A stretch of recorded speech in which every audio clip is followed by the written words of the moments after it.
the gravy, please. Rick and Bubba, Rick and Bubba. Ooh, it brings me to my knees. Rick and Bubba, Rick and Bubba. I can't start another. Rick and Bubba, Rick and Bubba. 8 minutes, let's see here, 8 minutes past the hour. Welcome into the Rick and Bubba Show. 866-WE-BE-BIG is our number. It's day 3 of the 12 working days of Christmas. And before you know it, we'll be saying day 12, Lord willing, as we roll on through. Each day, if you're new to the show, we pick a gift that's been purchased here by Santa Bubba and put here in front of the counter, and we grab a gift, and that gift is part of that day's giveaway. And every day leading up, every business day, work day, show day, we give away a gift, and we lead up to the big year ender, which is December 15th, and that is the last live show of the year, and then best ofs will roll out through the holiday season. So be looking for that. Today, at some point, we'll be giving away the day 3 gift on the 12 working days of Christmas. So there you go. We got a lot to recap. My goodness. This past weekend, we had the staff Christmas party at Bubba and Betty's house. It was a great time to catch up with everybody and see some of the families and the wives and all that kind of fun stuff. So we have recaps from that. Rick went to New York and spoke and is back. That went well. Got recaps of that. So we just have a lot to get to today. Let's get the other two here. Over to my left, it's Mr. Greg Burgess. To my right, it's Michael Helms. What's up, guys? How are y'all? What's up, boys? What's happening? Everybody good? Yeah. Everybody good? Yeah. Well, we just saw each other not too long ago, so I know y'all are good. Hey, here we go. When we were hanging out, it was part of championship weekend on Saturday. Of course, Oregon and Washington had already played on Friday, but on Saturday when we joined each other, it was just chaos. There was just all kinds of stuff on. You had Alabama and Georgia on, and then you had Michigan and Iowa about to come on, and Florida State and Louisville the same. So it was just a lot of unknowns. It looked like it was playing out the way we predicted and the way it ended up, and that is Florida State being left out. But my goodness gracious, that was quite a Saturday. It was. It's the only Saturday, I believe, that I stay up past 10:30 and watch football. Yeah. But I did, and it was some good football games. I hate it for Florida State, but I stand with what I said last week going into it. I just don't think you're one of the best four. Matter of fact, I'll go this far with it. You would barely get an 8 playoff if I had something to do with it. But I hate it for you, and I know you're upset, but it's just you're just not one of the best 4 teams. You're just not. I don't care if you're 12-0. Yeah. Or 13-0, whatever you are. If you still had your quarterback. But It'd be a different they say, story. well, wish he'd got hurt early. Well, if he got hurt early, y'all probably wouldn't be undefeated. No, you wouldn't. Yeah. No, you wouldn't. You're right. I mean, it's just the eye test and what we see now. And I think what was so glaring is that you go from the SEC championship game where it looks like 2 NFL teams out there. Yeah. And then the next game on is Florida State and Louisville, and you go, okay. What in the world's this? No offense to them. They just look like a different game. It looked different. And the committee, they just basically said they're not going to fare well against the other 3 teams in the top 4. No. Without their quarterback. According to the committee, it wasn't even close. Yeah. I mean, we're all sitting thinking Alabama's going to be left out, and they're like, no. Well, I mean, it wasn't even. It goes back to what I just said, and people don't want to hear this. Do y'all think Florida State's better than Georgia? No. Do y'all think Florida State's better than Ohio State? No. Okay. See, if you're really honest about it, you're going down 7 or 8 before you even put them in there. Yeah. They're nice, but putting them at 5. Yeah. And this is where, when all the other bowl games are, they were announced yesterday. Then nobody cares about it, and the players aren't going to play. Yeah. Right. Yeah. That's what I was going to say. Georgia and Florida State actually play. But now what do those teams look like? Yeah. And who's going to be in the draft and just wants to sit out and not get hurt and all that? Next year when you got that playoff, they all a whole play. It's going to be a little bit different. It sure is. So the College Football Playoff Committee has named it, and it is Michigan and Alabama. And then and that's going to be kind of cool in the Rose Bowl. That's going to be that's going to be a really cool setting with those 2 big names, Michigan and Alabama. That's cool. And then Washington and Texas, they play in the Sugar Bowl down in New Orleans. So there's your playoffs semifinal games. Did I see where politicians are trying to get involved now because they left Florida State out. Guys, let's First of all, politicians will ruin anything. So let's not. What's their business? Right. I mean, we said from the beginning that this committee is going to pick them when they went to this format, and they give you the criteria. Yeah.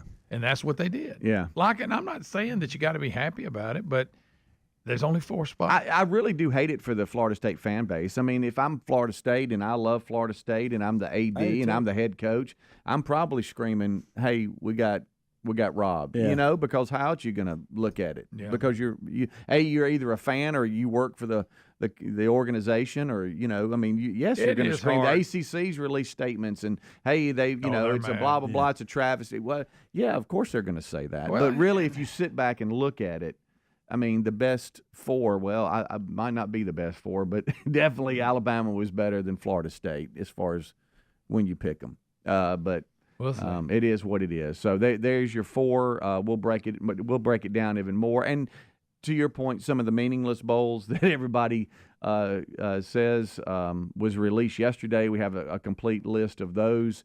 The New Year's Day 6, whatever that's called, that was announced. Those are some interesting games. Yeah. Missouri playing Ohio State is going to be kind of cool because Missouri's hot right now, but it's just 2 programs that never play, so that's kind of neat. So we have a lot to look at and discuss and break down. But day 3 of the 12 working days of Christmas today, so be looking for a cool gift. So far, we're showing out. We've been giving away a couple of things a day. Oh, yeah. Well, and what we did to the phones Friday, too, with the gift is amazing. The amount of people that tried it. We have stats. It's crazy. Yeah. It went nuts, didn't it? Yeah. Shut her down. Shut her down. We'll take a break. We'll be right back. Kickoff hours rolling. We'll be right back. Rick and Bubba, Rick and Bubba. Pajamagram's famous naturally nude pajamas are back. A very luxurious Christmas gift for her, one that'll make you a holiday hero. This year, Pajamagram has upped the ante. How about a free Barely There naturally nude nightie? How about $75 of savings? How about gift packaging options and quick delivery? That's an effortless 2-in-1 deluxe gift that you both are guaranteed to love. Soft and silky with a Barely There feel, curve caressing with a fit that's better than lingerie. Best selling for a reason. Pajamagram's naturally nude pajamas and nightie are designed to make her feel amazing and drive you wild. Now is the time to win Christmas. Now is the time to go get your special someone naturally nude from Pajamagram. But hurry, this gift sells out every year. Shop now while it lasts. Head to Pajamagram.com for naturally nude pajamas and save $75 on a free naturally nude nightie. A crazy schedule can make it easy to fall back into your old recipe rut, or you could keep mealtime exciting with HelloFresh. Over 40 recipes to choose from each week. There's always something delicious to discover and love. Save on flavorful fall dishes, crowd-pleasing eats, and more when you sign up for America's #1 meal kit.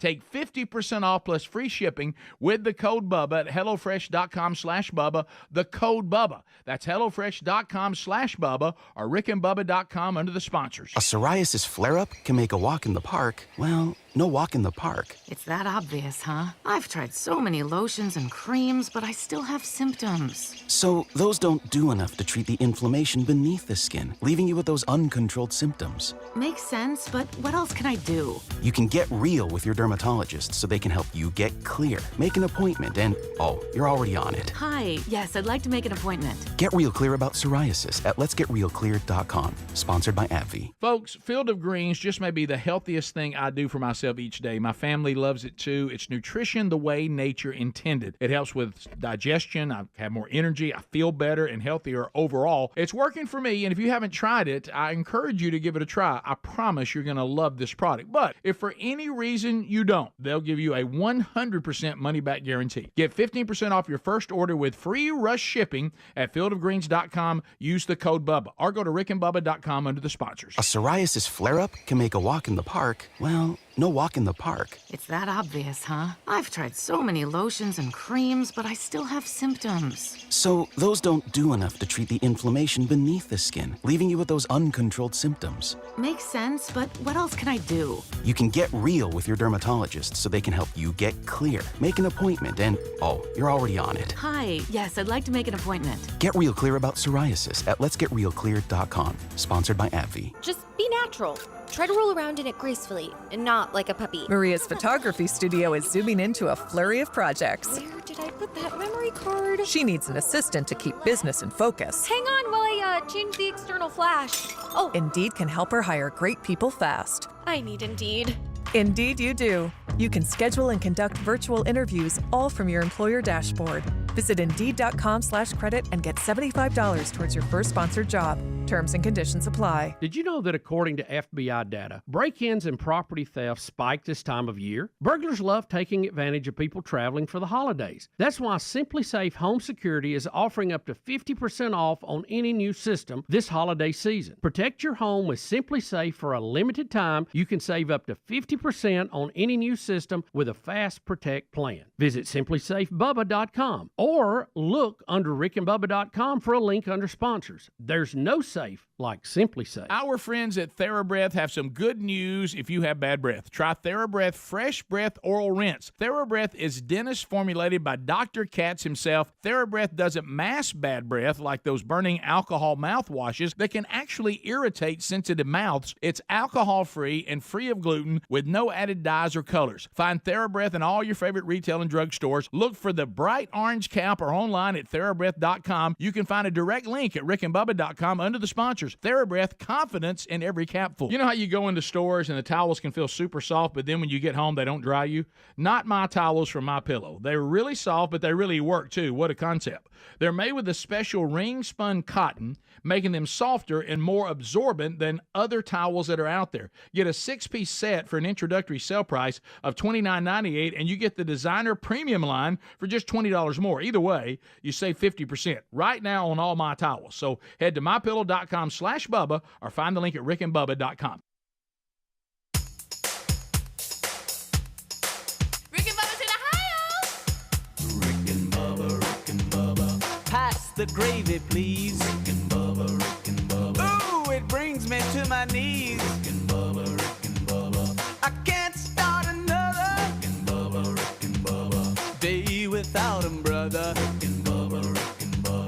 Ooh, there is no other. Rick and Bubba. Waking on their blubber. 20 minutes past the hour. Thank you so much for tuning in to the Rick and Bubba Show. 866-WE-BE-BIG is our normal number. We're going to explain some things to you today. And it's I guess, guys, it's a good thing. Because anytime you have such a response, because it's you, the audience. I mean, you're the ones that respond, and you're the reason why we're on the air. Who else would hire us? I mean, have you listened lately? Yeah. Anyway, you know, the 12 working days of Christmas, we've had a history of phone providers having an issue with the lines either temporarily being shut down or whatever. Well, it became reality again this past weekend, Friday, when I don't know if you remember or not, the phone stopped working. If you started calling 866-WE-BE-BIG, you would get a phone disconnect noise and all this kind of stuff. We did get to give it away. We did. And then it just locked down. Well, of course, one guy got dropped. Yeah. Well, so we start calling, Brett and others that are in the engineering world and within the company here. Hey, we got problems. Because we started getting an email or two trickle in, and then more, and then maybe a text from a buddy or something. And so you're like, okay, something's really going on here. And so later Friday afternoon, we were contacted that, in fact, there was a problem, and it was a big one. And that is that our phone provider lines across the company were temporarily turned off due to the volume of calls, and they're saying it was right around 90,000 that were calling 866-WE-BE-BIG. Okay, think about that. All right. And this caused the toll-free system that's tied to the 911 systems to be so flooded it shut down. Well, you don't want to affect 911 calls. No, I mean, that's a bad important, thing, especially and over just winning a prize. Right, and this has happened in the past too. Is that they said, hey, they used 911 as an example of, hey, anytime the 911 system is shut down, that's not a good thing.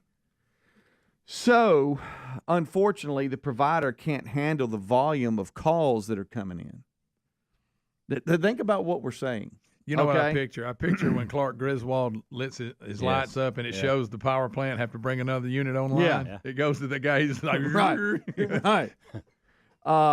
So therefore, we cannot use the regular 866 number for the contest anymore because I don't know if you heard what I said. The 911 systems are shut down. Yeah. They were.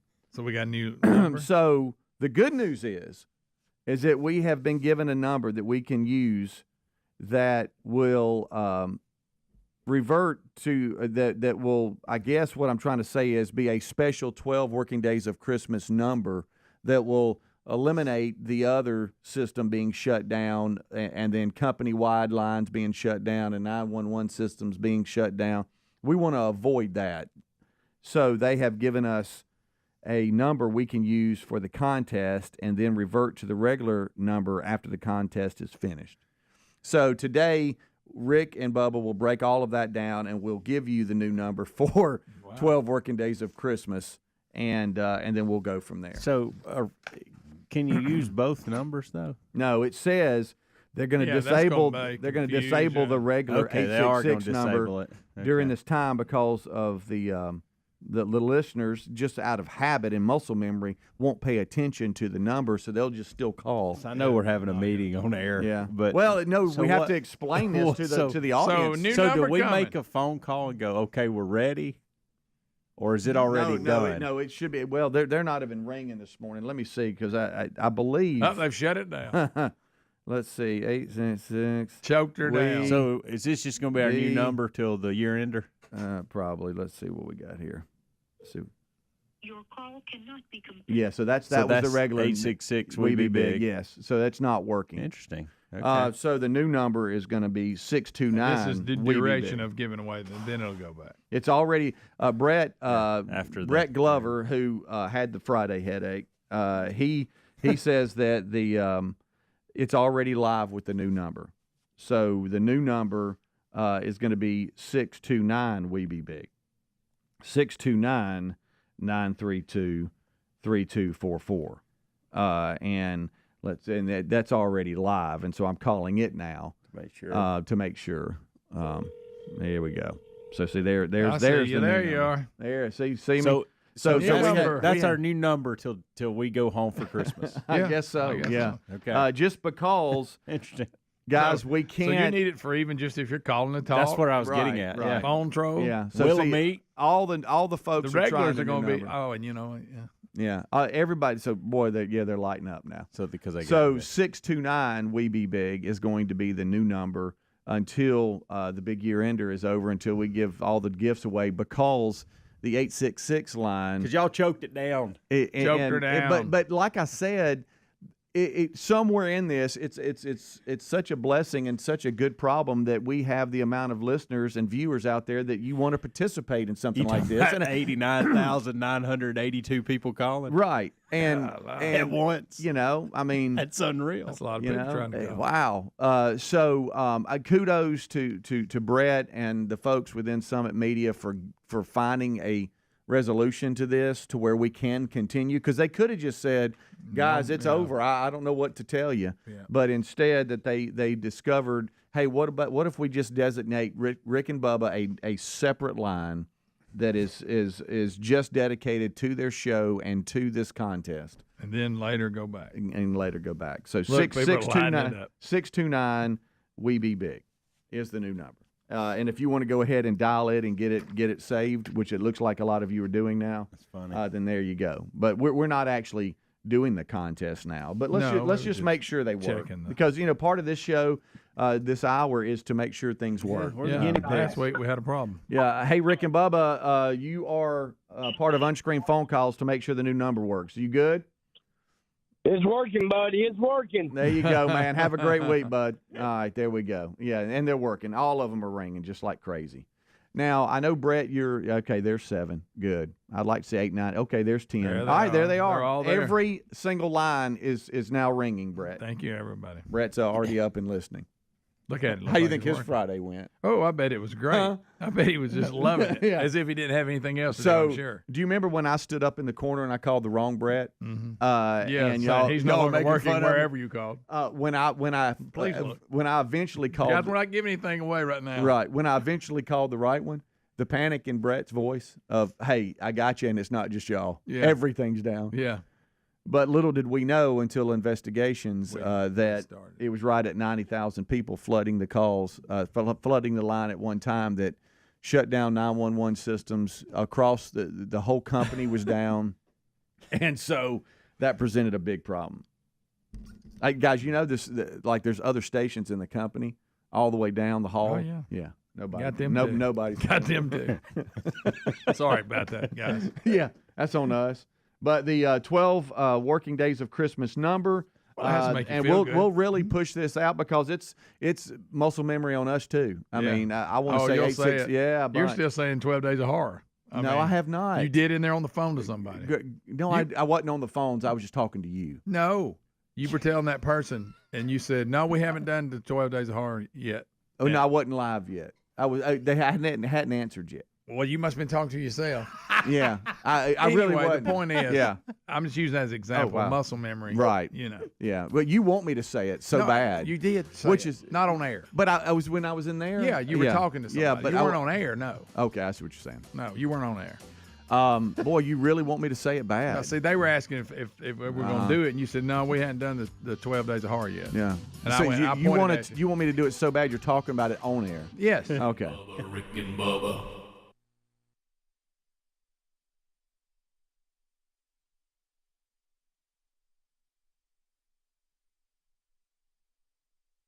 So the holidays are going to be chaotic no matter what, but Raycon is here to make your everyday a little easier. From earbuds that let you take premium audio wherever you go to PowerTech products that make sure you never run out of charge.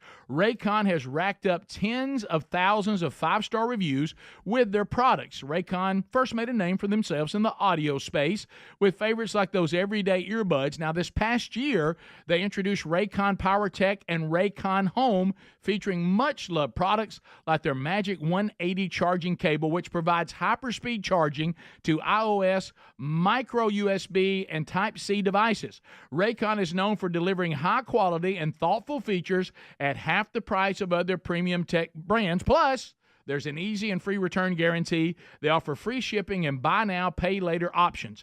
Get 15% off your Raycon order right now at buyraycon.com/Bubba. 15% off, buyraycon.com/Bubba. Folks, we've been talking about Relief Factor on our show for quite some time now. Do we guarantee Relief Factor is going to lower or eliminate your occasional aches and pains? No, we never make a claim like that. But what I can tell you is that the majority of folks who ordered the 3-week quick start pack for only $19.95 go on to order more. Now, what we really like about Relief Factor is it's 100% drug-free. It's a supplement that's made up of ingredients that simply help your own body deal with its natural inflammatory response. For a lot of us, that's very important. Getting older, working outside in the warm weather, even exercising can cause frustrating aches and pains, or maybe it's the occasional back, shoulder, or hip pain that's bothering you. Relief Factor has helped us and so many of our friends. So when you think of it this way, is $1 a day too much to see if you can get out of some of that frustrating pain? To order this 3-week quick start pack for $19.95 plus shipping and handling, just go to ReliefFactor.com. That's ReliefFactor.com. Let's see if we can get you out of some of that pain. Also, you can go to RickandBubba.com. Look under the sponsors button for a link. Are you driving an out-of-warranty car? It's only a matter of time before your vehicle is in the shop costing thousands. That's true, and auto repair costs are up nearly 20% from last year. If an unexpected breakdown happened today, would you be ready? If you had carshield.com/Bubba, you would be. If your car is just over 3 years old, it's still prone to expensive costs. We all know our daily drives are more than just getting from point A to to point B, traveling by car is a way of life. When you enroll in a protection plan through carshield.com/Bubba, you'll be locking in your price as it will never go up. That means for as long as you own the vehicle and the mileage increases or how many claims you file. They offer plans starting at just $100 a month with no long-term contracts and options to fit every budget. Now, we appreciate their administrators handling all the paperwork, choosing the mechanic that we want. They even offer 24/7 roadside assistance, complimentary towing, and rental car options. Get coverage today and save 20% at carshield.com/Bubba. Our friends at TheraBreath have some good news if you have bad breath. Try TheraBreath Fresh Breath Oral Rinse. TheraBreath is dentist formulated by Dr. Katz himself. TheraBreath doesn't mask bad breath like those burning alcohol mouthwashes that can actually irritate sensitive mouths. It's alcohol-free and free of gluten with no added dyes or colors. Find TheraBreath in all your favorite retail and drug stores. Look for the bright orange cap or online at TheraBreath.com. You can find a direct link at rickandbubba.com under the sponsors. TheraBreath, confidence in every capful. Attention, all you coffee drinkers. There's a brand new brew that you definitely want to make part of your daily ritual. If you enjoy delicious, good coffee like us, My Coffee needs to be your new drink. It's organic, which is so important because if not, then it contains chemicals banned in this country decades ago. You've heard us talk about MyPillow for years on this show, and now they've got My Coffee direct from the MyStore.com website.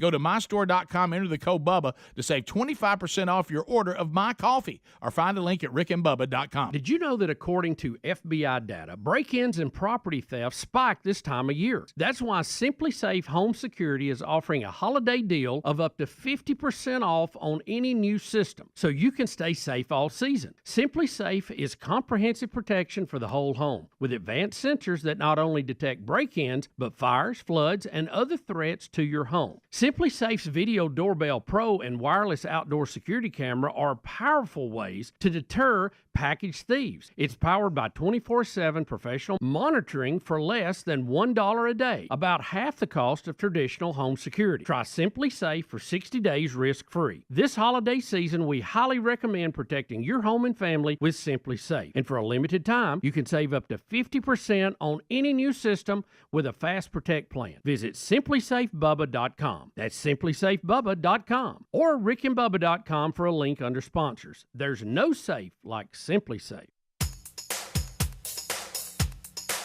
Rick and Bubba's in Ohio. Rick and Bubba. Pass the gravy, please. Rick and Bubba. Ooh, it brings me. All righty then. 25 minutes until top of the hour. Thank you so much for tuning into the Rick and Bubba Show. If you missed last segment, we talked about our new number since the other one was shut down, and the company's like, hey, we got to protect the company and the 911 systems when it comes to the 12 working days of Christmas. 629, we be big. As we move forward, we've hit a little bit of college football playoff poll, the top four, and all that kind of good stuff. We got the Rick and Bubba Christmas party to recap today. Rick went to New York, back, made it for the party. It was tons of fun. We have just a whole lot to recap and look forward to. And day 3 of the 12 working days of Christmas today. Quick question, and we'll move on to whatever you want to move on to. But I got to know, did you add any Christmas movies to your list this weekend? Do I need to update our sheet? Guys, I watched, and it says Christmas in the title. Here we go. And it's really a strange, golly. What is it? El Camino Christmas. Well, I think it's got all kinds of actors in it that you know. It's got. Well, I think if it's Christmas in the title, it's a Christmas. If it's a Christmas movie, it was not a very Christmassy movie. It's got the Santa Claus, the guy Tim Allen. He's in it. El Camino Christmas. The guy, the guy off of Yellowstone, Casey off Yellowstone. He's in it. Google the title and say, is it a Christmas never heard movie? of it. See what they say. It's in the title, but the movie itself was not really Christmassy. It happened to take I know place. that you tried to at the Christmas party say that Virgin River. Well, it was Christmas episodes. Greg. Okay. Greg, we said a Christmas you can't movie. add that. That is actually. I'm glad you brought it up, but that's what that's the only reason I want to do this. It was more Christmas movie than El Camino Christmas. I'll tell you that. Well. But there's it's in a the lot title. of good actors in this. Oh yeah, and I'm really wondering why they're in it. If you've ever seen it, if you see it, I mean, it's okay. And it's got some language. If language offends you, then you might want to go away from it. But I I mean, I think I was just trying to notch another Christmas story up on my scorecard. But El Camino Christmas. I added one, and I told y'all about it. And there's not Christmas in the title, but it is Christmas movie. Yeah, and I wasn't prepared for this either. Oh, I tried to start. You talking about the fishes? Feast of the Seven Fishes. Okay, I got a little bit into it, and Lisa looked at me, and I looked at her, and I was like, Really? Yeah, I don't know. Maybe I just wasn't in the mood for it. Well, plus you got to let it get on in there a little bit too. Maybe I need to do that. You need to get like 20. I gave it about 15 minutes. Yeah, you gotta let it get on in there. You got to let it. You got to get on in there about 30 minutes. Yeah. You know what was ruining it? I know you're tired of hearing it. The way it looked on the 4K. Oh my gosh, Greg! What? The way it looks, that Really? 4K, I can't stand the way it looks on movies. He gave gracious. Amanda a speech at the Christmas party about it. She agreed. I don't even think she knew what she was talking about, but she was agreeing with you. Yeah. It looks. I told her, everything looks like a soap opera. Or you heard Tom Cruise back me up on Right? Yeah. I just I don't know why you seriously, can't because I figure don't feel that like out. I'm watching movies. I Greg, feel like I'm watching when- like the special when of the we week have- after school special of the week. Well, Here can we you go. promise me from this day forward? Yeah, I'll Okay. quit talking about Anytime a movie is brought up, you don't have to bring this up. It ruins the movie. Oh, we know that. We got it. We got it. I seriously, that was part of the reason, because the way you could see the people in that too good, and I didn't Yeah. like the way they looked. Some guy had a funny lip, and you could see too much. All right. So 629, buddy. I've got you down for El Camino Christmas. Okay. We're not counting Virgin River, although I did play catch up on that this weekend as well. Wow. Watched a lot of It was only episodes. 2 episodes, wasn't it? Oh, you Well, were no, right. I was on back Okay. like start of season Yeah, 3. you got a few cliffhangers. Speedy, anything for you? No. Okay. Speaking of that, I finished Joe Pickett. Okay. It's not Christmas. Yeah. And I they did. got a slight cliffhanger, but I've seen they're not going to have another season. Correct. So you're just out of luck. Correct. When her mom come Yes. by, Yeah. the little girl. Yep. And I thought, ooh, and then Lisa was like, they said they canceled it. Yeah, they did. They did. Joe Pickett's out. And that's Bob. That When they bothers leave me. a I feel like storyline I've hanging. wasted a lot of time. Yeah, that wasn't expecting that. By the way, she was so far back. It took me a minute to realize who it was. Oh, yeah. Yeah. You're right. Interesting crowd she's running with. Mm-hmm. Boy, I tell you. Yeah. You know, I was discussing that with Terry. We got to get better, because in some of our downtime we don't search movies. Sometimes we'll just turn it on and watch whatever's on, or have something in the background. Yeah. And then you try to claim it. Well, I brought it to the table. I could have just come in and said I watched it, but I wanted a ruling, and y'all said that I could not count Elf because it was on, and I only watched about 40% of it. I was doing other things. Now, there were family members sitting down watching it, and it was on in the house. Yeah, but they're not in, though. But y'all's ruling is that I couldn't count it, so I didn't. You can't have a proxy. So I didn't. Yeah. So I didn't. Yeah. Well, now my family watched it. Does that count? Well, I mean, I actually hit play. What if one of your neighbors had it on? Yeah, and I was looking through the window. But I did search it and hit play. But y'all ruled that I can't count it, so I haven't. Try El Camino Christmas in its spot.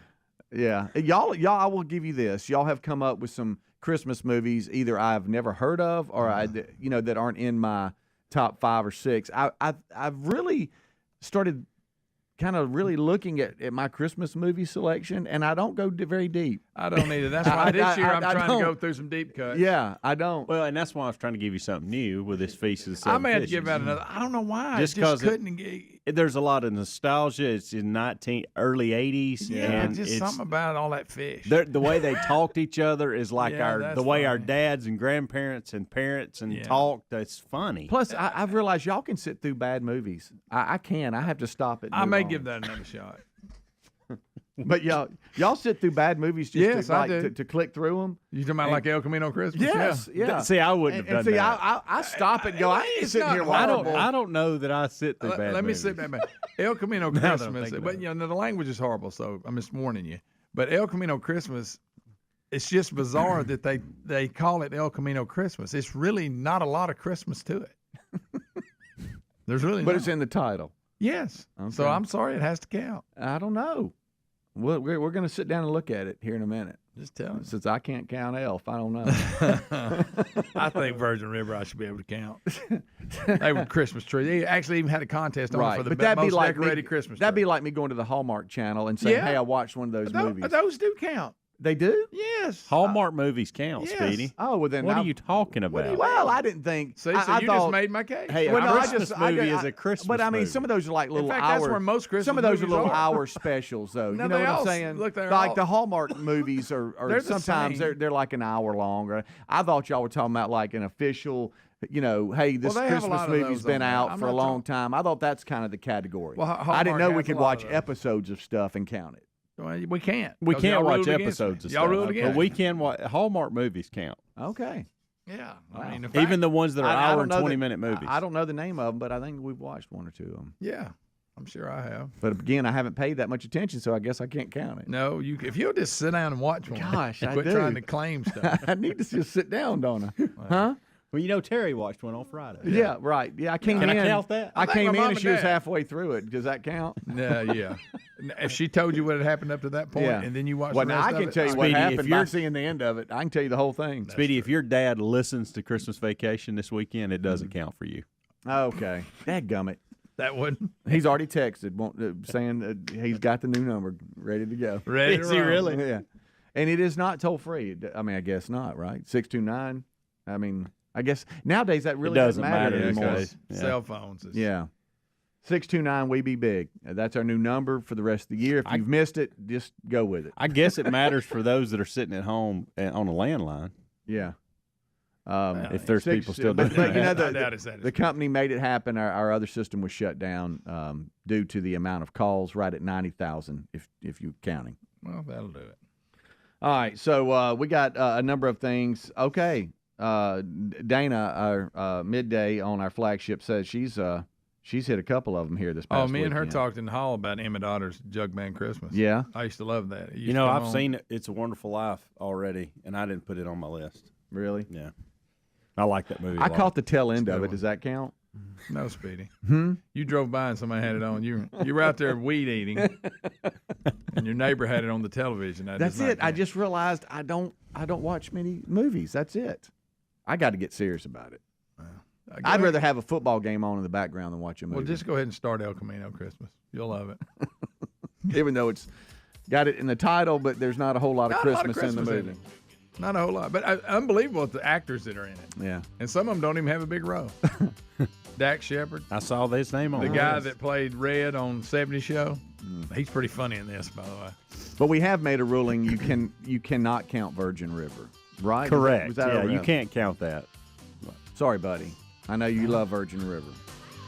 Rick and Bubba, Rick and Bubba. Pajamagram's famous naturally nude pajamas are back. A very luxurious Christmas gift for her, one that'll make you a holiday hero. This year, Pajamagram has upped the ante. How about a free Barely There naturally nude nightie? How about $75 of savings? How about gift packaging options and quick delivery? That's an effortless 2-in-1 deluxe gift that you both are guaranteed to love. Soft and silky with a Barely There feel, curve caressing with a fit that's better than lingerie. Best selling for a reason. Pajamagram's naturally nude pajamas and nightie are designed to make her feel amazing and drive you wild. Now is the time to win Christmas. Now is the time to go get your special someone naturally nude from Pajamagram. But hurry, this gift sells out every year. Shop now while it lasts. Head to pajamagram.com for naturally nude pajamas and save $75 on a free naturally nude nightie.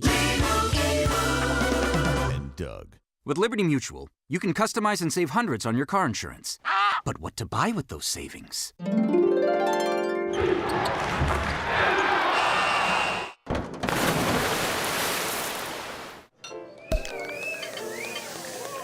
Yep, I bought a sound effects machine. Only pay for what you need at LibertyMutual.com. Savings may vary. Underwritten by Liberty Mutual Insurance Company and affiliates. Excludes Massachusetts. Liberty, liberty, liberty, liberty. A psoriasis flare-up can make a walk in the park, well, no walk in the park. It's that obvious, huh? I've tried so many lotions and creams, but I still have symptoms. So those don't do enough to treat the inflammation beneath the skin, leaving you with those uncontrolled symptoms. Makes sense, but what else can I do? You can get real with your dermatologist so they can help you get clear. Make an appointment and, you're already on it. Hi, yes, I'd like to make an appointment. Get real clear about psoriasis at letsgetrealclear.com. Sponsored by AbbVie. Just be natural.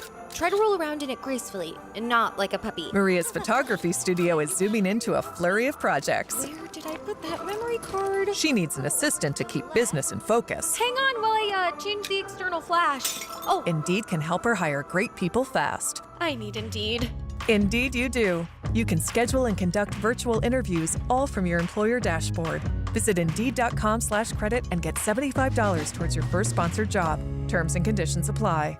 Jim Gaffigan here with some more Straight Talk. Let's take a moment to appreciate our sweet children, loving grandparents, and eternal soulmates. Now let's use them to save money on wireless. Because with the Straight Talk Silver Plan, you get 4 lines for just $25 a month with unlimited data and no contracts. So add those human pawns, loved ones, and save money. Thanks, kids. They're finally worth it. Straight Talk Wireless, available at Walmart. Get 4 lines on Silver Unlimited for $25 per line per month, plus taxes and fees. For data management practices and additional terms, visit straighttalk.com.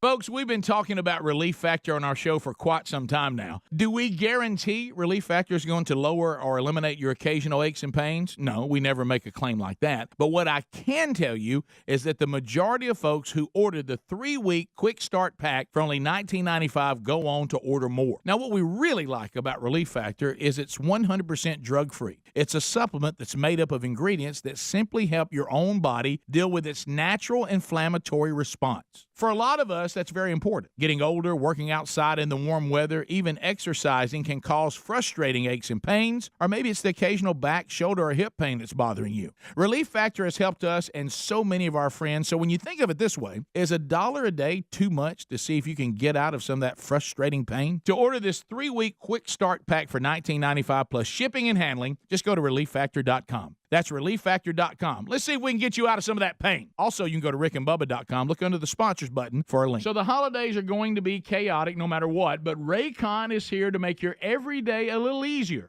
From earbuds that let you take premium audio wherever you go to PowerTech products that make sure you never run out of charge. Raycon has racked up tens of thousands of 5-star reviews with their products. Raycon first made a name for themselves in the audio space with favorites like those everyday earbuds. Now, this past year, they introduced Raycon PowerTech and Raycon Home, featuring much-loved products like their Magic 180 charging cable, which provides hyperspeed charging to iOS, micro USB, and Type-C devices. Raycon is known for delivering high-quality and thoughtful features at half the price of other premium tech brands. Plus, there's an easy and free return guarantee. They offer free shipping and buy now, pay later options. Get 15% off your Raycon order right now at buyraycon.com/Bubba. 15% off, buyraycon.com/Bubba. Rick and Bubba's in Ohio. Rick and Bubba. Pass the gravy, please. Rick and Bubba. Ooh, it brings me to my knees. Rick and Bubba. I can't start another Rick and Bubba day without him, brother. All right, 10 minutes until top of the hour. This portion of the show is brought to you by HelixSleep.com/Bubba. If there's anything, is there anything better than just getting a good old night's sleep? No. I'm talking about good quality sleep. You wake up refreshed, ready to go. Greg, I know you and Lisa do that because you have a Helix mattress. I do have a Helix mattress. And custom made for me and my preference. And when you say custom made, it's about a 2-minute sleep study. Yep. And they kind of dial in on what model you might need, what type you might need, right? That's right. And they find that perfect mattress about 2 minutes or they say a little under 2 minutes. Then they personalize the mattress. It's shipped right to your door free of charge.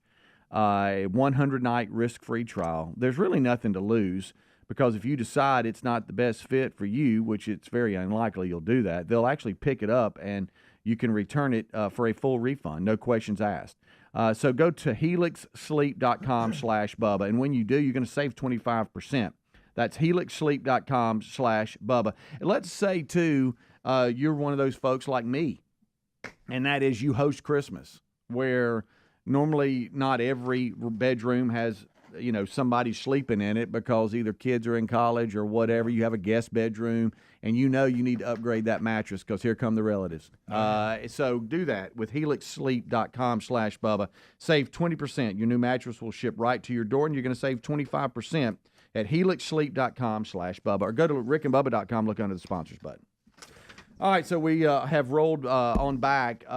We have got the bowl season has been announced, and they've made it pretty easy this year as they've kind of put it all on one page. Oh, that helps. And I know a lot of you say it's a lot of meaningless bowls. I'm actually part of the Birmingham Bowl again, and I saw where Troy and Duke are playing. How about that? That's going to be kind of interesting. Both have very loyal fan bases, so I know that you'll be headed to Birmingham, Alabama. That game's December 23rd. And looking forward to that. It's an 11 a.m. kickoff, and it's going to be kind of neat to see those two play. Both very good football programs. Troy, boy, man, they're good. And looking forward to that.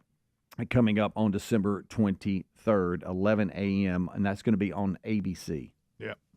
As we continue, and we're just kind of punching through the list, this past weekend, I know we had the Christmas party at Bubba's house, and thank Betty and Bubba for hosting. That was fun. Bubba alluded to the fact that Betty might actually call in today because there was a problem with some of the I guess the food that was delivered. Really? We had like a taco there was bar left out, and there was something left out, and it kind of impacted some folks. I kind of worked what around was it. left there was good. Yeah, I will say this. Actually, but he said he has an update, and Betty might actually call today. Well, I'm not going to say what I was going to say things. I don't want to ruin the surprise, but I was actually glad it was left out. Yeah. Because when that is there, you get violent. I get violent with it. Not only that, I don't enjoy the other things that are a part of it. Okay. And so I was able to taste flavors and go in some different directions that I normally don't go. Well, I'll leave it at that. So I was actually thankful. I will say this: when I heard that it was not there, Little Helms was a little disappointed. Yeah. But after the fact, I was like, wow, okay, so I may start doing more of this and staying out of that. Uh-huh. Well, I know Miss Greg, Betty, you don't even know what we're talking about, do you? Or do you? I do. Okay. All right. Miss Betty was not happy. No, she wasn't. And it really wasn't a big deal. But I think I heard you griping about it. I think Bubba has an update. See, this is what you do. You just make stuff up. But she's supposed to call in, and I know everybody loves when we can hear from Betty. How about that fog we all had to drive in? Hey, Wow. are we going to talk about it? Goodness Huh? gracious. At one point, I was thinking, okay, I don't know what to do. Yeah. Missed the turn. Yeah. At one point, I was like, I can't go any slower. I know. Or I just ought to get out and walk. Where Bubba lives, he lives up on it was actually really kind of nasty weather Saturday night where we live. It was just that misty rain that you don't know if you should turn your windshield wipers on or off or leave them on, or it's just that disturbing kind of rain. But he lives up on the mountain, and so as we started going up, we were in a cloud is what we were, and we had to drive through a cloud to get to his house, and we took it slow. You know, that I'm first real We slow. took it slow and all skating. The first left, it doesn't matter how many times I tell myself, hey, it's just right up here, so don't get to going too fast. I Right. always nearly Do miss you it. really? Every time. And then on the way out, I mean, I know Bubba had a party, but Good my night. goodness, somebody was throwing down. I mean, cars for days. no, wow. Both sides of the road, too. Look out. And went for houses. Yes. Parked on Thread the both sides needle. of It almost made me think there was 2 or 3 houses involved with a big party. Tell you what. Maybe so. Yeah. Maybe so. I don't know. We were able to put some of it out on social media. I know Rick and Bubba Instagram account has it out, but just the big staff and family photo as we stood in front of the Christmas tree. Adler will have for us today, us trying to count down and wish everybody Merry Christmas. We couldn't quite get on the same page there. So we have lots of stories from that. But yeah, Helmsy, you're right. It was kind of a situation, and I know, Greg, you went and saw the grandkids and then made your way over. Yeah. Terry and I, we were trying to figure out when we should leave, and just to be honest with you, I was just kind of waiting on her. But, I mean, do you leave at halftime of the SEC championship game? when do you leave? Do you try to so you minimize missing as much of the game as possible? Yeah. Because from where I live, it said it took 35 to 40 minutes to get there. So you're like, man, that's a lot of time. We unfortunately didn't time it down right. I was hoping to leave right at halftime. Instead, we left as soon as they were coming out of halftime in the third quarter. Couldn't have been worse timing. But I was able to listen to Chris Stewart and Tyler Watts and on the radio and made my way on in. So it wasn't a big deal. But I missed a lot of the game. I missed the fumble, the Georgia fumble. I missed that. I missed that. Well, led to 3, which I appreciate you getting there when you did because I was in a little trouble. I don't know if trouble's the right word, but you're in trouble. I left at halftime. That was the plan ultimately for us, was leave at halftime. We'll time down to work coming in, started second half. And that's kind of what we did. Yeah. And, of course, we pull up. We're the first ones there. Mm-hmm. And she looked at me, Amanda, and she said, We're the first ones. Is nobody else going to be here? Like, are we going to be here till? And I like, hey, are we supposed to? She kept saying, are we supposed to be here right now? I said, too early. I said, yes. Bubba said, come on after, whenever, anytime during. I told him we'd time it down.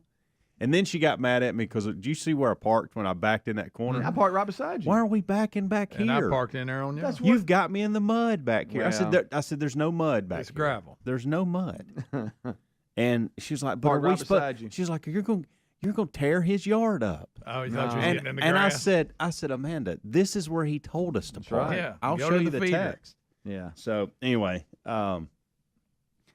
Speedy came in shortly after I had been there, which helped me a ton because I knew upstairs that added another lady to the mix. Yeah. And then it really helped me being downstairs by myself with me and Bubba and Hunter and knowing that I wasn't just hanging out and having men time. Yeah. You know? Yeah. Well, I'm just glad we made it because for a while there I was like, where are we at? I had to, even though I know where his house is, you can miss his house. So I actually had to punch it in so it would tell me how close I was getting there because I couldn't see. I couldn't. Well, and you're right. That first left. Oh, I missed it. Terry's like, there it is. There it is. There it Always. is.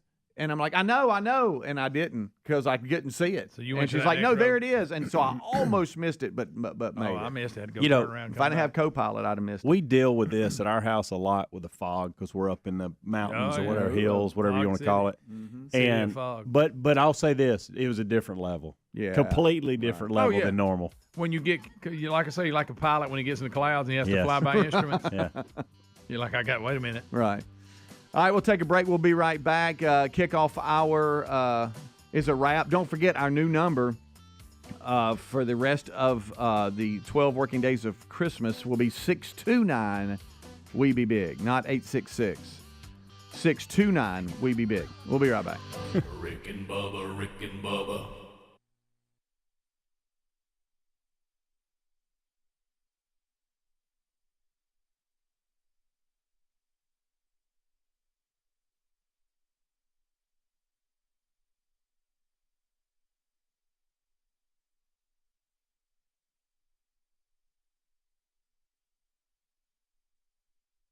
Them heartbreakers. Bubba, how are you? Rick, I'm dandy. How are you doing? Well, we got a lot to talk about from the weekend, and we'll start unpacking all of that.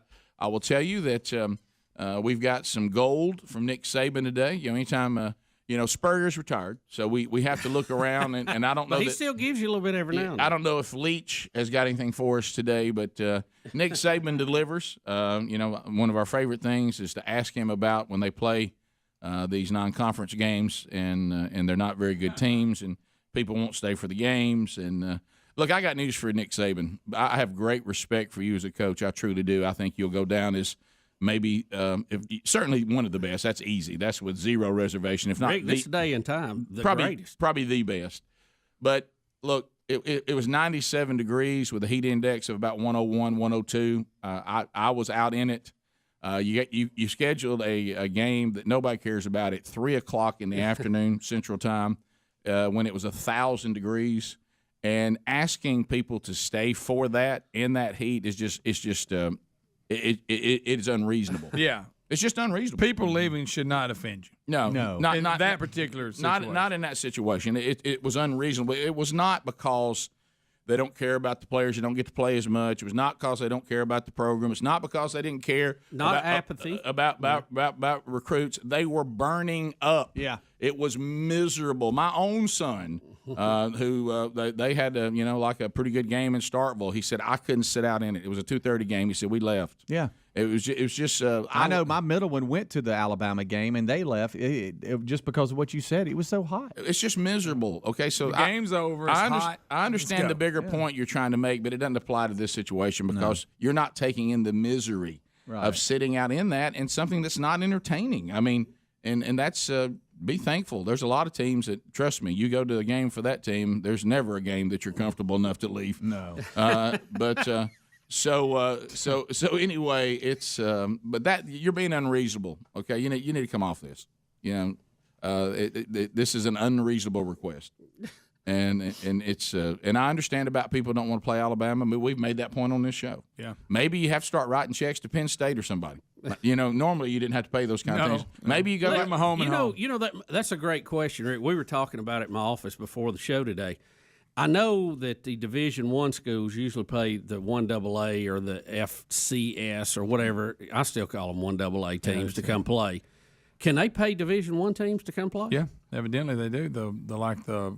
When Georgia State beat Tennessee, I think they got $900,000. They sure do. Mm-hmm. And I understand and their Division I. I think Auburn wrote the check to Tulane. May have. I think Tulane got a check. Of course, the lower tier ones, you're right. The FCS guys obviously get it, but even the lower tier FBS schools get it. I think sometimes if your team can give you a better game, if they'll play an elite 1AA versus a really, really bad mid-major Division I team. I would rather see Alabama play North Dakota State than New Mexico State. Yeah. I'd like to see that. And the argument is the reason they do this, and like I say, even their other D1 schools, is because you won't give them a home and home. So they got to get a payoff somehow. Right. We're coming there. Yeah. You're not coming to our place. Okay, we'll just give you $1 million so we don't have to come. Yeah, we're just going to start playing. Well, why not? Why not? Can't we pay Nebraska? Or that's what I mean. Can't you just go pay them? I mean, you don't have to go. You don't have to play Clemson. I think that most of those teams are going keep your money. I don't. No, you're right. I have an open date. I'm not playing Alabama. Matter of fact, what about this? Right. What if we decide? What if we could? They don't need the money like the small if you're Alabama, could you do a home and home with Clemson? Play them. See, that's what you got to do. No, but in the same season. Let's do it like the NFL. Would be good. Let's do it like the NFL does with their division teams. There it is. Play them once in Death Valley, once in Tuscaloosa. Well, I got news and that for takes up two weeks that people would love. If Alabama and Clemson will play each other in the regular season, we'll get to see them play again. Yeah, that's true. Well, I got terrible news for Coach Saban because the next home games you have are going to be USM, Ole Miss, Tennessee, Arkansas, and then finally November the 9th you host LSU. But prior to that, I don't see a lot of people sticking around. You may not have look, if other SEC schools can't measure up, that's not his fault. No, you're right. No. And it's also it's not his fault. No, I'm not saying the scheduling. I'm just saying they're going to be interest. leaving early. Yeah. There's not going to be a 500 team in there. Yeah, you can't help that has a winning record. Nothing you can help about your conference being weak, and nothing you can help about people who won't play you. But I was told Bubba earlier, now this is not a reliable source. Let me be clear. But when I look at it, it may be something to it, that the kickoff classic this year at Chick-fil-A I don't know what that was supposed to be Clemson, Alabama, because the Clemson had this conflict with this Georgia Tech thing for ACC network. They were using that for the ACC kickoff. And then when they went to the rest of the ACC, only Duke would play them. Oh, okay. Because that kickoff classic has historically been an SEC versus ACC and team. they wanted to keep that, but when they went and said, all right, Clemson can't do it, because Clemson wasn't afraid to play them. Obviously, we saw the national championship game. They literally said, we have a conflict. We can't do that date. Yeah. And so they said, well, we still want to keep it pure, ACC versus SEC. Yeah, because we were all like. And when they asked the other ACC schools, they were like, we're going to take a pass on that. But Duke said, hey, we'll play.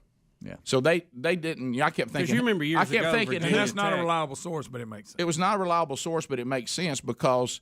Yeah. I remember us saying, I can't imagine me being how did that ever happen? Me be the Chick-fil-A promoter.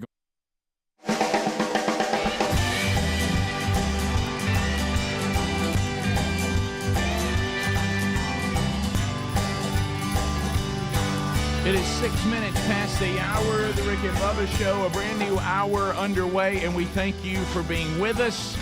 A brand new hour on a brand new day, on a brand new week, and it starts this baby with the national anthem. Here we go.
7.5 minutes past the hour of the Rick and Bubba Show. Thank you for being with us.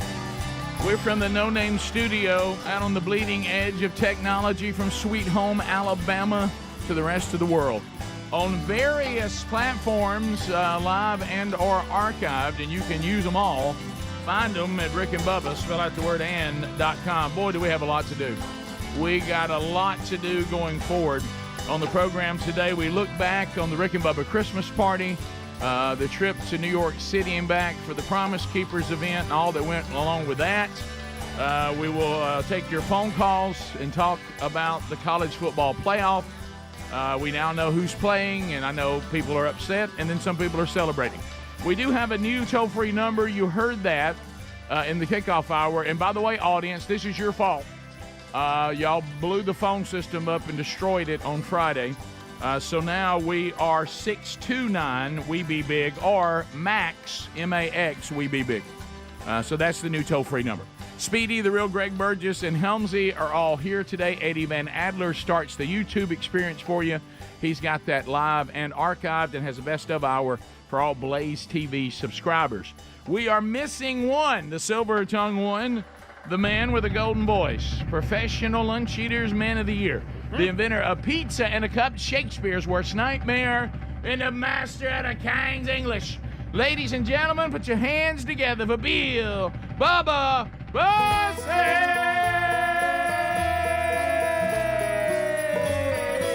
Howdy, Bubba. How about it, Rick Burgess? Friends, neighbors, and associates everywhere.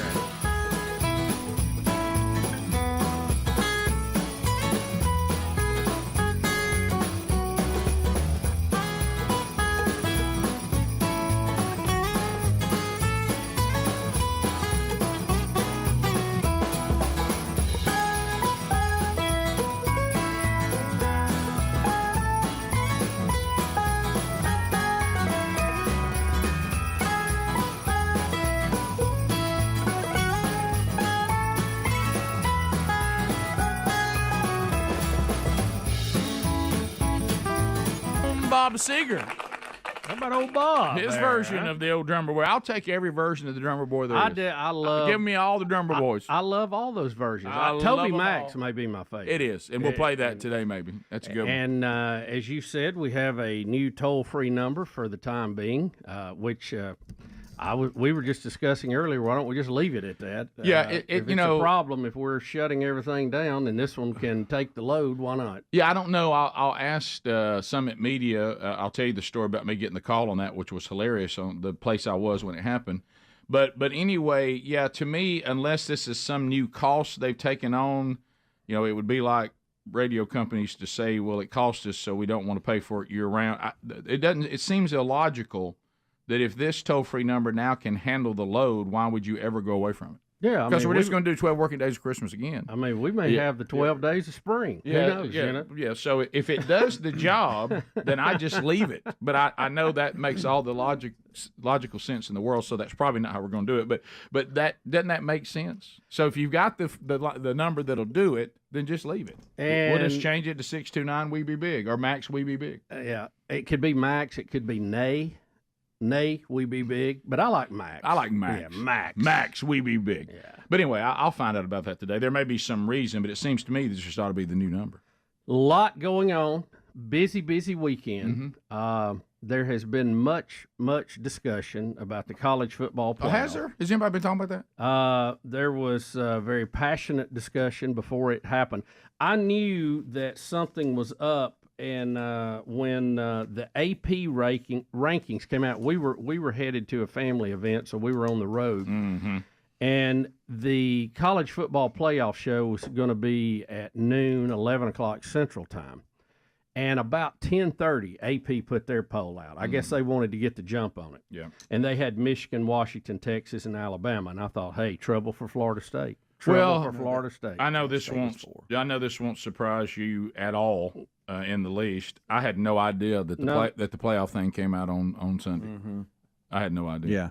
So the AP poll had Florida State at 4. Well, that you're looking at the college football. Okay. Well, playoff that was ranking. not what I was told as I was driving. So maybe I got bad information. Yeah, because it was Michigan, Washington, Texas, Florida State, Alabama, Georgia. That was the top 6 for the AP poll. Well, I was told from the back seat it was something else, and when I heard that, I thought, well, that may be trouble. Yeah. There may be trouble. So. Well, it ended up being trouble. It really doesn't matter because the other one's the one that counts. But I thought, it kind of sounded an alarm to me a few minutes before, but I may have bad information. But looking back at that, maybe me. Yeah, the funny part. Not the first time. Yeah, the funny part was I had no idea we were going to find out on Sunday. You're right. I was still waiting on Tuesday. I was like, boy, I was like, man, Tuesday night's going to be big. Oh, that's so good. I even thought about, do we even want to spend time on that Monday? Let's just wait till it comes out. But anyway, so I had no idea. That's how much I follow college football. Well, I've probably seen. I don't think I've seen a full game the entire year. And here I am, by the way, going to be an expert today. I'm going to tell everybody what I think. But everybody else does it. I might as well. That's what it's all about. But I will say your 2 cents is as good as all the rest of them. I will say this though, and you could probably outpick half of them on the shows. When I told y'all that it's a new thing, and I might even get my own shirt and walk around with it.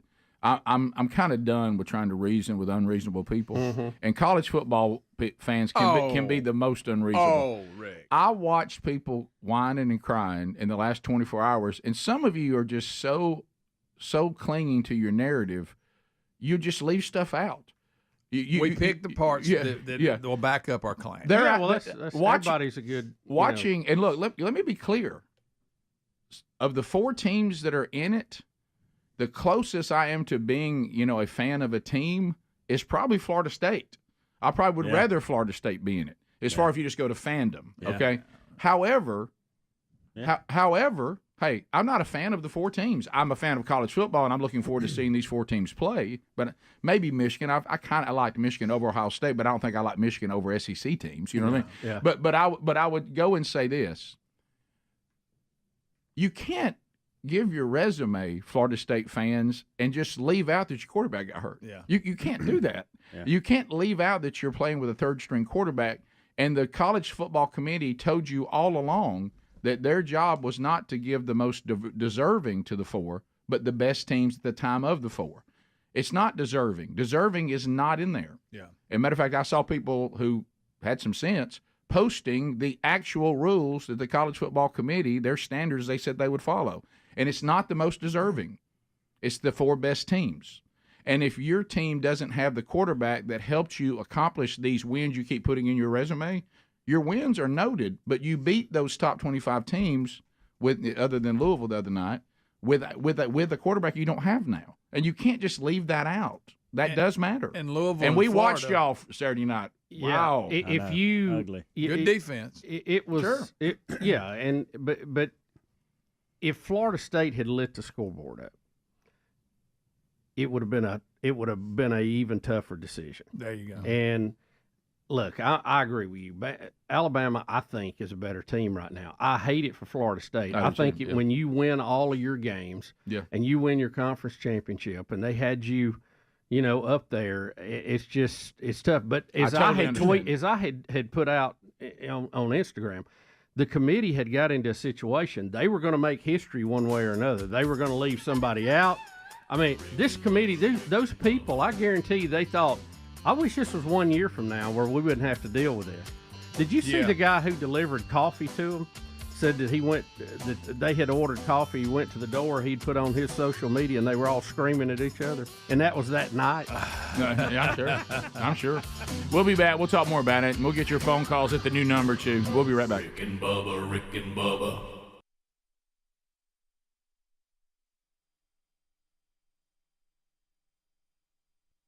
Who stuck us with Duke, Alabama? Yeah. And what I understand is that was not the original plan. That's just what they got left with. And think about what we've seen past years. You've had Virginia Tech play Auburn. Virginia Tech played Alabama. You've had Florida State. Louisville. You've had so that appears to be correct. They wanted another ACC school to play Alabama, but nobody would but Duke, and Clemson had a conflict.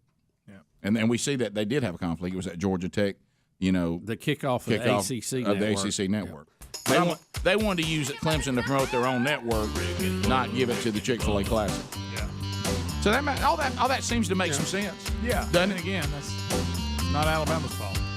No, it's not. But to ask people to sit out in that weather for a game that bad is an unreasonable request. Exactly. You're not a bad fan for leaving that in that condition. We'll be back. Rick and Bubba, Rick and Bubba. 866 We Be Big is our number.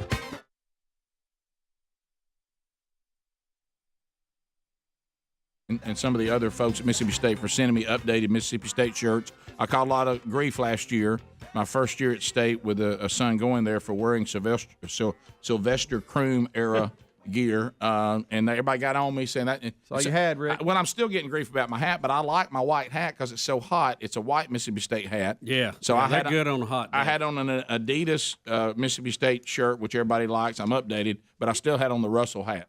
But I like that white hat. I like it. Sherry's like, you got to get you another hat. I like that hat. Mm-hmm. So anyway, So anyway, we had a great time there. It was hotter than.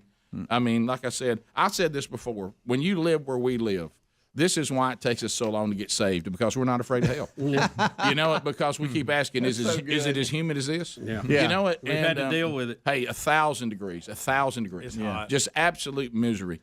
So it's this time of year we're really done with it. I mean, I love warm weather and all that, but I've had enough. I was looking for some nip. I need a break. Give me a little nip in there. Something. What happens, see, and I warn people that move to our part of the world, September is another month of summer. It just is. It absolutely. Yeah. It is.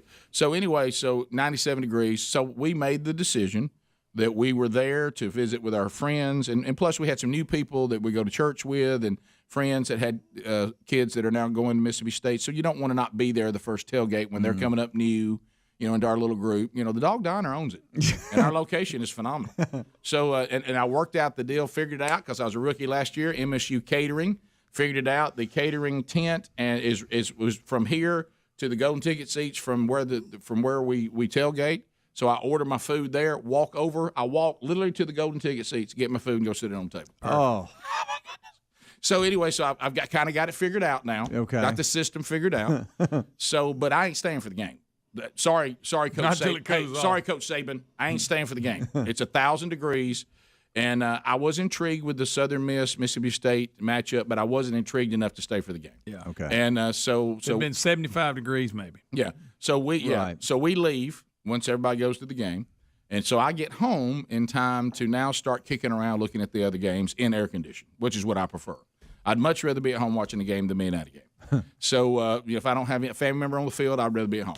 Yeah. So anyway, we're there, and I had a moment we now have. Now the audio's not very good, and this is sad. Let me be clear. Caution, sad story. But there is a humorous side of it that I think that Rod Bramlett would laugh at. Okay. Is Speedy's secondhand embarrassment. Speedy, if you had watched this, I think you would have ceased to be a solid matter and would have become a liquid. Yeah. I think you would have just fell on top of yourself because you're screaming at the TV, oh, no, how can they not know? So here comes a piece of audio, and, of course, ESPN's Jason Benetti's had to do an apology. Now, and to credit, they did come back from the next break and do a whole memorial to Rod Bramlett. And those of you that don't remember, sadly, this is the play-by-play announcer for Auburn, that he and his wife were killed in a horrific car wreck.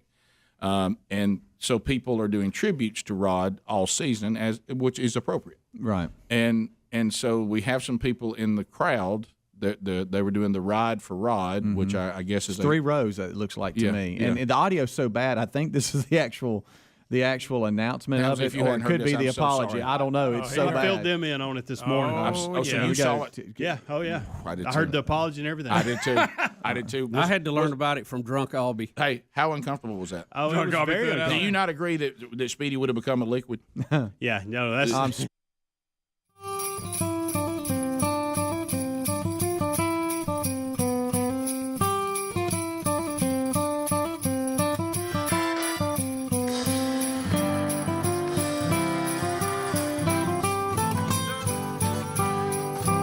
22 minutes now past the hour. Rick and Bubba Show. Our number 629 We Be Big. Our max We Be Big. Rick and Bubba University, the podcast with Fox News' Greg Jarrett is out. It came out this weekend. If you haven't caught that one, we talked to him about his new resource, the Constitution of the United States and Other Patriotic Documents. Boy, what a great resource for your home. You need to grab it because the schools have kicked it out.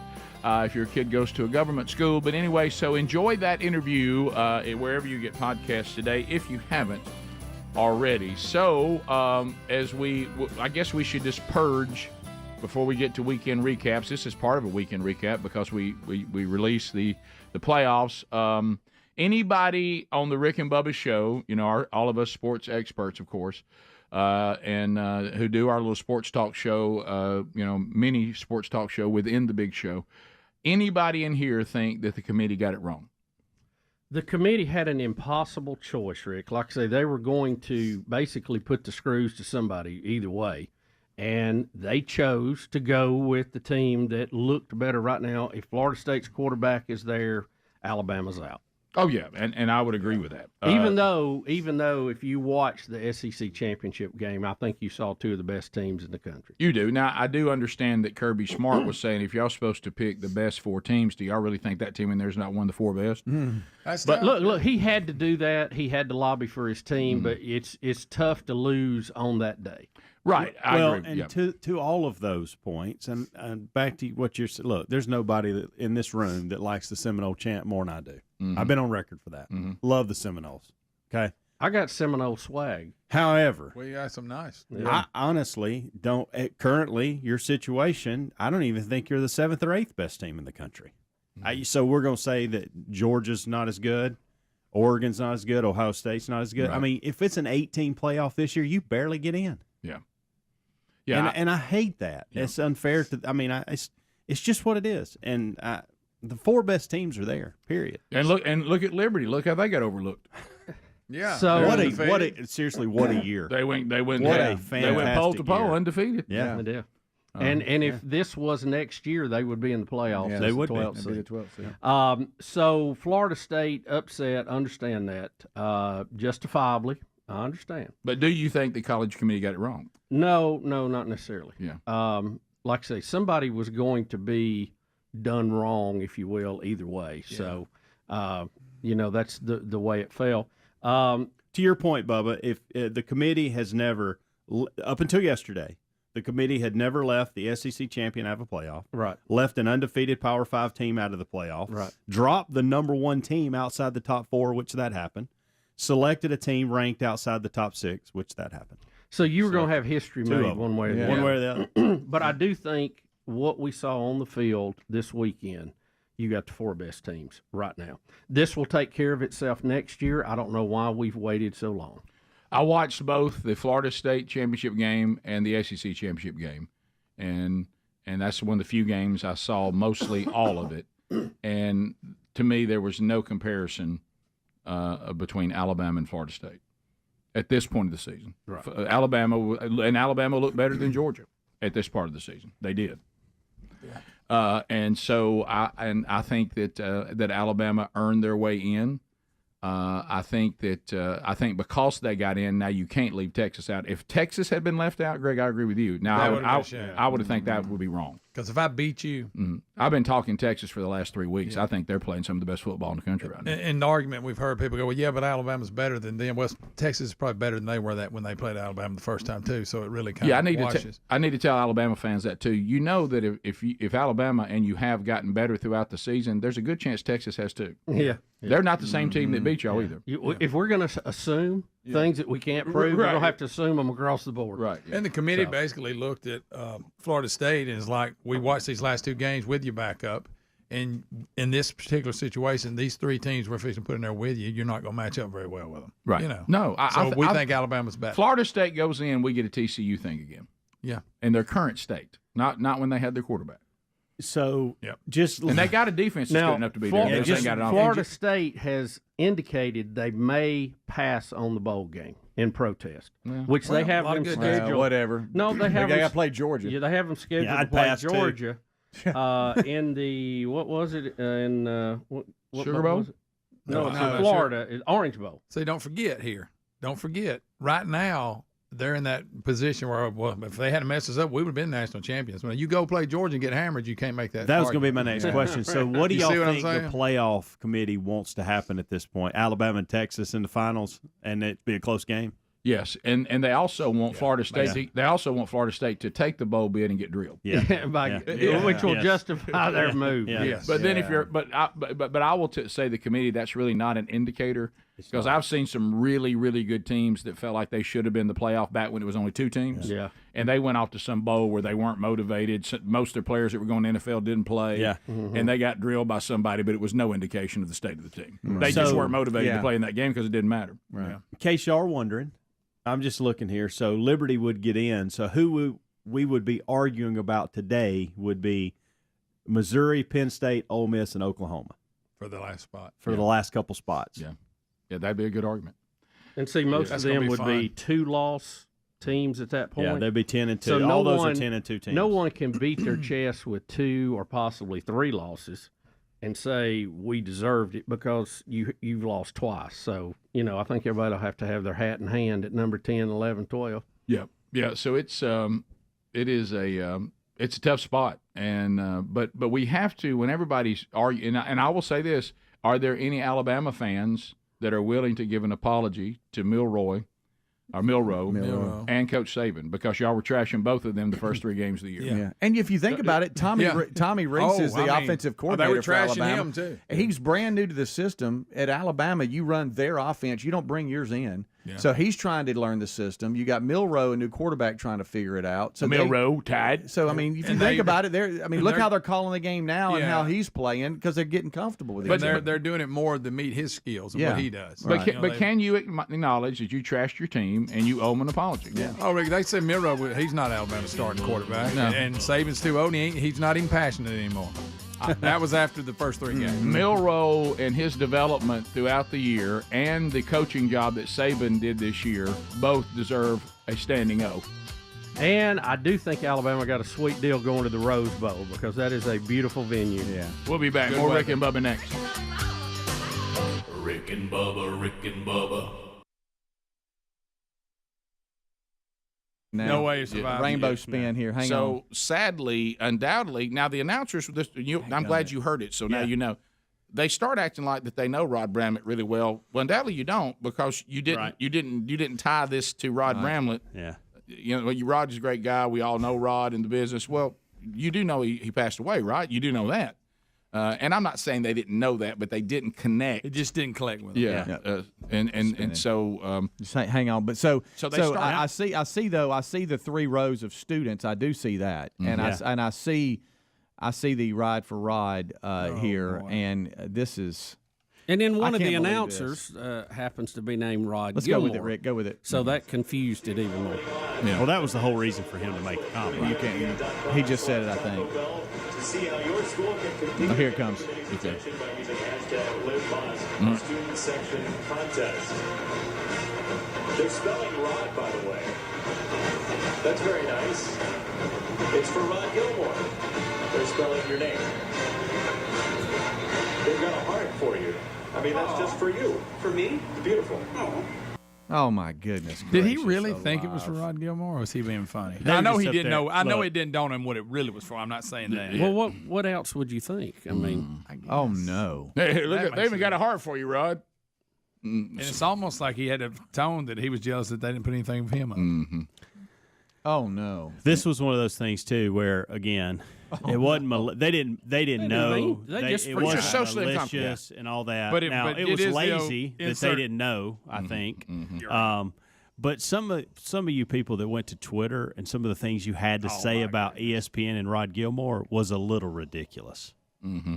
I mean, I've never heard such outcry, especially even after they came out and apologized. You still continued to beat up on them. Not defending what they did. It was lazy, but they didn't do it on purpose. They didn't say, hey, watch this. Yeah, and look, y'all have done it. We've done it. Yes. When you are doing a ball game like that, and especially on TV, there is so much going on, and they have to be so well prepared.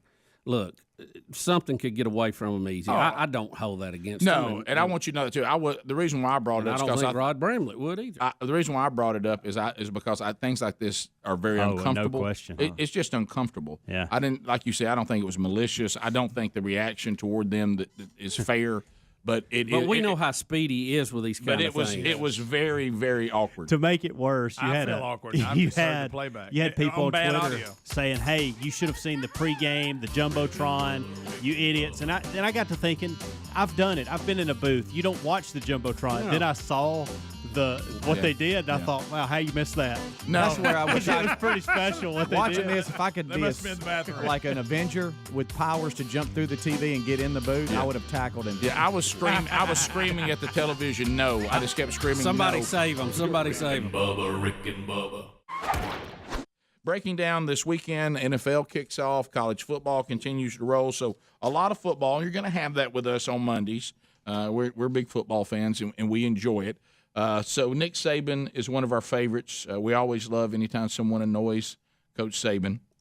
And apparently, Alabama, when you have the kind of success that they have had, it's not like people are lining up to play you. So you get your checkbook out and you try to fill these non-conference games. And to nobody's fault other than the rest of the competition in the SEC. The SEC still the top-tier teams as good as anybody, but the mid to lower-tier teams they're not really living up to the hype lately. And so there's not anything they can do about that. But one of the things he's been upset about is people leaving the games early during blowouts. I think that request at 3 o'clock in the afternoon at 97 degrees is unreasonable. I'm willing to persevere through LSU, Alabama. I'm not willing to persevere through this for New Mexico State. I'm sorry. I heard some people even saying, I'm not even going. And then other people. This is the game that people get to go. Rick, it was really hot. Yeah. It was really Look, hot. I was shocked the number of people that I know that I'm talking about are big-time fans of fill in the blank, not just Alabama. Yeah. Big-time fans of college football teams that had these afternoon games, and they didn't go. They were just like, yeah. And they weren't premier matchups. Don't misunderstand me. If it was, but these are people who go with every game, no matter who they're playing. Yeah. That didn't go because of the weather, because it was just so hot. Yeah. But anyway, so Saban was asked about. He was asked about the schedule first, and then it went into the students. Okay. And so it's a couple of minutes of gold because we're always looking for something. I love it. What do you think of what do you get out of a game like this, and do you think this kind of level of competition can get you ready for an SEC game a week later? Well, look, I've talked about this before.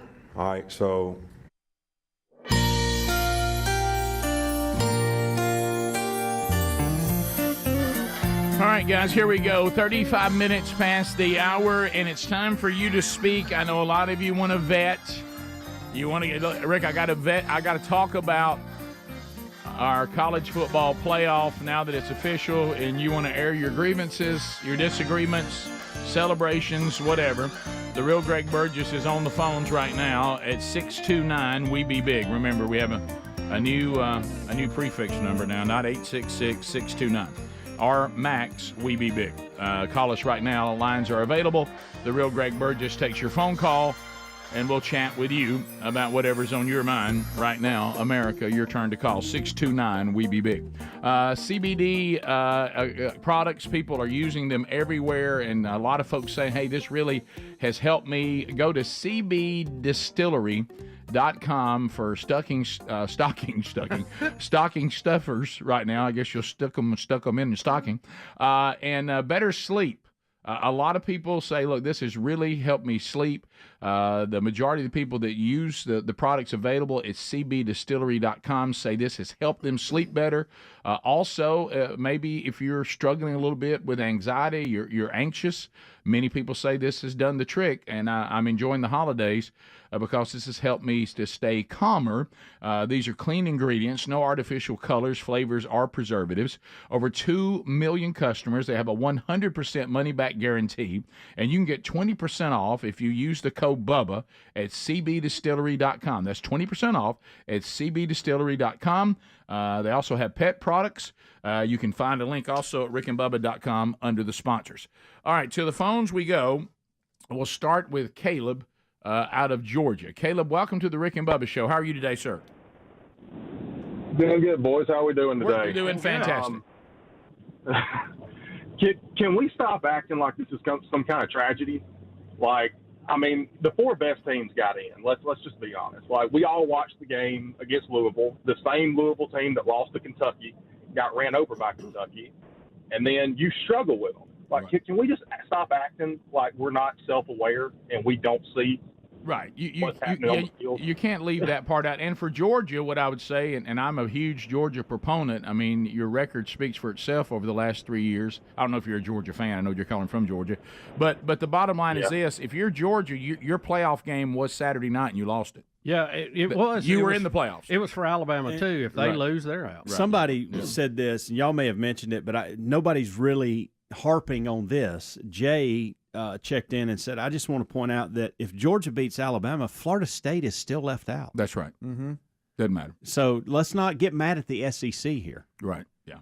This is your SEC argument and the Sankey and the money and all that. That's you can put that away because Texas is in, and they would have been in and deserved to be in. And I will tell you, the better team. You also paid a price. TCU cost you. What happened last year embarrassed the playoff committee, that championship game. And don't ever forget that also, just like these so-called reality shows, this is a TV event. And the SEC has won 13 out of the last 17. And SEC fans watch a lot of TV.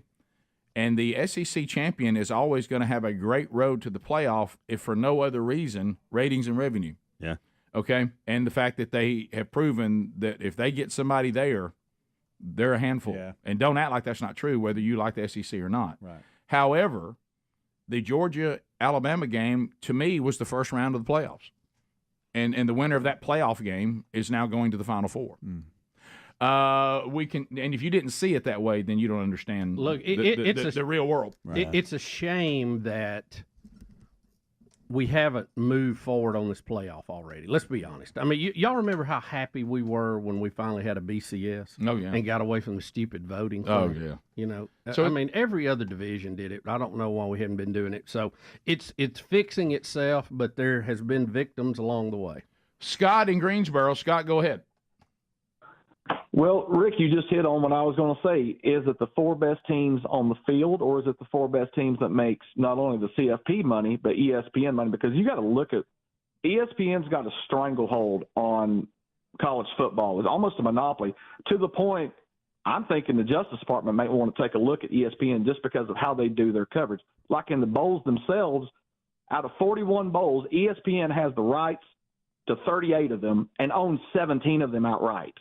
So is this about the four best teams, or is it about the four best teams that's got for the money purposes? Because if you look at the way it's who's in, it's a nice geographical breakdown of the entire country and about viewership. Well, I would go along with what you're saying if those four teams had not done well and like they put a 2-loss team in or something. But even I think it all worked out, and the points you're making are valid. But they're also valid because these four programs and these programs are very, very good. If I followed your line of thinking totally, I would have left Washington out. That's what I was going to say. Yeah, if it is so about that it's alone, a little flawed there, then Georgia's in and Washington's out. All right, so we have an Yes. emailer here, and I haven't validated this yet, but he said the BCS computers ranked them too. They had Michigan, Washington, Alabama, Florida State, Texas at 5. Yeah, but to me, I would have a real problem if Florida State would have got in over Texas. Oh, yeah. As far as just the product on the field at the end of the season. Yeah, it just – and you remember when they set this up, they talked about how it could affect a team if they lost a key player or a quarterback or a coach. It's in the criteria. Yeah, I mean, it's in there. It was a sad state because what was the young man's name? Travis, the quarterback for Florida State. What's his name? Is it Jordan? Jordan Travis? I don't know. Walker, welcome to the show. Go ahead. Impact player. Yeah, no question. Walker, go ahead. They're a different team without him, offensively. Walker, go ahead. Okay. Yes, sir. Jordan. All right, go ahead, buddy. You guys hit on this there while I was holding, but it's not an SEC problem. And the guy before me said it. They watched the Louisville game. I mean, your starting third quarterback had 55 yards passing. Yeah. Well, Dan Mullen made a very good point, and because I was kind of in that camp too, and he said, as a coach, you're never going, because we talked about this. Bubba mentioned it. I said the same thing last week. If Florida State, really blasts Louisville, just runs the score up, then but they're never going to do that with the game plan and the quarterback. I mean, we saw them run Wildcat most of the night. And so Dan Mullen made a good point. That game would have never got out of hand based on the game plan that Norvell put together, which makes really good sense, and the fact that they just found a way to win, and that is good. They'll be commended for that. And the defense played great. The defense was fantastic. But even though I'm probably flawed because I don't watch enough of college football, but just uninformed when I hear, hey, man, we dominated Louisville, I'm just like, Louisville's offense. I know that Louisville had some impressive numbers, but who did they play? Yeah. You know, I heard that Dan Mullen comment, which surprised me that he had Florida State at 4. I was caught off guard by that too. Yeah, I didn't agree with him on that point, but I did agree with him on that was a great point when he's talking about coaching. He's like, you got to understand, there was never a point in this game where Florida State was going to beat them badly because of the plan they put together. Right. Yeah. Brandon, welcome to Rick and Bubba. Go ahead. Hey, morning, Biggins. Hey, buddy. Hey, I'm a defender of Alabama. I've been a longtime fan. You must have an easy life. You must have a really easy life. Yeah, do you have to do a lot of work with that job? Hey, it hadn't been that way forever, guys. I mean, when I went to Alabama, seems like it. Pretty much my lifetime. But the one year that I went to Alabama, no, sir, we had a 7-4 season for the 1 year that I had season tickets. So I was accused of having rose-colored glasses on. I had to sit and listen to the whole, Saban needs to retire. And I'm going, who would you want as your coach? So I said, it's just a matter of this is the best coaching that they've done. And I'm ecstatic. Yeah, there's no doubt. It'd be like me sitting around going, well, I always had to defend Tom Brady. And everybody go, I bet that was easy. Steve in Huntsville. Steve, go ahead. Hey, good morning, guys. Hey, buddy. Y'all hit on a lot of the points already. Number one, if Georgia would have won, Florida State's left out. Yep. Number two, it was Bama hate all day long yesterday on social media. Nobody mentioned anything about Texas jumping Florida State. And when you did, they said, well, Texas beat Alabama. Well, there's still a one-loss team that beat that jumped an undefeated team, and there's no Texas hate. It's SEC hate. I don't really care about that. But I think the biggest problem when they started this 4-team playoff is everybody kept bringing up Power 5, Power 5. Well, if you've got a Power 5, you got 4 slots. Somebody's always getting left out. Right. The whole number 5 means somebody's going to be left out. Yeah. But that gets resolved next year. So that's plus we're a Power 4 now. Right. That's true. It seems like. Well, that's true because 12's out. Aren't they? David in Alabama. David, go. Hey guys. Everybody's talking about how they struggled with Louisville, Florida State did, but we cannot forget that Alabama struggled with a 6-6 team that got beat by New Mexico State 2 weeks ago. Yeah, but the difference is Florida State doesn't have their Milroe anymore. Alabama still does. Right. So that's a big difference. And Alabama has they've got their guy, and Florida State doesn't, and you can't ignore that. Florida State's not the same team without him, and you can't ignore that. And again, I hate to bring this up because y'all just don't want to listen to this. If Auburn beats Alabama, you're still left out. Right. Yeah. If Georgia beat Alabama in the SEC championship. You're still left out. Yeah. Florida State can't make any. And plus, Georgia struggled with Auburn, too, and didn't exactly dominate Georgia Tech. These one games in a given time, that's different. Bubba, Rick and Bubba. We try to schedule the best teams that we can schedule, and we're trying to do that in the future as well. But we can only play the people who are willing to play us. I've said my opinion about playing 12 Power 5 schools. That's what I would rather do. But a lot of other people don't agree with that. I'd rather play 10 SEC games and then play 2 other Power 5 schools. So all the games are exciting for the fans. All the games are good football. You wouldn't have to go undefeated to get in the playoffs because you'd play a more quality schedule. I've been through and covered that ground 100 times. Get mad. So do I think we can get better in games like this? I do. If you approach the game right and you practice the right way and you prepare and you have the right focus and you play to your standard, you can get better playing anybody. Would I rather play other teams? No disrespect to New Mexico State. Their coach works hard. Their players played hard. But if it's my philosophy that we should play 12 Power 5 schools, I'd say the answer to that would be yes. But that's a philosophical answer, all right? And that's not the way it is, all right? So I don't know why you would ask me that question, as if I could do something about it, when I can't do anything about it. So we're playing the best teams that we can get to play us. Why don't you start calling around and see if you can get somebody else to play us, and we'll play them. We'll play anybody you can get to play us. Yes, yeah. Were you disappointed that the students cleared out early today, or do you give them a pass because of the heat and maybe the score of the game? You know, look, I've talked about this many, many times before. You know, I think it enhances the value of our program if our stadium is full and people stay for 60 minutes in the game. All right, so from my standpoint, I always want to see the stadium full, and I want to see people stay for 60 minutes in the game. You know, we expect our players to compete for 60 minutes in the game. I'm not satisfied with the way some of our players competed in the fourth quarter, the second team guys and all that. So, I mean, I'd like to see them get supported just like some of the people that, you know, are fun to watch. All right, so I would love for the students to stay there for the whole game. And I know we've tried to enhance, you know, with some of the things that we're doing to try to get them to do that, but that's a choice and decision they got to make. But all these things affect the program, all right, because, you know, people come and we have recruits here and they want to see a full house and all that. So everybody wants to be a part of the team. Everybody wants to be number one. But everybody don't want to do what the Beast does. Everybody wants to be the Beast, but they don't want to do what the Beast do. So everybody's got to make a sacrifice. Now I'm at. You know, I mean, you want to be the lion? Everybody got to do something, right? Everybody wants to be number one. If I ask that whole student section, all right, do you want to be number one? Nobody would put their hand up and say, I want to be number 4. They would all say, we want to be number 1.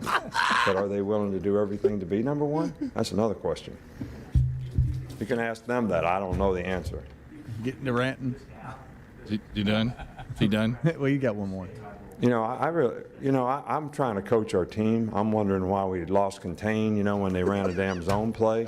I could care less about that. I hope that there's something that we could do that would enhance their wanting to stay and have the spirit to stay and all that. But I don't really know much about all that stuff. You know, that's not my cup of tea.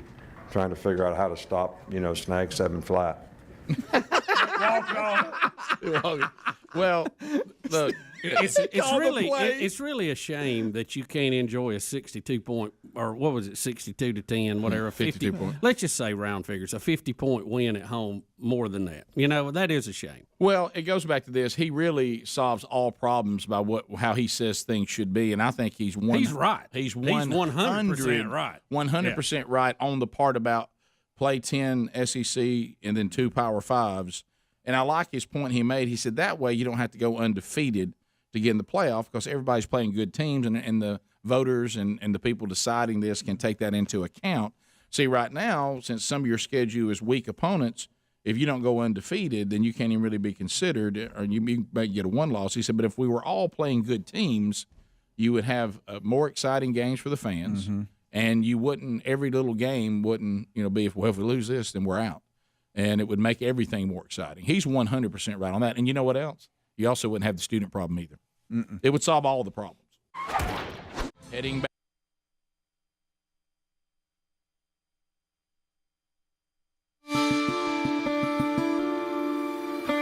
Nine minutes to the top of the hour, the Rick and Bubba Show. Thank you for being with us. Hey, hey, hey!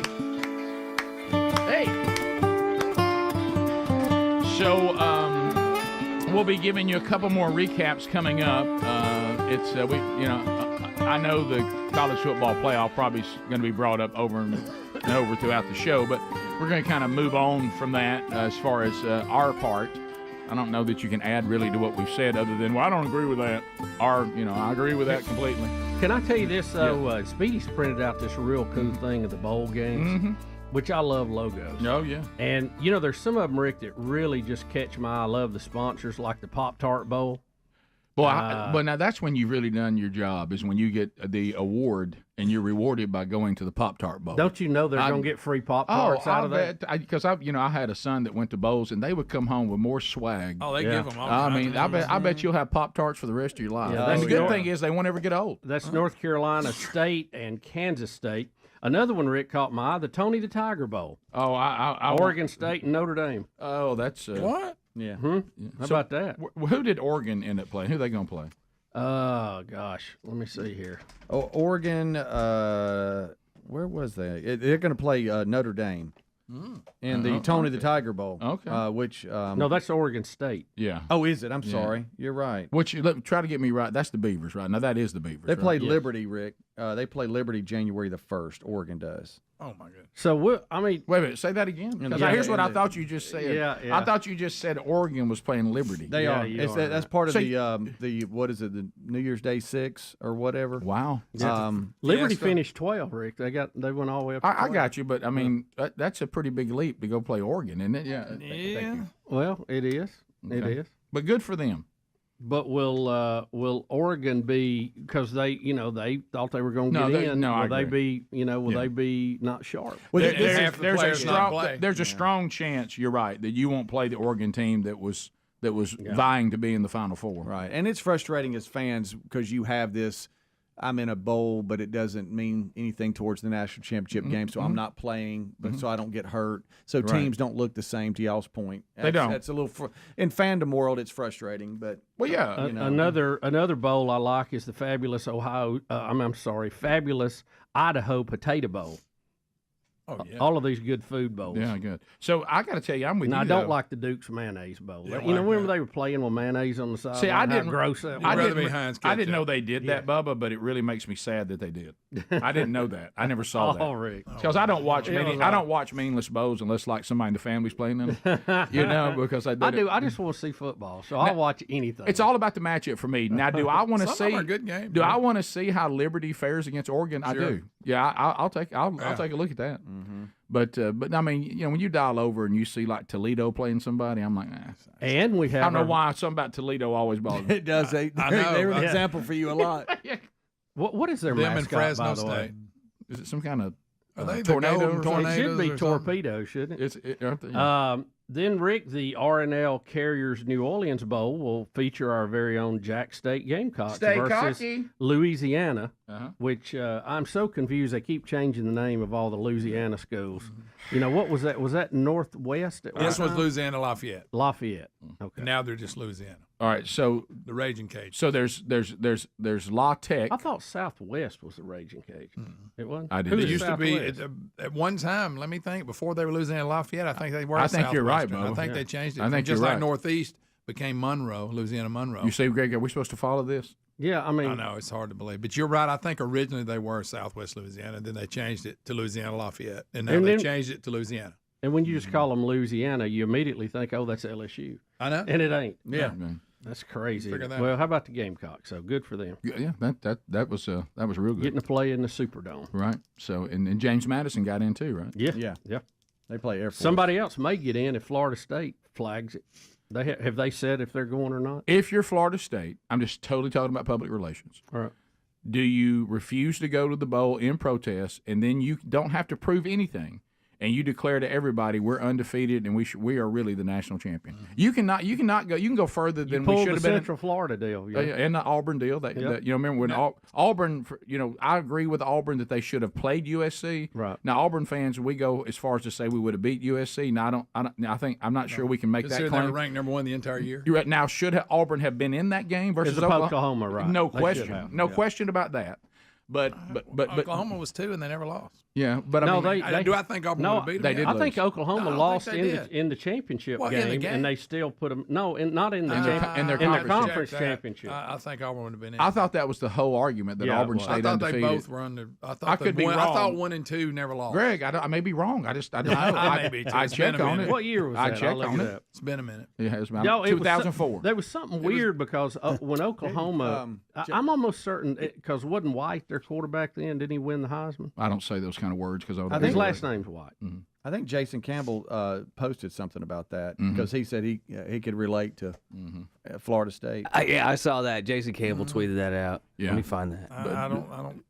Greg, I could be thought wrong. the I one and just two teams remember were at the undefeated. time being very confident that Auburn was better than Oklahoma, but I'm not saying they're better But than Auburn USC. the year before was ranked high and fell flat on their face. So in the preseason, they came out, they were like 15th or something. Not talking about that. Kind of on them. Talking about 2004. No, but I'm saying that was 2004. Right. The year before, that's why they were ranked so low. You're right. The year that they went Right. undefeated, if you listen. But I think they were 3 or 4 and should have gone in. It was a. But I think everybody just assumed overall they were though that better. was one of their best teams ever. Yeah, had. there's no doubt about that. They what 4 number 1 draft picks, Right. something like that. Yeah, but again, what I was saying, the point is, I'm acknowledging though, as someone who tends to be an Auburn fan in college, not as rabid as I once was. I acknowledge that I didn't go as far as to claim they would beat USC because there's no way of knowing that. Right. But if I'm Florida State, I now can declare all kinds of things. If Now, I you go to your bowl game and beat Georgia, true, and it still don't make you national champion, but at least you got a good argument. but then the Georgia fans come back and say we weren't motivated because And they weren't. because we play for championships. And all the seniors won't be playing. And all of our seniors went on to the NFL. Yeah. See, there's no way There's no anybody's ever going to be happy. So you're probably better off just not to play it and then declare you were the best team. Oh, and we've seen that. And you got railroaded. We've seen that many times because you ain't got to prove it. You don't have to prove it. I mean, you can be all kinds of great things. Oh yeah. Does it hurt you though if they decline? Will that hurt them on practice time? Because I always hear the coaches say the bowl games are good because we get to keep practice. They practice the players that they're developing. And what about the revenue that you would make from the bowl? They won't. And Florida State, as we've heard 1,000 times, revenue-wise, is not that strong. They need some money. Yeah. So they need some money. And then it would affect the ACC and who goes where because you got Louisville and USC playing. Then Clemson and Kentucky are playing. These are all bowl games. So if they were to decline, then that would move those teams up. They won't decline. It's all talk right now. Yeah, they're just mad. Yeah. Top of the hour, we'll come back. We'll continue to recap the weekend still to come. Country Mouse goes to New York City with the Promise Keepers event. Then we've also got the recap of the Rick and Bubba Christmas party. May get a call from Betty Lou Bussey on that one. All still to come on the program. Rick and Bubba, Rick and Bubba.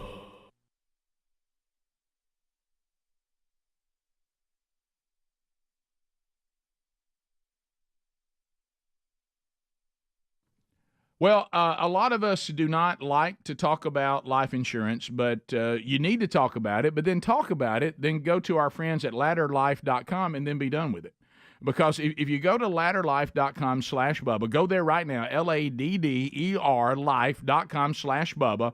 They have simplified life insurance because they have solved the problem and they're answering the real question that we all have.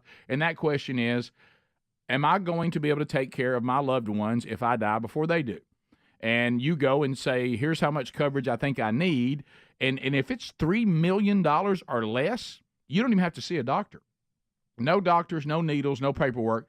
All you do is answer a few questions about your health in an application, and then their algorithms will work in real time to get you instantly approved, okay? And if you don't like it, say within 30 days, you're like, well, they give you a full refund. Cancel anytime, no hidden fees, and like I say, a full refund if you change your mind in the first 30 days. Ladder policies are issued by insurers who have long proven histories of paying claims.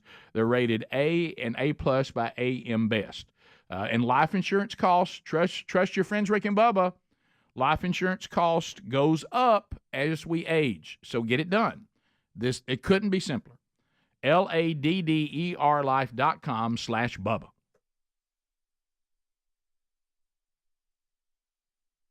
To where we're all from in Bubba's hometown, Jacksonville State University, and the football game this past weekend against UTC, Tennessee Chattanooga. And I know that I didn't know who all was going to be there, but through all the different posts on social media and all that, I saw that one Bill Bubba Bussey flipped the coin. I saw, Greg, that you and Dad were there. Yes, we were there. And so that was. I saw Bubba flip the coin. Yep. I couldn't tell which one was you, Bo. We had a lot of fun. Had a lot of fun there. And, we were back at Jacksonville State University in my hometown of Jacksonville, and it was a big game for the Gamecocks, Rick, not only because Chattanooga is such a rival with them, and we've had so many great games over the years. But, Jack State stumbled a little bit out of the gate the first week on the road, so it was important to come home and get a big win and get things pointed in the right direction. And we were asked to flip the coin. And just had a ball doing that, and appreciate being asked to do that. Now, Rick, there's a lot of pressure goes with flipping the coin. I don't know if you knew that or not. I mean, there's a lot of pressure out there. Is it true they've asked you to be in the hot video next year? They're gonna dump paint on you. Bubba's shirtless, getting that paint on. So everybody starts telling me before the game, says, "Hey, you got to get us the ball. You got to get us the flip, so we get to get to call." And by your reaction, I think you did it. And did you see the swagger? Oh yeah. Well, Rick, here's the thing.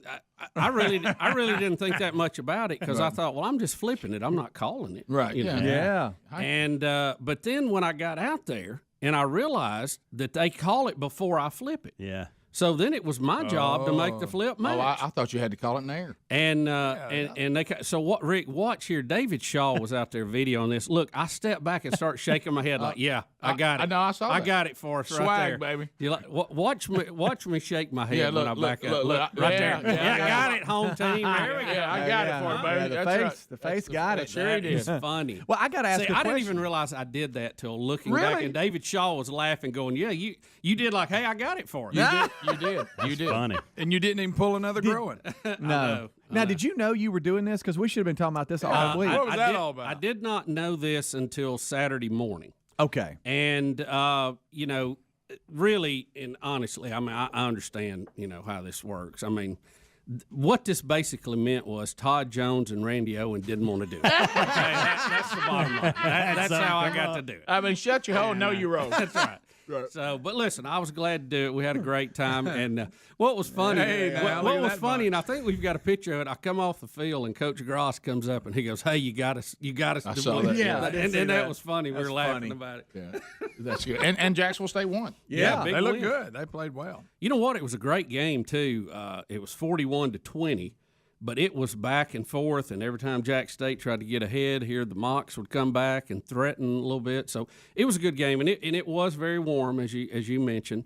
But I did see several folks we know from Chattanooga. It was good to see them. And then at halftime, I got to do the interview with our friend and your lifelong friend, Mickey Shadrick. Yes. And Mickey was so funny. He said, "This only lasts about 3 minutes." And I said, "Well, we're on there for 4 hours. That's really going to fly by fast."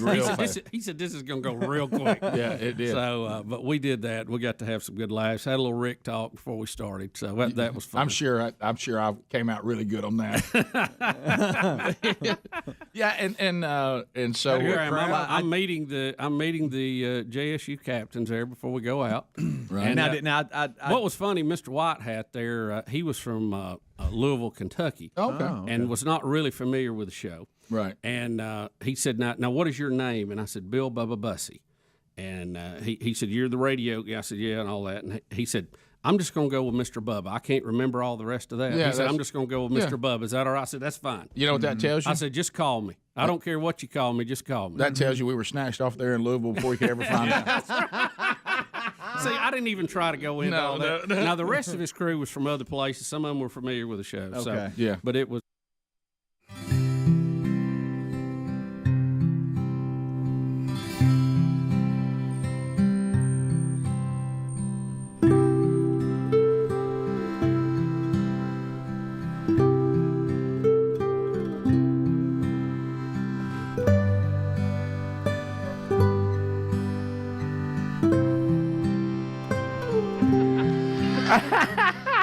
Six minutes past the hour as we start a brand new hour from the No Name Studio, living out on the bleeding edge of technology. From Sweet Home, Alabama to the world. Our new number, 629-WE-BE-BIG. And I may be saying the wrong one, I don't know. But No, you got it. 629-WE-BE-BIG. Yeah. Max WE-BE-BIG. Y'all blew up the phones if you're just joining us this hour on Friday. Almost 90,000 calls combining on the 12 working days of Christmas and the wonderful wheel of canned meat destroyed the phone system for the entire broadcast company and I think even affected small cities. So we have been moved to a different toll-free line because of the power of you, the audience. So there you go once again, flexing your muscle. Gift number 3, see if you can blow up another phone line today. Will be happening before this show is over. Welcome back. There's Bill Bubba Bussey. Rick, glad to be here, and thank all of you for joining us for the little party we call Max, Rick, and Bubba. Yes. Greg, you can give another right again. We researched the 2004 undefeated Auburn team that power ranked was higher than Oklahoma, but Oklahoma stayed at number 2 and never lost. But what caused the controversy is when they played USC, they were beaten 55-19. They had a TCU moment, and everybody was like, well, Auburn was better than them. Well, which goes back to if you settle it on the field, you can find out. Yeah. Back in those days, the top 2 played, and that's Right. all. And in the final poll, they jumped Auburn over USC, which usually would not happen in the championship. Yeah. I mean Oklahoma. Yeah. Greg, and so what do you want to say?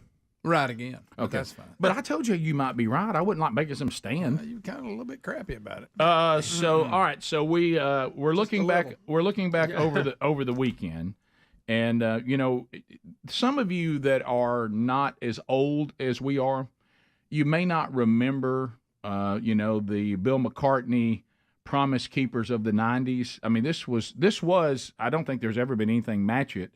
This was the biggest men's ministry movement I think that in my lifetime I've ever seen. As far as the events were stadiums and the mall. It was like in Washington didn't have a big. And then it was like, and then they had the that kind of. That was Million Man. It was Million Man March, but it was a movement like that. Yeah. It was just like that, but it was multiple places, and then like a lot of, which is one of the things that.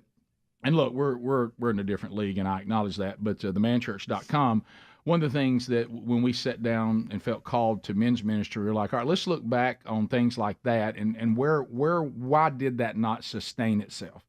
And what the people that Promise Keepers openly talk about, the ones that are there now, and is that they had no discipleship plan. But in their defense, they said we actually thought our job was to do the high challenge, which they were great at. I mean, probably some of the best events ever. And there's men walking around today that are redeemed because of it, so I'm not belittling that at all. But they said the problem we found is that a lot of men came and had an experience and were challenged, but they were never equipped and they were never discipled, so they faded away. Or they remained in spiritual infancy and da-da-da-da. And they said, we thought the local church would disciple them. We didn't really ever know how we would do a true discipleship plan at a stadium that would be sustainable. So what we said, well, if that was the case, then themanchurch.com, we're going to concentrate on that other part. Now, are we doing conferences? We are. But is that kind of our bread and butter? It's not. Our bread and butter is the equipping. We write curriculum. We have a curriculum plan. We will have 5 in 2024 that are 40-week curriculum designed for men, because you can't disciple men treating us like we're women and children. And most curriculum that is not designed for men. It's designed for children. We need that. Youth, got to have it. Women, love it. And adult classes that are co-ed. And all that's important. But you would think that if men have as much influence as we know God has given men and women equal, but the influence cannot be replaced, you would think that men's ministry would be at the forefront of every local church, and sadly it's not, except on Father's Day when you get up there and talk about that we don't do our job. Yeah. But then if we're not doing our job, then are you going to equip us to actually do it? Yeah. Don't just keep telling us what we should do, show us how to do it. So that's what we do at themanchurch.com. So when they had the resurgence of Promise Keepers, Ken Harrison and I ended up, and he went in and he fired the board. And I think the funniest line ever from Ken Harrison was when he walked in and he said, I give the board credit. They had run Promise Keepers in debt, and we even owed people like Tony Evans honorariums that we'd never paid them. And he goes, after being at one point, they were making millions of dollars. And he said they would just put it back into a bigger event, more 18-wheelers, more stage, more lights, and he said, and they did a great job. Don't misunderstand me, but like a lot of things, they just lost their way on sustaining it. And do you love this line? And I think we've all been there. It's kind of like a coach that hasn't won in a long time. He walked in, he goes, now, the fact that I'm here probably tells all of you that y'all all need to go, right? Mm-hmm. I mean, I wouldn't be here if y'all had done a bang-up job in here as the board. And he said, to their credit, they all said there's no arguing against that, and we're out. Yeah. So he came in, paid all the Promise Keepers bills with his very successful company, and then started it again. So, and he's as usual, met some pushback for staying with some of God's standards, and so what we're doing this was not an event that we planned. I was simply invited to be one of the panelists this time. I didn't get a whole segment where I spoke, but I was interviewed by someone on a topic, and that was part of their format. Was they had a couple of speakers, but they mainly just had people getting interviewed, and that's some of the people that we'll talk about when we come back. But so I was honored to get that opportunity, and Sherry and I kind of went back and forth. I'm like, do I want to go up there in December and trying to go to New York? And the thing that Promise Keepers is doing right now that's, as of this moment, we're not able to do on our own at themanchurch.com because of their brand and their connection and the level of board members and the level of income these men have. We're a small operation. Now, are there over 800 churches doing our curriculum right now? They are, and we're excited about that. And that's our role. We mainly, cater to the small to medium church, which I love because that's where the heartbeat of the church usually is anyway. But Promise Keepers can give us access to an audience we can't access ourselves yet. Yeah, right. Okay, and that's just I can't access New York City. Nobody's going to invite the Man Church to come to New York City. Okay, so Promise Keepers says, well, now our brand can get you access to the men in New York City if you'd like to come. And I said, I'll take that. And so what we did is we also, even though we couldn't set up our entire 40-week curriculum, we did take these, and this is like the 31-day devotional that we have, and gave those away until they ran out to the men that were there, so they'd have something that they would leave with. But we're working to kind of long-term always be able to provide the equipping part. But what they did do is allow me to interact with pastors there and tell them what we do, and many of them said, hey, we're in. We need what y'all do. So that was good. It was a good networking trip too. So when we come back, I'll talk about, what is it about us, this bunch? What is it about this bunch? Can we not go anywhere? Can we not? Why do we find ourselves in handles? Are we just prone to handles? I mean, is there something? Are we flawed in some way? I mean, are we a bunch of dandies? Y'all knew as well as I did. It on paper, here's what it looked like. I'm just a guest. I go where they tell me. Yeah. I go where I'm supposed to be. I do what they ask me to do, and then I go home. I'm not running this, okay? We're not. All I've done is got the guys, at Iron Hill Press to send the devotionals, right? And that they mailed those. We're just giving them away, and then I am interviewed. That's all I think I'm doing, okay? And then I don't know how these things happen. No. So we'll come back, and I'll talk to you about some of the men that I got to meet. And of course, Adler's question is, Rick, did you get to meet Stephen A. Smith? I think the weirdest moment is when I got to meet Mayor Adams of New York City. I didn't see that coming. No. Bubba, didn't see that coming. So we'll be back. More Rick and Bubba after this. Rick and Bubba, Rick and Bubba. Did you? It was good to meet well, them. I told, now I didn't, because, baseball works parking, so I told Tyler, I said, look for Bubba. He's going to be there. Well, we came in. That's where I was greeted with Coach Gross as we come off. And he's like, "Hey, come back and get it next week." He's such. You tell you what a great guy. He is. Oh, Great guy. Yeah, love Coach Gross. He's an outstanding coach and even a finer man. Yeah, and, he's a good guy. I've heard his pep talks when they win and when they don't win. Right. They're classy all the way. Yep. So that was really, now the pressure is, since they lost the first week and they won this week, do you have to go to all of them?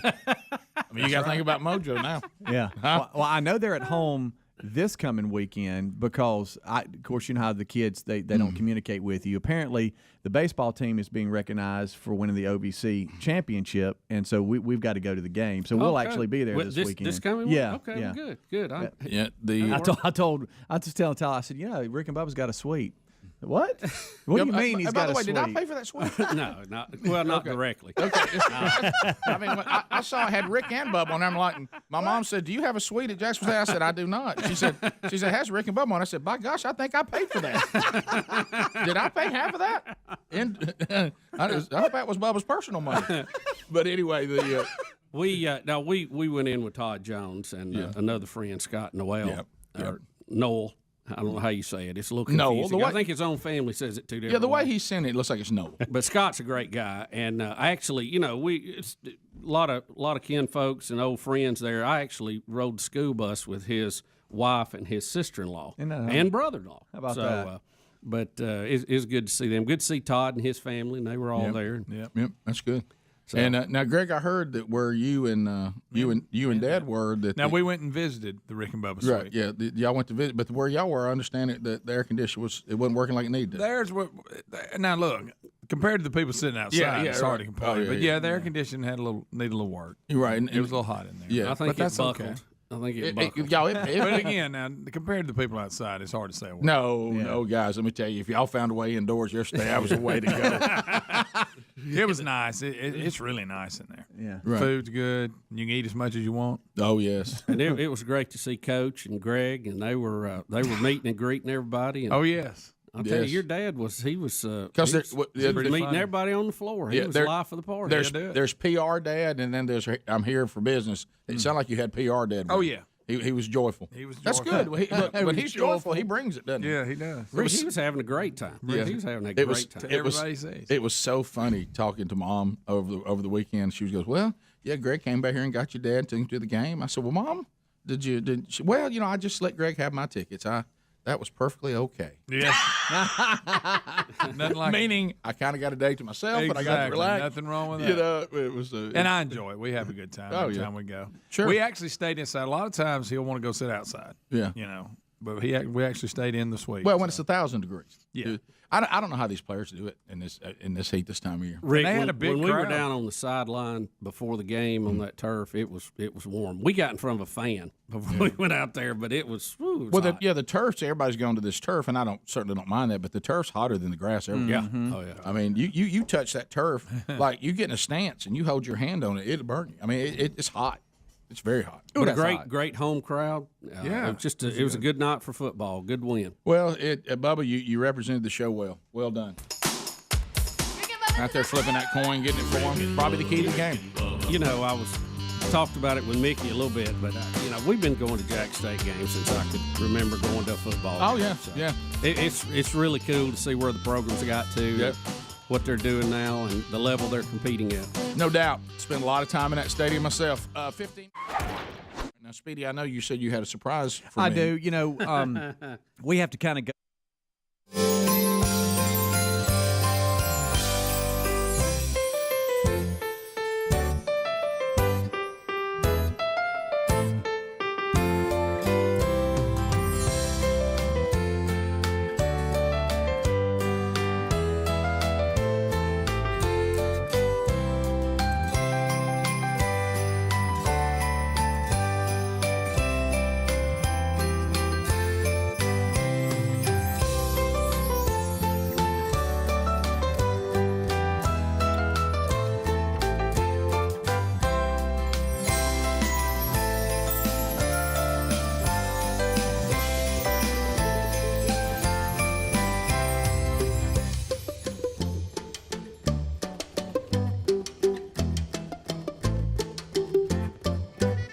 We're back 20 minutes past the hour. Our number 629 We Be Big. That's 1-629 We Be Big. You can join us or Max We Be Big after y'all blew up the phone. Gift number 3 coming up before the day is over. So I mentioned going to Promise Keepers. I'll recap it, and I told you we gave out the 31-day devotional Transform that came out this year. We also have a brand new one. Brian Gill has just written a new 31-day devotional called Jesus Is. That's the I am statements that Jesus makes about himself, 31 days, unpacking all those. You can get those 2 devotionals signed as gifts for the men on your Christmas list, and the cutoff day is the 15th of December, and I'm going over to sign some of those today. So obviously there'll be limited numbers. So if you haven't ordered that and you want to, you can. You don't have to get a signed copy. You can just go get it yourself. But if you want a signed copy, use the link we have in show notes at rickandbubba.com, and the cutoff on that is the 15th. All right, so Promise Keepers, I'm headed out. I left the show early. You know, and it's one of those things with the Birmingham airport, you just never know. Looking back, honestly, even though I didn't get there till about an hour and 15 minutes before the plane left, I really had no issues. It was, Okay, good. and I do the valet parking, so I don't play games, and I'm on the clear thing. I found myself doing clear even though the line was short. Because I feel like if I'm going to have I like to check in just so it keeps the system, Yeah. and they go, oh, yeah. Do you he's agree with using that? it. Yeah. It really didn't do anything to make the line shorter for me. I just thought, well, if I'm clear, I want to do clear. Well, you're paying for it. Right, yeah. And I got to use it in New York City. LaGuardia had it clear, too. Not all of them have them, but LaGuardia did. LaGuardia. You got clear over here? Come over here at LaGuardia. So anyway, I'm headed off to the city, and here's who the lineup was at Promise Keepers. We told you about Ken Harrison. He runs it. He's like the president now, and he spoke. The hosting church, and Bubba, you had told me I was not familiar with A.R. Bernard. You were, because he's been around a long time. And they have multiple campuses, but the Brooklyn campus is the church is called the Christian Cultural Center. Cultural Life Center or something like cultural, that. I used to listen to him coming to work every morning when I had a longer drive. I don't hear him now. Yeah, I wasn't familiar with him. Of course, Chad Hennings, who's been on the show, former Dallas Cowboy, was there. I want to tell you about meeting Beckett Cook. Fascinating testimony. I'd never heard of Beckett Cook. You would think for obvious reasons I would have, but we really hit it off, and I'll tell you more about that coming up. Also, Billy Hallwell was there. Miles McPherson, pastor out of San Diego that played for the Chargers in the NFL. I was interviewed by Jamal Bernard, which is A.R.'s son. And then Senator James Langford was there out of Oklahoma. Yeah. Stephen A. Smith was there. Curtis Martin. So all those people played a role, and either on a panel or they spoke. Now, I will tell you, the Promise Keepers, they were committed to a long evening. It was over 3 hours that we were there. And of course, I'd been up early that day, but so I was all in, and one of the things that I realized pretty quick is I get to New York, no problems leaving Birmingham at all smooth. So I get there, and I go to do an Uber from LaGuardia. That's a different Uber experience. There's a lot of people vying there for Ubers, and that's a lot of folks. That's a lot going on. So I get in with Frankie, and Frankie informs me, since it's New York City, that it will be 1 hour and 15 minutes to my hotel. How do you say it? Hey, just want to tell you that, hey, first of all, nice to meet you. I'm Frankie. The traffic is a killer. It's a killer today, man. What time you got to be there? And I said, I just need to be ready in the lobby by 4:45. Man, I'm going to tell you, you're not going to have long. Maybe a quick shower. And I'm like, all right. So we're going to cut it close. Okay. So 4:45 in the lobby. Okay. Okay. This is important. So we do. Frankie and I hang out, and we get to know each other really well because we got time. So I tell Frankie, this is when I first realized something. So where's your thing? I said, it's in Brooklyn. Brooklyn? Wait, why are you staying over in the financial district? I don't know, Frankie. I'm just going where they told me to go. You got to ride, man. That's about an hour. And I'm like, I'm an hour from the venue? Oh, an hour. and I said, why didn't I put you over there closer?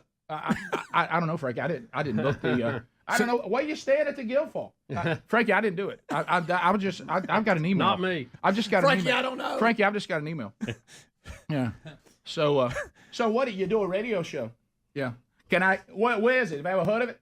I'm like, probably not. You ever heard of Rick and Bubba? Huh? Rick and Bubba. I tell you what, you Southerners you're hilarious. I'm gonna listen to that. What you on Instagram? And I get him lined up. Okay. So anyway, he drops me off. He said, "Hey, good luck to you." And I'm like, "Thank you, Frankie." So he gets me. I don't even like driving over here. These roads they're too tiny. Look at this idiot.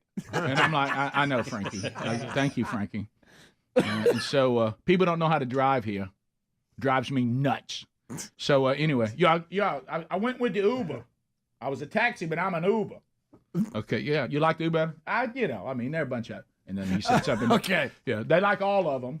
But anyway, so he lets me out, and we're upset about the Jets, and we get all that finished, and so we that looks good, doesn't it? How many quarterbacks we gonna go through?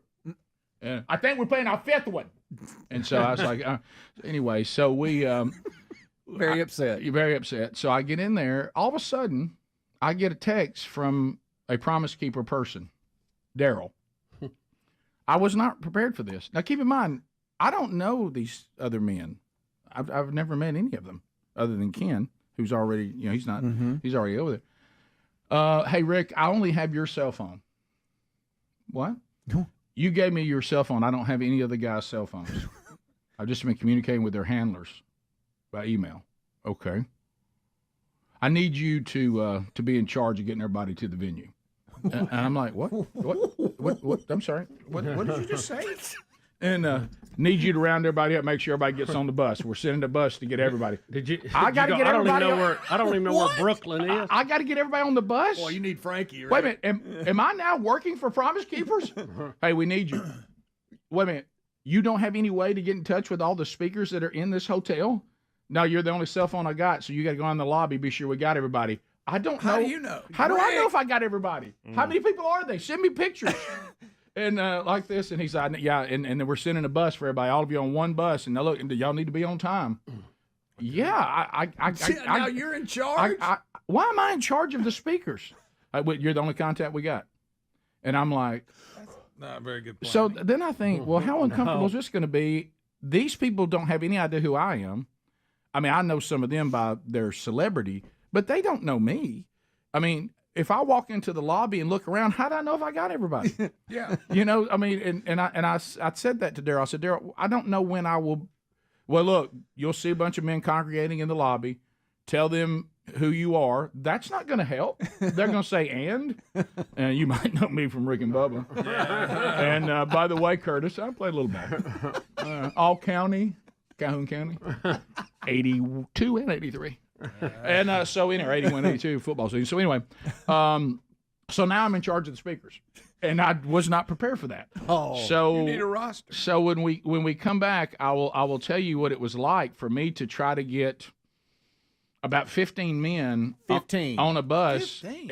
And the only one I'd ever seen was Chad Hennings, and so I have to go out now. Stephen A. Smith is not there. He's coming with a handler from somewhere else. But I got to know, did you start writing down a list and stand in front of the bus and call out I'll names? tell you one thing. You'll plug your phone in and get your Wi-Fi started. Yeah. And you'll pull up the Daring Faith Conference and start looking at pictures. and try to write down people's names. Anybody hear Miles McPherson? Miles? Why am I in charge of getting everybody to the venue? I'm one of the panelists. What am I doing in charge of this? Well, you got that man church thing, but that's not what this is. We're not in charge of this. Where's Andy and Les?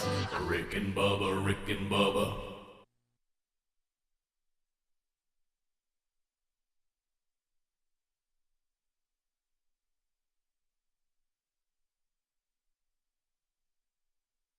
Do a lot here on Mondays, and a lot of it has to do with Beth Moen's game from the past weekend. Yeah. And she had Georgia and UT Martin. Right, you're talking about the dogs. Yes, yeah. And we've gone through a lot of tape, a lot of video, and we have come up with her play of the weekend. Okay. And you might be. I think after you see the breakdown, it'll be let's call it the highlight from the game from Beth Moen's. You asked for it, you got it. During the timeout, he was up on his feet again. Little Macarena for you from Dooley Field at San. Little Macarena for you from Dooley Field. You asked for it, you got it, dog fans. Please look at him breaking it down. I know. The Macarena. Oh, big, large. Greg, you know what he's doing? Macarena from Dooley Field. The dogs. Don't you know the cameraman when he saw that said, "There's me a gold. This is gold." All I can think about is how hot it is right there. It's so hot. Hey, you asked for it again, dog fans. Hunker down, you hairy dogs. Beth Moen's. During the LSU game of the week Texas game, they found this Texas fan in a meltdown. It was kid. Oh, the kid. I looked like a kid. I couldn't tell if it was a boy or a girl. But I want to be.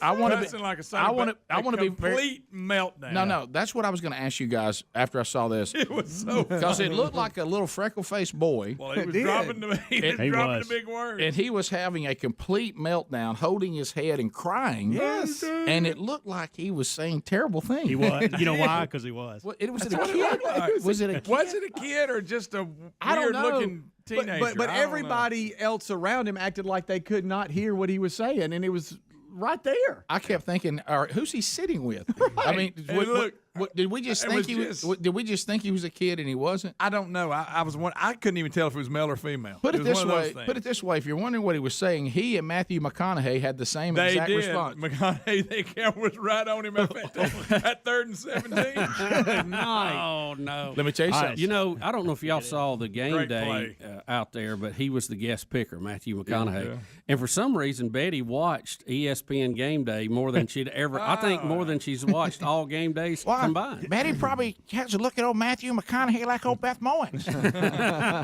Little eye candy for Mowens. Come out when he ripped Lee Corso. I'd like to go yards with him. All right, what? No, do not stay on this because he's about to drop an F-bomb right here. No, we're not. There it was. Yeah. Yep, and there it was. That kid or whatever it was. So I've got the kid right here, Okay. and it is a kid. It is a kid. And Bubba, they you even wouldn't believe the title language. They even title it "Crying Texas Kid Cussing Up a Storm" in your college football I meme think of they the year. finally made him just quit showing him because he was cussing so bad. Because Yes. the 3rd and 15 they didn't show him when they threw the touchdown pass. Can you imagine what he'd done? Bubba, he was coming apart when Texas was still in it. They were- yeah, The they third may and have been if they, Look, now, if you can't hear him, Six is it down at cussing? the time. Oh, Bubba, but his mouth. No. You can read this as Well, clear if you're sitting next to as him, you day. can hear. Bubba, don't picture a little freckle. Well, I hadn't seen it. I mean, he is I do, cussing. I think- All right, Here he this is is. him. This is him. And I mean, he cusses like a sailor. Well, Well, watch. I love it. Okay, it is.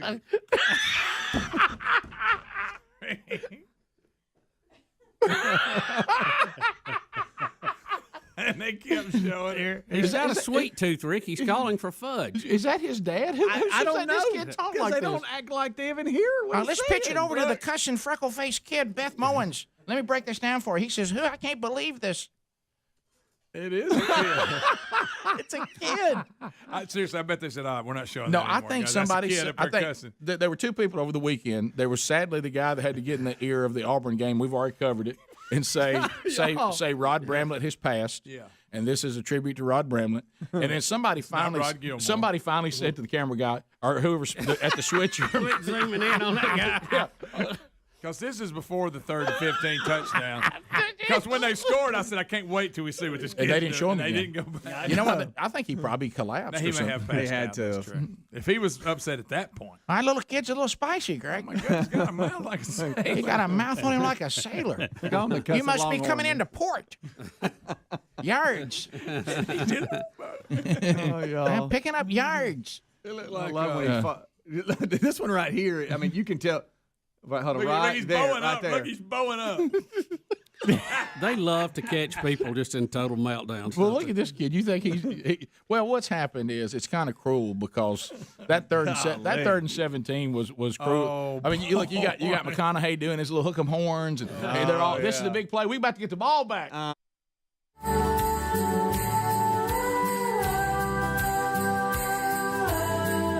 35 minutes past gift number 3, 12 working days of Christmas still to come. Recap from Rick and Bubba Christmas Party, which may include a call from Betty Lou Bussey. All to come on the program. TheraBreath, teaming up with the Rick and Bubba Show. The holidays, fresh breath. Matter of fact, I gave the cab driver, Frankie, a TheraBreath lozenge. Hey, thank you. You did? I said, hey, I've got some mints back here. You want one? Yeah, sure. Have one up. You offered one? Yeah, I did. I thought Frankie might want one. I thought it was rude to start putting one in without asking Frankie. Yeah, this is great, man. TheraBreath, got it. So anyway, these are available, in retailers. You can find them, and I love everybody sending us pictures when you find the retailers that have the TheraBreath products. Over 100 do, but sometimes the space on the old shelf may limit how many products are there. So, like if you can't find the lozenges, but you can find the mouthwash or toothpaste or gum rinse or the whitening formula they have, all that can be found by going to TheraBreath.com. And man, their products are just superior because it attacks what's actually causing the problem. So give the gift of fresh breath to yourself and to your family this Christmas and New Year and holiday season by going to TheraBreath.com or find the link at rickandbubba.com under the sponsors. So I've been put in charge of getting all the speakers on a bus. Hilarious. So I kind of sheepishly go down into the lobby, Like a field and I do trip. see men congregating, and I spot the very large Chad Hennings. Yeah. So I think, all right, I know Chad. Think of something you know. So I walk over. Now, this is just always my approach, and sometimes it's received well, and sometimes it's not, is I just come in hot. I come in loud. Hey! hey. Now, the first thing I realized, be careful, because word may be out in New York City that an evangelical heterosexual man from Alabama is in the city. Watch out. I could have been arrested. Alarm. So anyway, I walk out, and I'm like, hey, Promise Keepers, hey, everybody fired up? Oh, like you said that. And I don't get much. It fell. It fell a little flat because they don't know who I am. Yeah. You know, I mean, You're just a bearded man shouting right now. and I don't have any credentials. I'm not part of the Promise Keepers team. Everybody wonders why I'm engaging them. Do you have their attention though? Not Or- really. Or some keep talking. They think you're some crackpot. And I will tell you this: if Yeah. Miles McPherson, if he'd have done a little more of a better job making everybody be okay with me, he gave me zip. Oh. Chad Hennings looked at me like, yeah, I think I know you, and then went about his business. And I had a hard time getting everybody engaged. So anyway, just when I thought it couldn't get any worse, okay, because I don't know why I'm in this position. You know, I need to be concentrating on what I'm actually going to say at the conference. Yeah. All of a sudden, my phone lights up with a New York number. And I'm like, oh, boy. So I answer.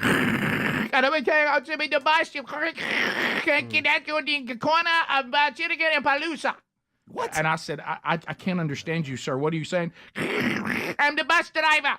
Okay, I said, okay, you're the bus driver? I am the bus driver. I cannot get it with this. It's too small. It's too small. The bus cannot fit. And I'm like, where you can't pull up. Get your people that come to the corner, particularly like Alusa. And I said, are you saying Tuscaloosa? No, but I can hear Alusa. And I'm like, I don't know where that is. What are you on the corner? And I'm like, which corner? There's so many corners here. How many blocks? What do you? And then everybody's, hey man, is that the bus? Well, yeah. And now Chad's you looking the at bus me, guy? and I want to please Chad. I want Chad to like me. Yeah. You're like, he goes, who are you talking to? Is that the bus guy? Where's the bus? It's the bus guy. I can't understand him.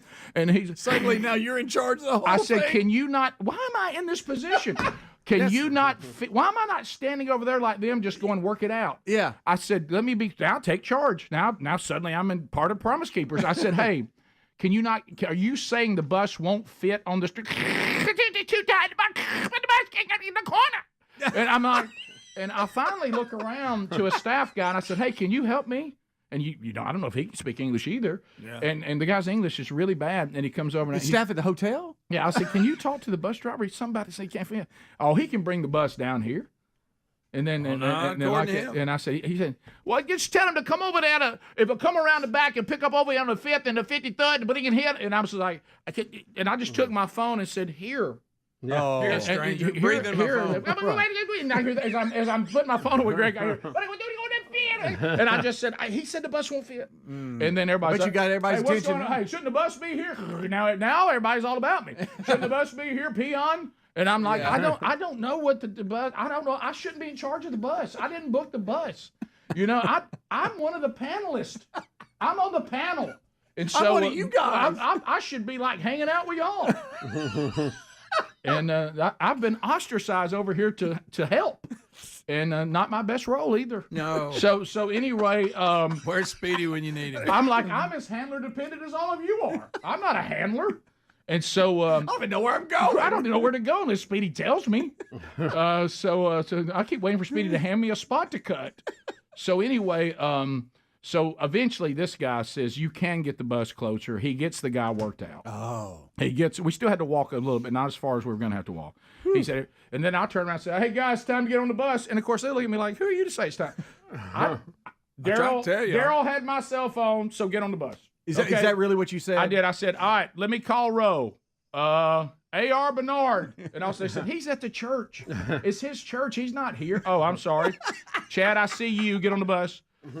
Beckett Cook. Here. Get on, Beckett. Where's Billy Hallwell? Here. Get on. You know, then I'm like, Miles McPherson. Yeah, man, what's up? I hate to say this. I want you to get on the bus. Yeah. I know I'm not. You're in charge, and you're a very well-known pastor, apparently. Right. And then Jamal Bernard. That's AR's son. He's not here. Okay, you idiot. And then, like an idiot, I go, Rick Burgess. Wait a minute, that's me. All right, I know him. Senator James Langford from Oklahoma. And then his deep voice. I'm right over here. Get on. I love your voice, by the way, James. Cut a line. Then Stephen A. Smith. You're not here. Curtis Martin. Okay, everybody on. So I get everybody on the bus, and we go, and I actually, and I sit by myself, and I will tell you one thing, and it kind of hurt my feelings just a little bit. What? I sat down on the bus, and I had a seat by me. Nobody sat by me. Oh, you were that kid that nobody wanted to sit with on the Nobody bus? sat by. Because you know what they think? You know what they think? He needs to be by the bus driver. Yeah, he's in charge of this trip. He's in charge. True. He's in charge. I wanted so bad for one of those guys to sit next to me, and I wanted to talk for our hour ride in because, wow, we were a long way from the venue. Best line came from Beckett Cook. He goes, by the way, is this thing in Jersey? All right, so anyway. So you said, were you up front? I was probably up front more than I should have been. You're that guy right behind the driver. Right. Yeah. I was right behind the driver, and cool people were in the back. And all that did was continue to affirm that somehow I'm running with it. I didn't think about that. Should have gone to the back. Yeah. You know, I got us on here. I'm done. Might have got to hang out with Miles McPherson. Yeah. But anyway, so I finally turn around just out of sheer boredom, and to the guy behind me, who are you? Hey, I'm Rick Burgess. And, yeah, I'm Beckett Cook. And I say, hey, Beckett, so what? And by the way, you talk about a fascinating story. I was not familiar, and I've read a lot of people's writings on this, but his testimony was that he left his family, 7 siblings, all evangelical Christians, went to L.A., lived openly as a gay man for over 20 years, was the toast of the town in Hollywood, all the different, I mean, he was out with the biggest of the big, had an encounter with God Almighty. God completely transformed him, redeemed him, brought him out of that lifestyle as a follower of Christ. And, of course, the minute that happened, every single person he was connected to abandoned him in Hollywood. Wow. And he talked about, which was very helpful to me. He said, my parents finally started praying. All they did was pray. He said, and years later, he said, both my parents have gone on to heaven now. I found 6 months ago a letter that my mother was writing figuratively to God, and we're looking at her specific prayers for me and realizing that God did every single one of them. Wow. It was a fascinating testimony. Wow. But then, of course, he and I hit it off. So you were in the right place. In the right place. So we get there, of course, and he had a sense of humor, which was good about all of it. Okay. The best line. He better. The best line he had up there is he said, what I love now is the people in the LGBT community that say that somehow I lost something. I'm not able to have the relationships I wanted, or da-da-da-da-da, and all this. And he still, at this point, doesn't have a wife, is not married. He said that may or may not happen. But here's what he said. He goes, so you're telling me I'm missing something? So I've left all that lifestyle, all those celebrities, all that stuff, and that is a bigger deal in all these relationships. That's bigger than now being a redeemed son of the Most High God. He said, I'm a co-heir with Jesus Christ. What in the world am I missing? I got everything. He said, that's garbage compared to what I got. Sounds like Paul in the Philippians. Mm-hmm. So anyway, I thought that he had a fascinating testimony. But anyway, so and it also, he goes out saying this garbage that somehow this is something that God did and you can't be redeemed. He said, that's total garbage. And I'm living proof of it. And so are many others. He's not alone. Wow. So anyway. Did he ask you how long you've been working with Private Keepers? He did. Yeah. I said, that's kind of awkward. I'm actually one of the panelists. Oh, I'm sorry. But I think the line that he laughed at that we've got. So we get to the actual venue about an hour or more later. We all thought we were going to Jersey, and maybe next year I should be in charge of booking the hotel. But anyway, so we get there and they've got us the church could not have been a better host. We're having this great dinner. So all of a sudden, one of the women that were serving us said, okay, now I know, where's Beckett Cook? And he goes, oh, I'm right here. She goes, okay, so we have your special, I know you have special dietary needs. He goes, no, I don't. And she goes, well, we were told that you're a vegetarian. He goes, I'm not a vegetarian. and I said, well, you know what that is. And he looks at me and he said, what? I said, are you eating healthy? He goes, yeah. So your handler probably told him you want to eat a healthy dinner? Yeah. That didn't mean vegetarian. I said, you're from L.A. and used to be gay. And he goes, oh, yeah, you're right. I didn't think of that. I said, I said, that means vegetarian. Yeah. I said, I also had my handler tell them I want to eat healthy. You know what they thought? I'm bearded. I have 5 kids. I'm married. I'm from Alabama. All they thought is that means he don't want ketchup. And he loved that. Oh, he roared. He said, by the way, that's good. But I was a little taken back at one moment. Don't want to be negative. But, well, I looked around and the mayor of New York came in. Mayor Adams. Really? And Did you tell him you had a busload of immigrants? I come all the way from the South. Hour away. Picked up some in Oklahoma and just came on in. He walked in. Which one of you is the bus guy? I'm like, they're not immigrants. These are just speakers. So we'll come back. I heard you're in charge of getting them here. Yeah. I got everybody there. I finally met Daryl. Oh, you did? I said, hey, next time you might get more cell phones. Rick and Bubba. And that grip. Oh, yeah. They're slamming him as he completes the pass. Not just for a first down, but for a touchdown. Let me tell you that quarterback looked real good. Jim Brewer. Jim Brewer is playing some ball. Does he not look like Jim Brewer? He does look like Jim Brewer. He looks like Go Boy. Go Boy. Show Bubba. Can we show the 3rd and 17? Him completing it, and it's not just a first down. It goes for 6. Like you know when you just think McConaughey's hooping it up right before the Oh yeah. Hey, got him 3rd and 17. We're gonna get the ball back. That's right. That poor little kid. What do you think happened to him on that play? Either they said quit showing him because he's cussing, or he had a complete. He actually passed out and they couldn't see him anymore. Yeah, he just fell in behind the crowd. I couldn't wait. I could not wait to see his reaction. I want to know who he belongs to. I mean, is it anybody sitting around him or whatever? Because at first I thought he's just moving his mouth. He wasn't saying anything. But no, you could tell his veins were popping out. When he bowled backwards. I mean, Beard doesn't look like it's his dad because he's not responding. Imagine if he went with friends or something and his parents saw this on TV. This should be it here, Rick. I think this is it here. Okay. Oh, yeah. We got him. Yeah. We got Hart. See you too. Well, he's good, by the way. How about heartbreak right there? What about when you think you got a chance? And look, they even get pressure. This is 3rd and 17, Bubba. Please don't miss that. They blitz. I mean, this is 3rd and 17, and we're gone. Yeah. See ya. Yeah. Let's add to it a little bit here. Courtesy of ESPN or ABC. What was it? ABC. Over the middle. Complete to Jefferson. First down on his way. His dad's up there. Now I wonder what Matthew McConaughey's doing now. Oh, look at that language. Like the little freckle-faced kid. Look, hey. Watch out. So he's watching replay when he says, "Yeah, sure." You talking about 6?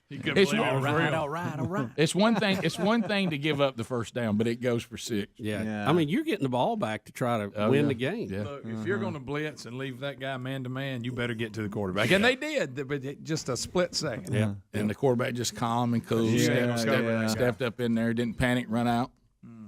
That's the kind of game we needed to get the season started right there. Yeah. That was the first game where even Texas A&M and Clemson just kind of felt blah to me. Yeah, that was. But this one right here lived up to the Because I'm hype. going to say Texas quarterback, he gets after it. He does. That was 2 good players. Yeah, it was. And I watched a little bit of the heartbreaking. Of course, if you're a Colorado fan, you loved it. How Colorado took Nebraska and just crushed their hopes right at the end.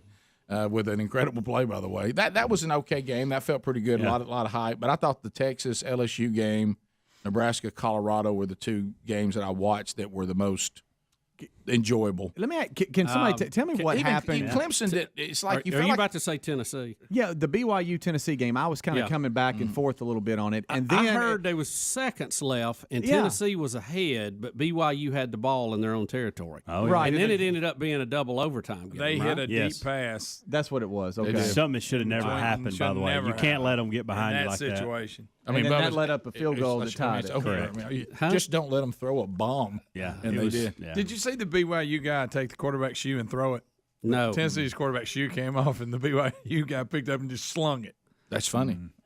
That's right. I mean, he was frustrated. Of course, they ended up winning. But the trouble at Rocky Bottom. I'm gonna tell you, Michigan, they barely got by. Yeah, I watched that game in the intent at Starkville. It's about the whole game. Yeah, it's Boy, you just don't want to play Army or really Navy too. They run the same thing. Army got the guy. He was a Navy assistant coach that came over, wasn't he? Guys, y'all don't understand. I think that was right. I may be totally wrong. The young kicker for Auburn, he kicked it far enough. I mean, he missed that 50-yard field goal by. I mean, it was close to win. You talking about for Army? Yeah, that's what I say. I think you said Auburn. You did. I meant Army. It was his first. He threw me off kick, there. by the way. His first attempt. There was the shoe throwing. Back to Tennessee, BYU. We're hopping around. Show it again, Speedy. I'm sorry I missed it. Look up to the TV here. I mean, he hand grenaded that thing out of there. I love it. Yeah. What am I supposed to do? And that quarterback for Tennessee. Do you get a penalty with that? Well, how does that? Rick, what's the I ran the call on list that? this morning. They're 0-2. They play Chattanooga, Florida, Georgia, Mississippi State, and Alabama. Their next 5 games. Let that settle in for a minute. Can I tell you, UT Chattanooga's not going to be a cakewalk for No, them. it's not. Yeah. No, it won't. For the Rick and Bubba Show, we're back. 866 We Be Big is our number. All right, so I have a sinking feeling that we've already played Bob Green from Montana Tech. Yeah. Maybe here's what I'm going to tell myself. There's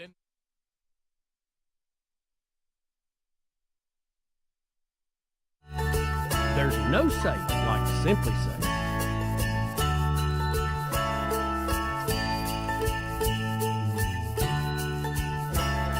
It's 8 minutes now to the top of the hour, recapping the weekend. We talked college football playoff. We're finishing up talking the trip to New York with Promise Keepers. And Betty Lou Bussey will join us next segment as we'll recap the Rick and Bubba Christmas party Saturday night. So the conference goes really, really well and got to meet a lot of people. I was trying to find a way to get to meet – I did meet Curtis Martin, and I put a picture of that up on my Instagram. He could not have been kinder. Stephen A. Smith did not come have dinner with us. Curtis Martin and all the others did. He was kind of brought in with a handler. He sat on the front row. I was on the front row, but he was several people down to the left. And so hearing his story and Curtis Martin's story, they were very, very fascinating. They both got interviewed like I did. And obviously, they both spoke to, how difficult it is on males especially, but really anyone, to have fathers that are not men of God, that are not followers of Christ, and raised by incredibly powerful single women. But Curtis Martin basically played football so he could live past 21, because he said, I know over 40 people connected to me, friends and family, that died before they were 21 in my neighborhood. Good night. Wow. Found his grandmama stabbed to death. His grandma was murdered. Wow. And so he said, I played football because my mama thought that would be a way for God to keep me alive. And he said, I remember when I finally had my encounter with God, I just prayed, can I please live past 21? He said, I don't even need 22. Just can I don't know who you are. I'd love to have a relationship with you, but I know you're in charge of life, and can I live past 21? So he went on, of course, had a real encounter with God, and it changed his life. He had some funny stories about playing for Bill Parcells, too, by the way. I bet. Stephen A. Smith, very similar. He talked about, his dad, and a really great story about him having a chance to give the eulogy for a man that he really had no respect for. And when he tells a story about his sisters mouthing to him, don't do it, when he got up to give the eulogy, and everybody, you see my cousins are putting their head down. Like, oh, boy. Because first thing he said was, I hear a lot of people talking about how great my dad is. That must not be a different guy than I knew. Uh-oh. And he goes, and everybody at the funeral was going, don't stop. But then he said he talked to A.R. Bernard on the way to he's the pastor for both these guys. And he told him, he said, get up there and say what you want to say. He goes, but I want you to go read what Jesus said in Matthew first. And he goes, of course, I went there, and Jesus talking about forgiving people, and and that I'd been forgiven and don't not withhold forgiveness. So he started out honest, and then he said, at the end of it all, I said, because I love my mama so much, and my mama's such a wonderful woman, and the fact that she stayed with him, and the fact that she loved him, he must not have been all bad. Right. No.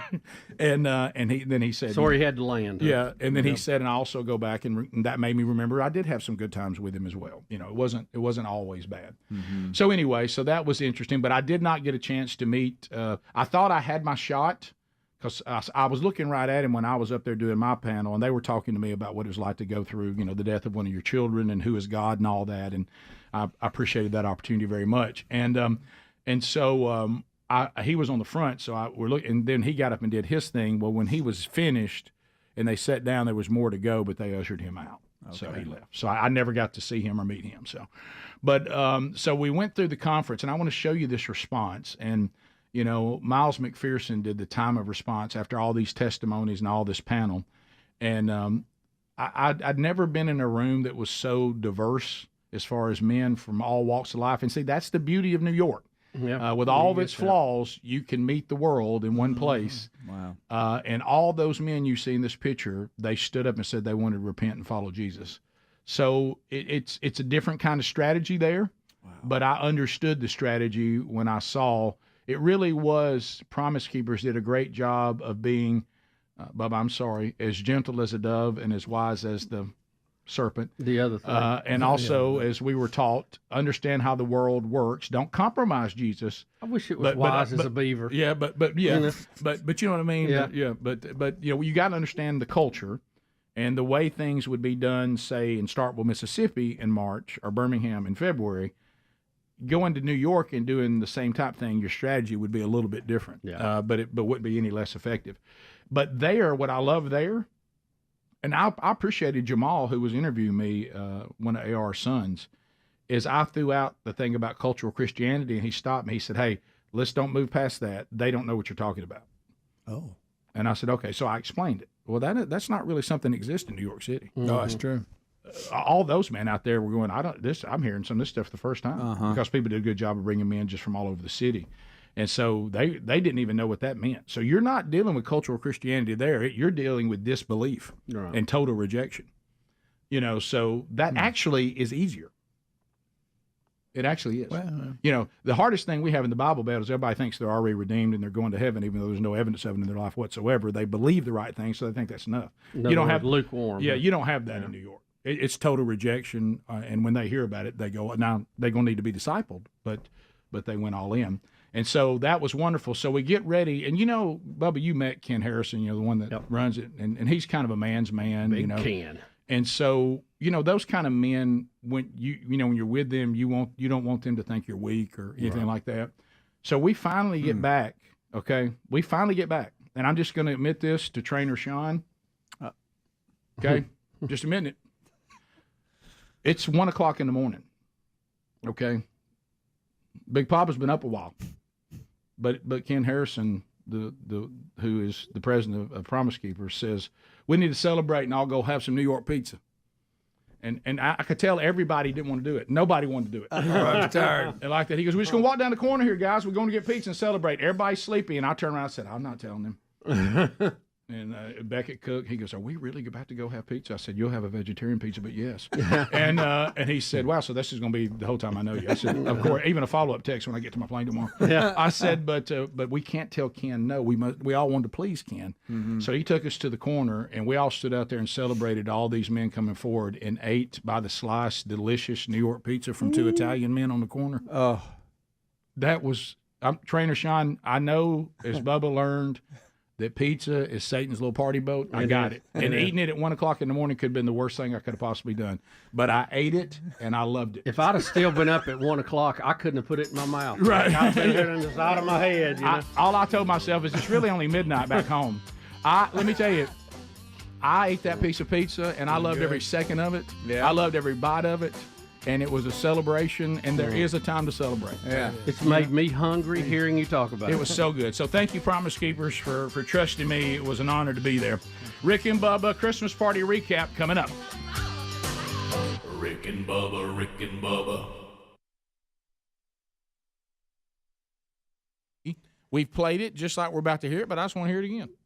I mean, I have no recollection, Rick, so I'm excited. If I've seen it before, I'm going to enjoy it again because I don't remember. I got to tell you, To us, though, it's new. He's screening up the last call here. I've got to have Greg in here for this because Okay. I got to see his reaction. I want to say this. I don't think we've done this, and I'm still in my young 40 years, low 40s, so my brain is not completely gone yet. I am pretty convinced that we have not done this. Can I before. tell you what is a possibility? And I know this seems outlandish, that we've done it, but it was so long ago you weren't even here yet. Yeah. That could be that too. That is a great point. Because some of these videos look pretty old. They do. They do. Some of them. All right, Greg. All right, so there is that. Come on, Greg, who's a critic of everything. See if you think Bob Green's funny. Now, we know that. We know Greg. you're screening calls. Come We're on in not here with on your you. little bad We're news. not on you. See if we've done this before. We can't remember. Greg, see if we've done this before. We can't remember. We think Okay, Greg, if we think it's possible we did it, but it was so long ago that you and Hams weren't even here. All right, so So this stuff is none of this is current. I don't think so. It doesn't look current to me. We don't know. We're gonna do that story about them car and him bees. Again? I We're gonna do think that? he said something recently, Greg. and so because of it, they put a montage of all his greatest stuff. And Well, this, that helps. And this too, Greg, and this too. Over the weekend, hey, have y'all talked about that Gruden said that might have been Caliendo on the phone with Got Antonio that. Brown? Hey, man, did y'all? We're going through these stories that everybody wanted us over the weekend, got excited about, and this was one of them. Was it more than one? It was. I got 3 different people who like reached out to me on Twitter saying, "Hey, have you seen this?" So that's a guy with Montana Sports put it out. Montana Red. And so here it is. This is. I think you're gonna like this guy. Montana Tech's Bob Green and some of his sayings. The key to the win was that the Ore Diggers took control early. Kind of like when you get married. That first day, your wife takes control early. And that's what the Ore Diggers did. Our football team was like the kid that plays second French horn in the school band. We got to play better. And that's a double-edged sword, It's kind of like watching your mother-in-law go off a cliff in a Cadillac. You got mixed feelings. First of all, they got after it hard. I'm telling you, they were like a hobo on a ham sandwich. They were going hard all the way. He's like that black lab on the first day of pheasant hunting season. He was pulling at the chain. We're kind of like a woodpecker in a petrified forest. Just keep busy and look for opportunities. I wanted to raise my kids using a depth chart. Can you imagine that? I wanted that. Pam Green vetoed that idea. I got a short memory, just like when I was in the 3rd grade, 2 of the best years of my life. I don't like that bottled water. I like that butte water. You get to eat and drink at the same time. Some aspects look like we're really ready to play. A couple other aspects look like we just got off Willie Nelson's tour bus. His attitude's positive. He thinks he could take on hell with a squirt gun. It's kind of like that T-bone steak dinner with all the trimmings. They played a complete game. With Jacksonville, what more can happen? Jacksonville's so bad they sentence prisoners to attend the games. Everybody expects you to win. My wife couldn't go to church with me on Sunday, and everybody said, "Where is she?" I said, "She doesn't go out with losers." I had a 6 ACT in 1967. One time I got an A and my grandma beat me for cheating. And all the calls I made on 4th down all those years, you know what my favorite 4th down call was? What? Punt. It was the most successful play we had. That's good. Look at Greg. He didn't like it. Greg, why do you not like this guy? I knew it. Is he going to have a hair in the biscuit next? Hanging around a hair in the biscuit? I knew it. Nah, I don't dislike him, but I've heard about, I say 40% of him. Yeah. But it's still funny. But his delivery's good. But he knew what he did. Right. It's his little thing. Yeah. Did you have one you liked? A lot of those are Jerry Clower jokes. Exactly. Right. Mom and the The Cadillac. woodpecker, I like that. The woodpecker was my favorite. But you know what I'm saying? I kept waiting on him to go hanging there like a hair in a biscuit. No, I know what you're talking about. But what I'm talking about is the It's reason. like a one-legged man in the butt kicking contest. You ever heard that one? He had a lot of those. Yeah. Snowball's chance in hell. Okay. Right. You just wanted to get it out on Monday. He said squirt gun. He said squirt gun. did. But you're right. That one too. They weren't all originals. No, and he threw him. He had that tone like, "Hey, listen to this. Right. I know this is a zinger. I knew he was going I know. Right. I know. I Can't knew. have it. Fine. Can't have He's doing a stand-up routine. That's fine. If that's what That's you like. good. But the reason why the woodpecker one got me was the way it was edited. No, that was like he good. just finished when I was here. We're Yeah. like a woodpecker in Petrified Forest. Keep looking for opportunity. Oh, y'all. Keep pecking and looking for There you opportunity. go. It says you don't go out with losers.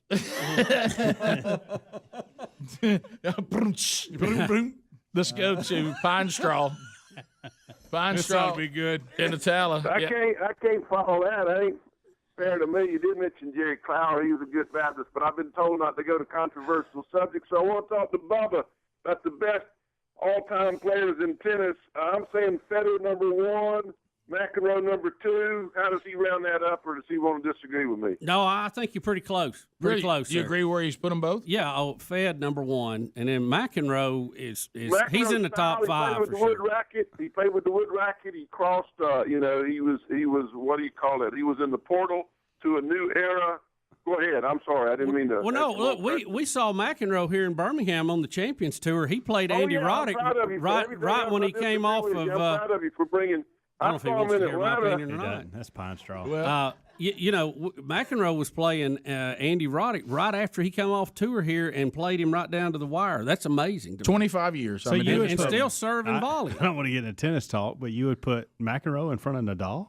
I said he'd be probably top 5. I don't have a problem with that. After you get past Fed, it's going to be, you got Djokovic. And Well, here's what you got to understand.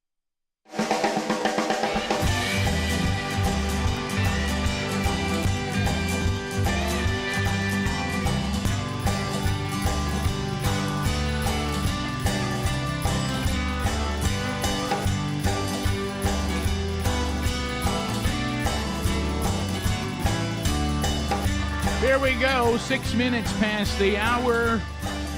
We are finishing up 30 years of the Rick and Bubba Show. We'll celebrate our anniversary officially, Lord willing, when we get back from the Christmas break on January the 3rd.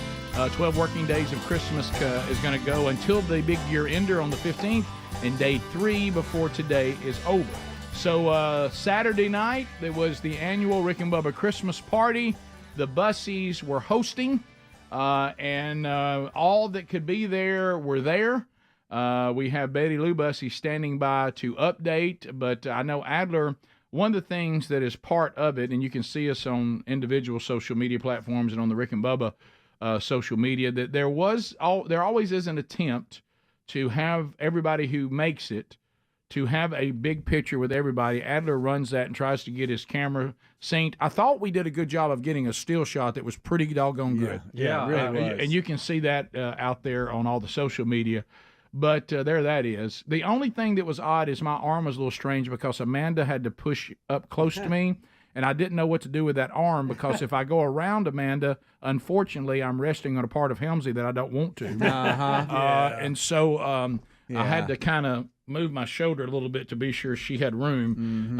So I look like that I've got a fake arm. But other than that, it does like a fake arm. It does, doesn't it? So I don't know why I'm letting it hang there Bob like Dole. that. It's almost like I don't want it to make trouble or something. So anyway, there's the picture. But then Adler goes for something that was quite lofty. Would you like to walk us through that, Adler? Are we talking Merry Christmas? You tried to get us all to say Merry Christmas together. I mean, I thought it went pretty smoothly, really. All things considered. Okay. You guys want to check that out? Yeah, I'd like to see that. Yeah, I thought it went really smooth, and we did great. A bunch of professionals. Yeah, okay. But are we saying something? I'm just We're so gonna glad. say Merry Christmas. Yeah, Merry we can just say Merry Christmas. Christmas. Is it on? It's Merry fine. Christmas. No, not yet, Sherry. Christmas. On 3? Okay. Yeah. 1 minute. Okay. 1 minute. Okay. on 3 or after 3? Let's do 3, 2, Merry Christmas. Let's do it. On the one, you idiot. You have to say the 1 or no 0. Zero. Yeah. 3, 2, 1, and then Merry There we go. Christmas. Don't say the 0. You count. There we go. Look at that arm. 2, 1.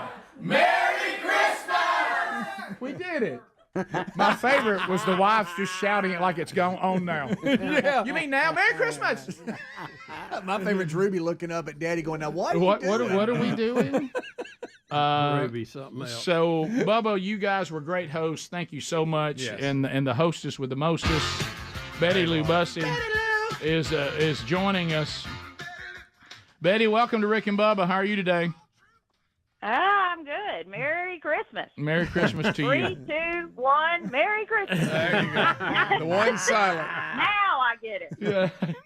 Now I get it. So, Betty, you're joining us to give us a little recap from Saturday night. So what's going on? Yeah. Well, we had a delicious taco bar. Everybody looked great. Y'all all got here, Games were on. All the festivities were, just a riot. Everybody was good. Well, there was no queso somehow. And, so Rick, let me I say thought this. for a minute. This is where I Go come ahead. upstairs. Oh boy! And Betty meets me Emergency. with hand on hip, going. I saw that. They didn't bring any queso. I said, that. what? I said, we have a emergency. taco bar and no queso. She said, they didn't bring the queso. Just forgot it, I guess. I saw She that. says, I'm gonna have to call and complain to somebody. Uh-oh. Somebody's And getting she a said, bad review. we've got some shredded cheese. I'll put it out, but it's not queso, and I'm not happy. Betty, I'm sorry. I saw that moment. Listen, I mean, I'm used to hosting parties, and I like to have more than I need, usually. Oh, yeah, always. So, anyway, always. So when you don't have anything of something, that's not good. You know what I mean? So, anyway, I was going to throw somebody under the bus, but anyway, I could not even sleep that night. You don't realize how that affects me. I'm just like, okay, I cannot believe we didn't have queso at a taco bar. So I go to sleep, or try to, and I toss and turn and toss and turn. Doggone it. Dreamed about tacos and queso. And No all this. queso. Queso-less tacos. Right. Yeah. I wake up at 5 a.m. and sit straight up in the bed and think, microwave. It was like Home Alone, but instead of Kevin, I'm going queso. No. And so I get up at 5 a.m. and go straight to the kitchen and open the microwave, and there it sat. You got wait a minute. So Who put it in the microwave? And that's what I thought. I thought the delivery guy came and probably stuck it in the microwave. Betty didn't see him do that. But what really happened, Betty? Oh, I put it in there. Wait, Betty, you announced the minute we walked in. Listen. Okay, so. Oh, yeah. I saw Charlie Bubba. I know. Speedy almost left. I think I've lost it, or I'm beginning to lose it. I don't know which. Listen, but anyway, welcome to our world.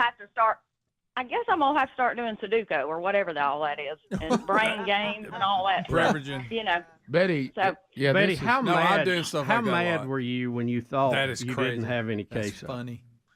Oh, I was so mad. I mean, I'll admit it. The poor old local taco establishment has been pulled out from under the bus and revived. I wish y'all would have called down there. Call them. I wish you'd have called. I do too. That was my question. So you didn't I call him. know. You didn't call him, did you? Now you had some very disparaging things to say about him. Oh, listen. Yeah, no. Oh, no. I was planning on calling today, so thank goodness I found it. Oh, yeah. Betty. anyway. Rick, I knew something was odd Sunday morning because we had a trip to go on, and it's, Betty's not going to get up extremely early because, it makes for a long day. And Betty does have the 2 o'clock get up, go to the bathroom habit. I'm used to that. But I noticed she got up at 5 o'clock and went out of the bedroom, and I thought something's up. Betty, something's up. Betty, Yeah, it hit because you. I woke up and eyes open and taco stuff was in the microwave, and I remembered it. So what in the world? Betty. So what I'm wondering is what in my mind suppressed the memory until 5 a.m. the next day after the party was over and everybody had gone And home. now you've asked You the know? big question. That is the question. And I ask that of myself when things like that happen to me. I think you were just going off site, and Betty- the fact you didn't see it, you just. Of course. I don't know. I think you were using too many brain cells, worried about what I was doing, and trying to get on me about stuff. Okay. And you forgot where that was. Oh, sure. Huh? Oh, no. I don't even have to use brain cells to do that anymore, Bill.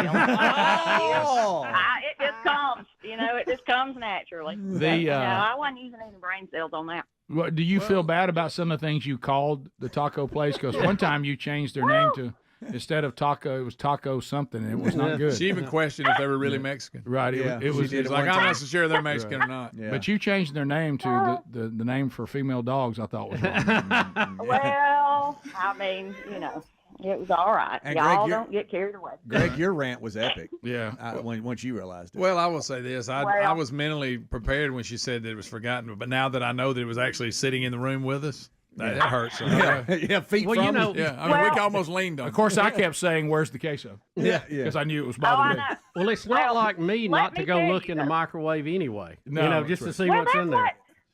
And it's so funny. At one point, Speedy's wife, Terry, she's helping me put out the stuff, and she goes, "Where's the queso?" And then that's when it hit me. I thought, oh, crap. They didn't bring any queso. And then later on in the night, she had made a plate with her cold shredded cheese, on top of the stuff. And I said, maybe you should put it in the microwave and let it melt. And she said, oh, it's okay. And I thought, dang, if we had just put it in the microwave. That would have saved the day. First of all, we'd have had queso and we'd had one really good laugh. Yes, we would have. Can I tell you that's probably one of the few meals we didn't use a microwave for something. Yeah. Usually you're warming up something or melting something. Well, apparently it was going to be used. Betty just forgot she used it. Yeah. She was in the process. Well, that's right. I almost. Well, I will say this. Okay. I will say this. There was only 1 pint of queso in that microwave. So it wasn't much. that's about what you get at the table when you order for 4 people. That you know makes what you I feel mean? better. So anyway, So that'd have been a everybody fight wouldn't have over had queso anyway. So that's what I'm going with. And you told yourself that for the last 2 days. Yeah. But Bubba, did you enjoy it yesterday? No, it had been sitting out too long. Oh. Yeah, I you don't threw want it to away. go I was there. afraid. Oh, chance it. You might get a little diarrhea. Yeah, no, Ozempic, man, we ain't getting any of that. Ozempic! No queso! Oh, me. Well, gosh. Well, Betty, welcome to the club of those of us that are aging. Yep. Oh, I do stuff like that constantly. Well, thank you. Try looking for your Merry glasses that you're Christmas, wearing everybody. one day. Merry Christmas, Betty Lou Bussing. Great job hosting. Yes. Yeah, very good Yes, job. Thank you, it was babe. Have fun anyway. All right, thanks, Betty. We'll be back. We'll continue the recap of the Rick and Bubba Christmas party, the one that had no queso, right after this. Rick and Bubba, Rick and Bubba.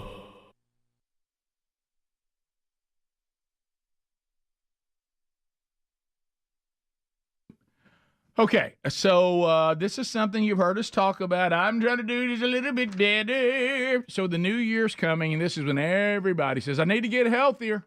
I need to get healthier. Well, let's talk about one of the organs in your body that plays a gigantic role in our overall health. Let's say it together, our liver. The liver is super important to staying healthy. It does more than 500 important jobs. It does more work than really all the Democrats put together, which is a lot. So why don't you right now go to get this incredible product, and that's getliverhelp.com/Bubba. We'll also give you a free bottle of blood sugar formula that reduces sugar cravings just because you went and got the Liver Health formula. It has 11 powerful botanicals to help recharge and protect your liver. Our liver does a lot for us. Can we at least say thank you by taking care of it? Getliverhelp.com/Bubba and claim that free bonus gift. Don't miss the chance to start this year feeling your best. Again, that's getliverhelp.com/Bubba.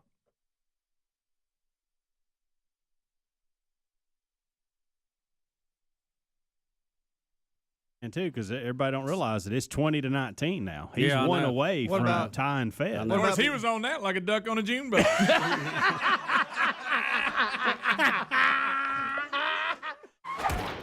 We had the story in the show prep today. We just had not looked at it yet or hadn't done the story yet. So here's what happened. You know how schools have the school colors day, and if you have your favorite team, you wear your favorite team's jersey or shirts or hats, or they probably let you have a hat, but whatever. You wear something for school colors, and the story is portrayed that a Florida student was, here comes the B word, bullied. Bullied. For his homemade University of Tennessee T-shirt. Save the Tennessee jokes. We've done plenty of those today. Yeah. And he designed it and made it his official gear, meaning he didn't have a Tennessee shirt, so he wore an orange shirt and then made a UT logo. It looks like on a No, piece. Rick, he wrote it on a piece of paper and pinned it to Well, his that's shirt. what. Yeah. Well, he tried to write it. I know. And again, That's good. his handwriting looks like mine. Not Right. very good. Not very good. And so now this is how it's portrayed because it makes a better story. It breaks your heart more. That he was so excited to wear his hand-drawn design for the school college spirit day. One of the fourth grade teachers say, I was impressed he took it one step further to make his own label. But apparently the classmates didn't see it the way she did. Now, I want you to listen to this. Who would have thought kids would have said something like that? Yeah, Yeah, really. Fourth grade. Don't miss fourth grade. Yeah. Some girls They're at so sweet. Some of the girls at the lunch table who didn't even participate in College Colors Well, Day my goodness. had made fun of his sign that he had attached to his shirt. And here's the part we got to work on. He was devastated. Well, that's what you call a low-budget shirt. Hey, Yeah. But see, we've got to help here a little bit. Look, should these girls, maybe they were mean. There's mean girls. You're going to experience mean girls. You're going to experience but who cares? mean people. You're going to experience mean bosses, mean coaches if you participate in athletics. And I'm using the word mean because that's how today would describe them. There's everything, but devastated. You know what you do? You talk to the little fella and you say, look, you're going to wear that to school today. Some people might poke fun at it, but hey, you're supporting your team, and that's the shirt you got. So, hey, everybody was. Some girls were mean about my shirt. What you should be devastated over is the way the team's playing. That's right. Yeah, that's true. Now that should be devastating. Look, that's what I would say. I would say I'm so courageous that I made a Tennessee shirt right now the way the team's playing. Look, you've got a sense of humor if you do this anyway. You call it a low-budget Tennessee shirt, and you go on with it. Mm-hmm. But now did you read the part where they're actually? No. Now I'm getting to what Bruce wants you to comment on, Greg. They're saying that she planned to buy him a UT shirt and asked friends whether they had any connections at the college to make it a little extra special for him. Now they're claiming that they have taken his design and made a real shirt to put in their online store. And she says, I told him that his design was being made into a real shirt. Get you a look at it. And people want to wear it. His jaw dropped. He had a big smile on his face, walked taller. I could tell his confidence grew today. Mm-hmm. Now, Bruce wants to know whether Greg thinks Tennessee's really making that shirt. I'm wondering that myself. This says they are. Well, that's a good. It looks sharp. Said it. Rick and Bubba's in Ohio. Rick and Bubba. Pass the gravy, please. Rick and Bubba. We're back 22 minutes now past the hour, recapping Rick and Bubba Christmas party now. We've already talked college football playoff. We talked the Promise Keepers trip to New York and back, which was cool. I made it back in plenty of time. Had no issue with the flights, which was great. Got to have breakfast with my oldest son and his wife, who live in New York. So had a great visit, got back just in time, made it to the only problem we had, Bubs, and it seems like every time that we have something at your house, you have a beautiful house with a beautiful view, and what is up with every time we try to all come up there and visit y'all, we end up in dense fog?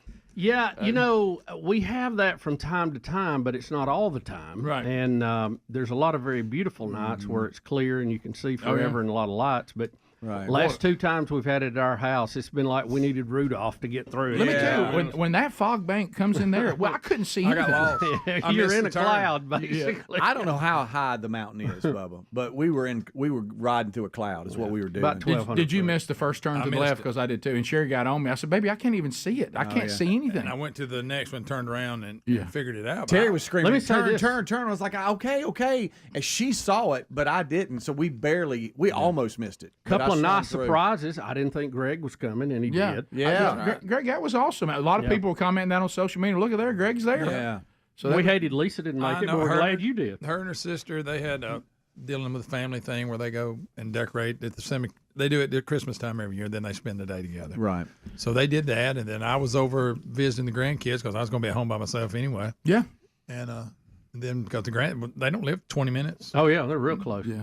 But Greg, it was just a blessing to have you in the room. I'm sure it was. And little Tyler, Tyler and Mabry made it. That was great. Yeah. Good to see Speedy's them. I didn't know oldest they were son. going to be able to make it. So I always like when the kids come because I told them, I said, I see you guys all the time. We don't get to see each other's wives all the time. No. That's always pleasant. That is fun because we never get to visit with the wives, and I love seeing the and wives. the kids, we never see them. So. Yeah. And of course the adults. It's hard to get adult kids there, but Adler had both of his little kids there. Hunter was there, which was great.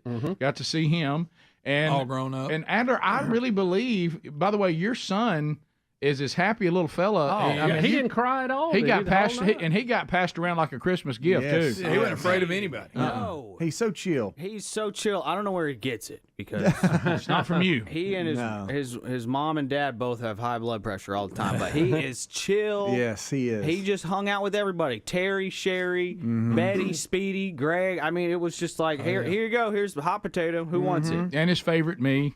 And he crawled to Rick, not to Greg. I'm just saying. Crawled right to me, put one arm up and held his balance with the other arm. Rick, he liked everybody. That's the only reason. Kind of like me best, it seems.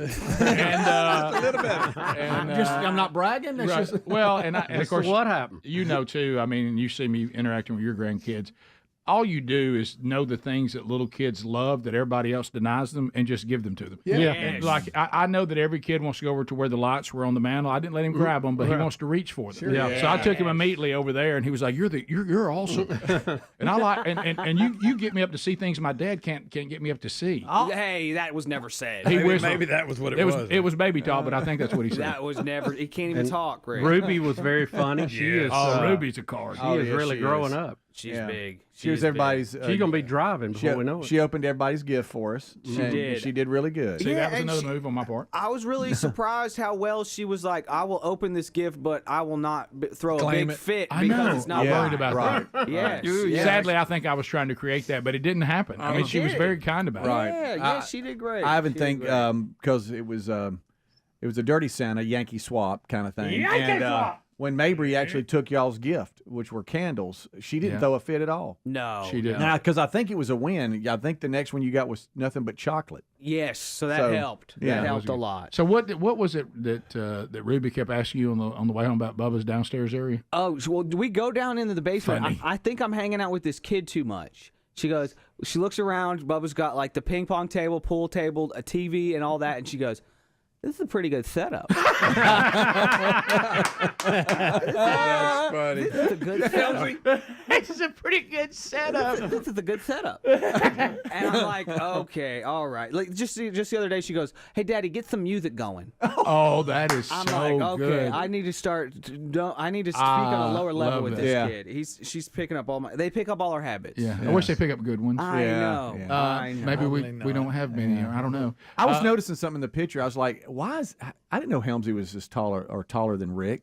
And then I realized, buddy, you were on your toes. Good. You know why? You know why? see? No. I couldn't step down because there were gifts back there. Oh yeah. And I had to stand on that whole time I'm back there. Cast Wow, yes. you are on your tippy Do you toes. see those gifts back there? I actually Try not kicked to step one them, because I stepped on That's it. funny. Yeah, I was in a handle back there. Yeah, I'm gonna start doing that in every picture. Yeah, that's funny. And of course, I love messing with Betty. So when Betty clearly defined where the Yankee Swap gifts were, I kept acting like it was the other pile. I said, "So Yankee Swap's over on the right." She goes, "I will kill you. I will kill you, Rick Burgess." Those are for our family. So anyway, now Helmsy, is everything okay with me and Amanda after the Yankee Swap incident? Oh, Rick. Yes. Yeah. Yankee Swap. That was a big steal. I was more frustrated with her than she was with you. Okay. And I'll tell you why. Okay. Because I got those lotions, okay? And she was excited about that. Right. And so when you took the blanket, my thought was, well, you still got the lotions, honey. That's fine because I've got those. Mm-hmm. And what frustrated me was she didn't take the vacuum cleaner from whoever got that, Hunter. Yeah. Because I would have wanted that. And I said, get the vacuum cleaner. I knew you clearly. I heard that instruction. Yeah. Now, And so I was as frustrated with her as she was with you. It wasn't just any blanket; it was an electric blanket. Oh, Right. heated. And you shocked her, wasn't Rick. fuzzy, She was not expecting that. No. A lot She of likes her times in the blankets, whole too. Yankee Swap thing, you're anticipating a steal. Oh yeah. Well, I told But Sherry, she And that was the wasn't. third steal, so there was no stealing back. Well, see, I told Sherry sitting over, and I said, "Baby, don't you worry, you're gonna get that blanket." And she said, Because "What she do you-" had it originally. Yeah, she said, "What do you mean?" I said, "I've been watching the move." I said, "I will now steal it, and it'll be the final steal." Yeah. And she goes, well, "Don't do that to Amanda." I said, "You don't want the blanket?" And she goes, "Not at the point of hurting somebody's feelings." I said, "Well, you're not very good at Yankee Swap." I'll tell you that. But Amanda ended up with the best gift of the evening, so it worked out for her pretty good. Yeah, did she get? I've heard You talking about that thing you put together before you left the house? Yeah, let's talk about Moultrie that. package. She By got the a way, you told Moultrie everybody. tumbler. Hey, we're gonna have to talk about it again on the way home. Terry said Allard did it again. Yeah. he was able to pull it off. What are you talking about? That was the best gift of the night. Everybody was wanting to steal it, but they didn't because they didn't want to hurt Amanda. I actually don't think it made it home. I actually don't think it made it home. I really don't. Just steal it, Bubba's. Yeah, you took out the prize closet, didn't you? Yeah. I went to moultriefeeders.com and got that. You did not. And I bought that with And my last- own money. last I year, bought that with my own money. You found something in your basement to wash cars with. Oh yeah. And you wrapped it. Okay, raise your hand if you got a car that's dirty. We'll be right back. Rick and Bubba, Rick and Bubba.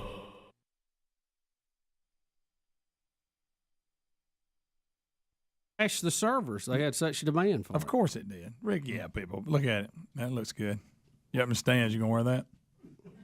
Well, I might now. As team Greg, get you better. got to have something to get. But here's the deal.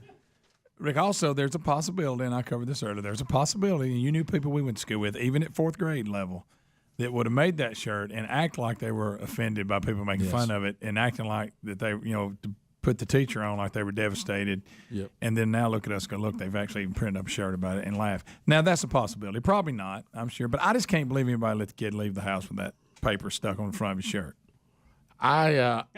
Maybe not, Greg. I mean, and I got to know this: are they giving this kid a cut? This is where he needs to get a lawyer and go. Well, Okay, I no, it's think going. they- No.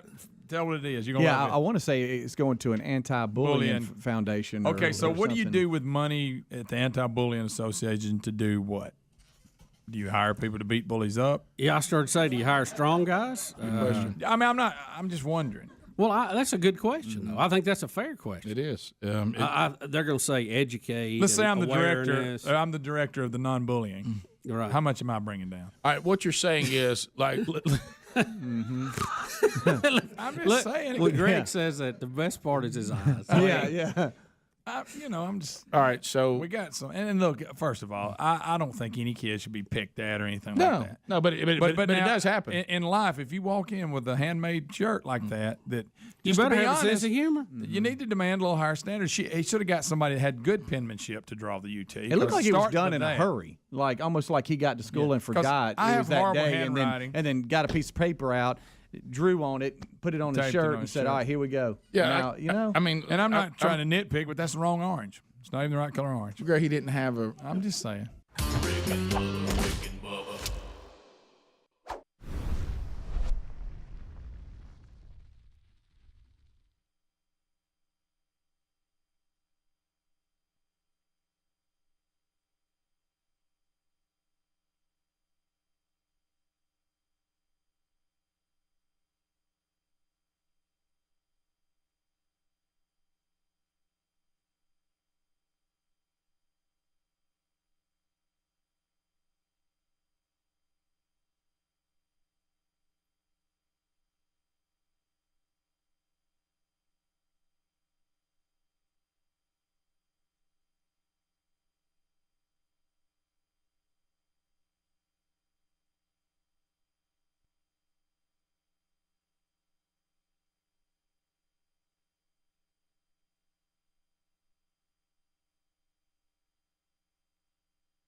It is 35 minutes past the hour. The number 629, We Be Big. We have a new prefix because you, the audience, are so powerful. You destroyed the phone system Friday, which I kind of dig in a weird way. But now, just remember, it's still we Be Big, but instead of 866, it's 629.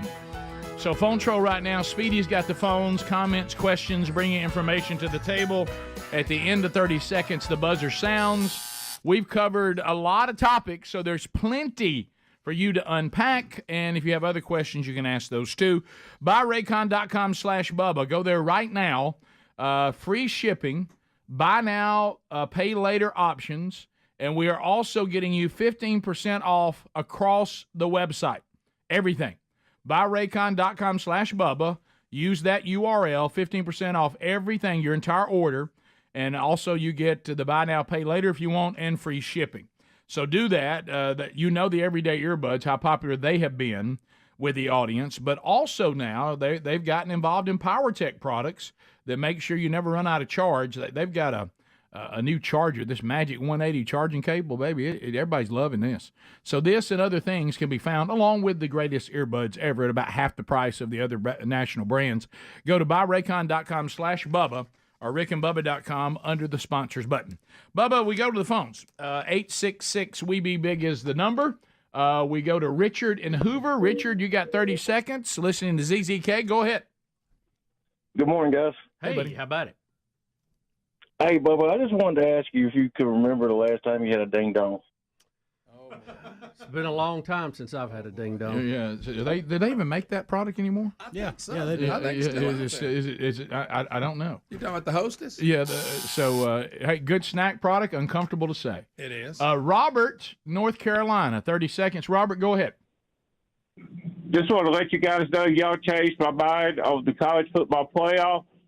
I thought Florida State got robbed, but the way y'all explained it, they probably shouldn't have been in there. Thank you, Robert. I'm glad we were able to ease your mind on that. What you've just said isn't said often. Ann in Birmingham. Ann, go ahead. 30 seconds.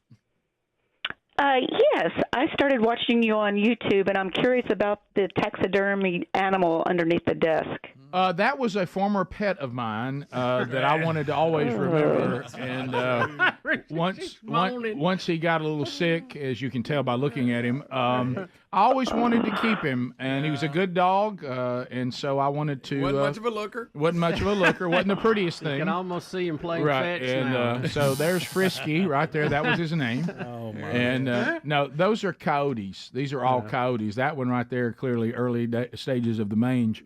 And it's the rare black coyote. Yeah, it always gets me that you think that's black. I don't understand why. Well, you think it's black. it was much more black when it was shot. Let me put it that way. Okay. Yeah. Let's go to Mike in Alabama. Mike, Blackie. 30 seconds. Go ahead. Hey, guys, think about Florida State. Had some friends go down there to watch a game.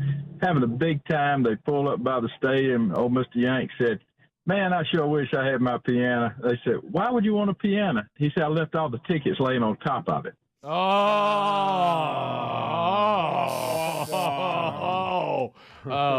I guess Betty wishes she had a microwave. Let's go to Todd. There's other lines available. 629 We Be Big, the new number, 629 We Be Big. Todd, welcome to Rick and Bubba. Go ahead. Hey, guys. Hey, Rick, you were talking about cultural Christianity. I heard one time that when it comes to people in the North, you have to convince them that they need to be saved. When it comes to people in the South, you have to convince them they're not saved. Correct. That's simple, but unfortunately very accurate. And I will tell you, the first one much easier than the latter. That's the reason why when you're down here, you got to keep showing that standard. It's what brought me to redemption.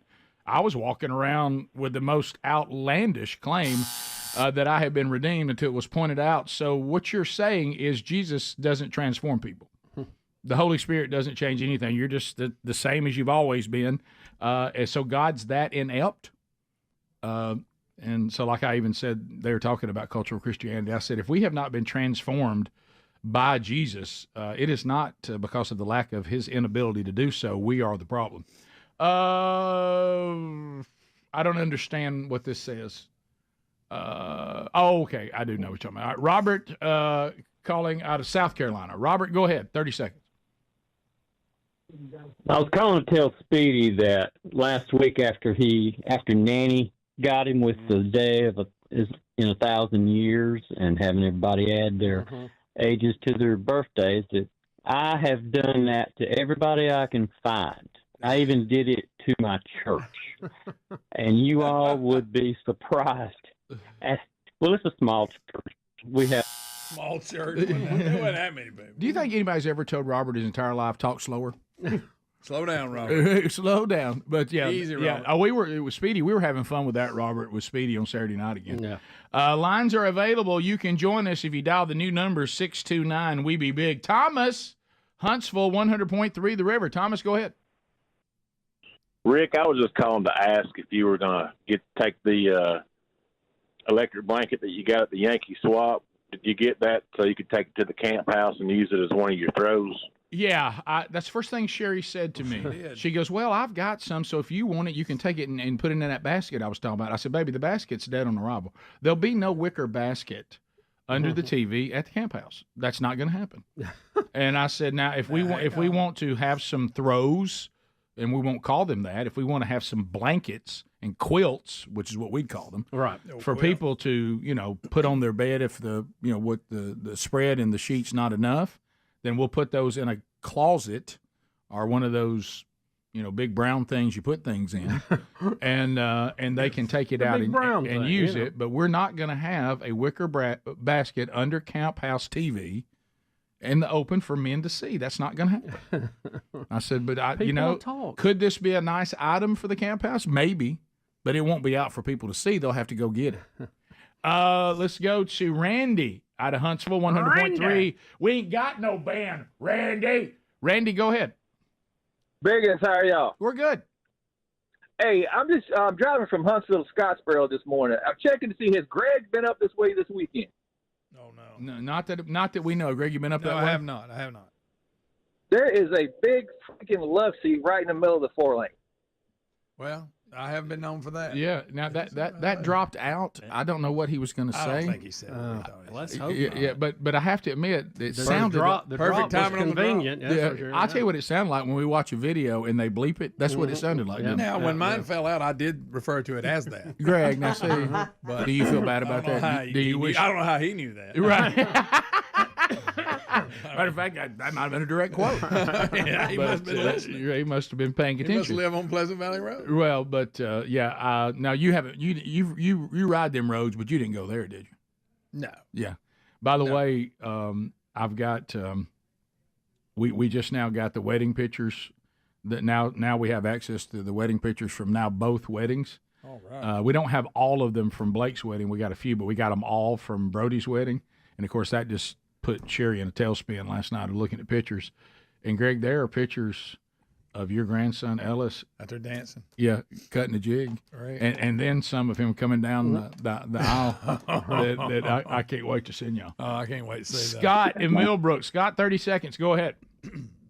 Yes, sir. I was just wondering about if I'm an Alabama fan about the playoff and everything. Rotate. If a guy named Dickie Rotate. Yeah. Dickie Admire is going to call into the show. Yes, I think we'll probably hear from him today. I fully expect it because, see, now, he was apprehensive early in the year and had some negative things to say. But like all Alabama fans, I fully expect him to act like he knew this was going to happen all along. Yeah, he's come around. Oh, yeah, he will.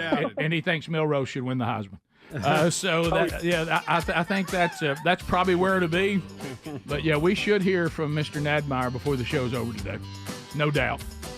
All right, we'll be back. 866 We Be Big. We've covered a lot today. The playoff, the trip to New York, the Rick and Bubba Christmas party. Now we'll jump into some other stories that happened while we were away, and probably Nadmeyer calling in before the day is over. We'll be back.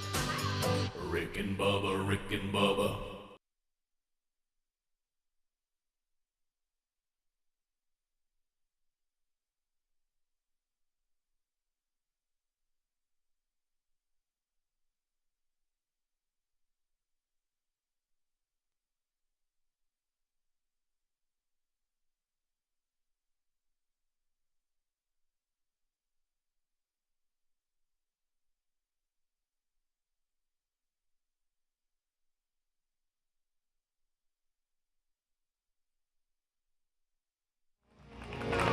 Casting crowns, praise you in the storm. 18 years ago today, the attack on America, 9/11, and he's talking Hash Brown Hero. He's already talked to some people that obviously this is an emotional day for them because they lost loved ones today. Yeah. And so this is those markers when they come around when you've been through that kind of trauma serve multiple purposes. For some, it is a time to grieve and mourn and certainly remember and learn and pay tribute to those that were so heroic, and remember those that were killed.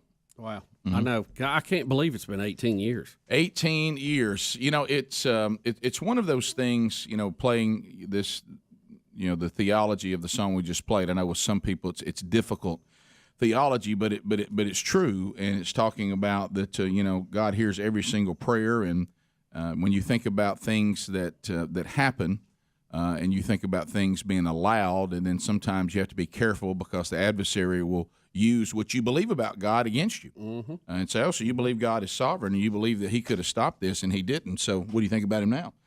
So you have to look at that and realize that God does know what he's doing, but the question is, are we learning what he's trying to teach? And our pastor did such a great, you know, because it's such a familiar verse, and you see it on billboards, and people will post it on social media, and that's 2 Chronicles 7:14, you know, if my people who are called by my name, you know, will hear my, you know, I'll hear their, if they turn from what they're doing and all this, and we all know that part pretty good, but our pastor did a great job of unpacking the verses around that, you know, which is, I've learned over time, is really a better way to study the Bible, is to know it completely, because it's all, you know, pulling out verses are certainly fine, but it's really important to read what's all around it. And what's going on there is God is talking to Solomon, and he's saying, when y'all turn against me. Okay, so he knows it's going to happen. Right.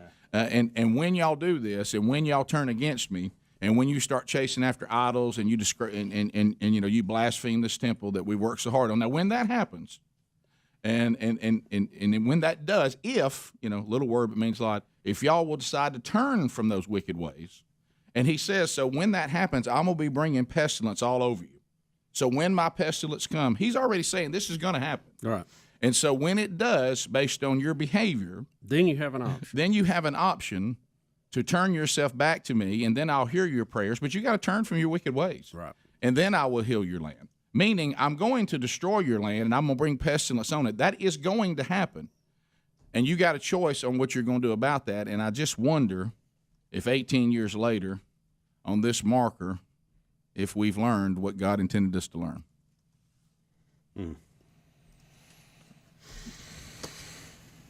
Wow. Now, there's a time just to what we're going to do, and that's just to remember, and we're certainly going to do that. And we should do that to honor those who died. But I really would prefer if they didn't die for no reason. Yeah. But I'm not sure the country has learned a whole lot. But I hope we have. But you know what? There was a few days after that there definitely was a different vibe. Oh, churches were packed. Churches were packed. I mean, you couldn't find a seat. When people get afraid, they start seeking God to see if they got it right, and that's why he allows us to be afraid. Sometimes it works. It goes back to, like I was saying, I'm listening to Adrian Rogers on his podcast right now, and he's going through the book of Revelation, and I said it the other day, but I'll say it again, when he says, now y'all are probably thinking, Pastor, are you trying to scare us? Yes. Hey, friend, this is coming. And it's nice that God allows us to see what's coming and kind of lets us decide whether we want to be part of all this or not. Yeah. So anyway, that is something to learn. I hope today. Let's that all this is about remembering. The Bible talks about it all the time. Remember when I did this. Remember when I delivered you from Egypt. Pass it on to your kids. I heard y'all talking. I mean, there's people listening today that weren't even alive when this happens. I know. And it's our job to tell them it happened, and it's our job to tell us why it happened, and it's our job to talk about what we tried to learn from this, and because they don't know, they weren't here when it happened. Yeah, I know. My middle one, JC, who's a. Rick and Bubba. Pass the gravy, please. Rick and Bubba. Ooh, it brings me to my knees. Rick and Bubba. 10 minutes to the top of the hour. We're back. Everybody getting the new number down now. 629 We Be Big. Gift number 3 has not been given away yet, so you're still alive. Could happen any time on the program today. Also, we got Speedy looking for Mr. Nadmeyer, America's biggest Bama fan. Boy, big day for Nadmeyer. So we'll talk about that, too, coming up. A couple of audio-video things out there to comment on. Bubba, you were talking about one. We're starting with number 7 here, Adler. This comes out of college basketball. And, of course, Bubba, I know you follow Vermont. So you were catching up with them. A lot of people don't know the teddy bears. You're right. And yeah, right. So That's we funny. do have an oddity here in that they won the game. They had to score 6 points, Rick, in 3.8 seconds. You don't see that every day. How many points again? 6. 6 points They in, gotta hit 2 in threes. 3.8 seconds. All right, Right. here it is. They're taking on Yale. Champions who have gone the full length of this bout tonight.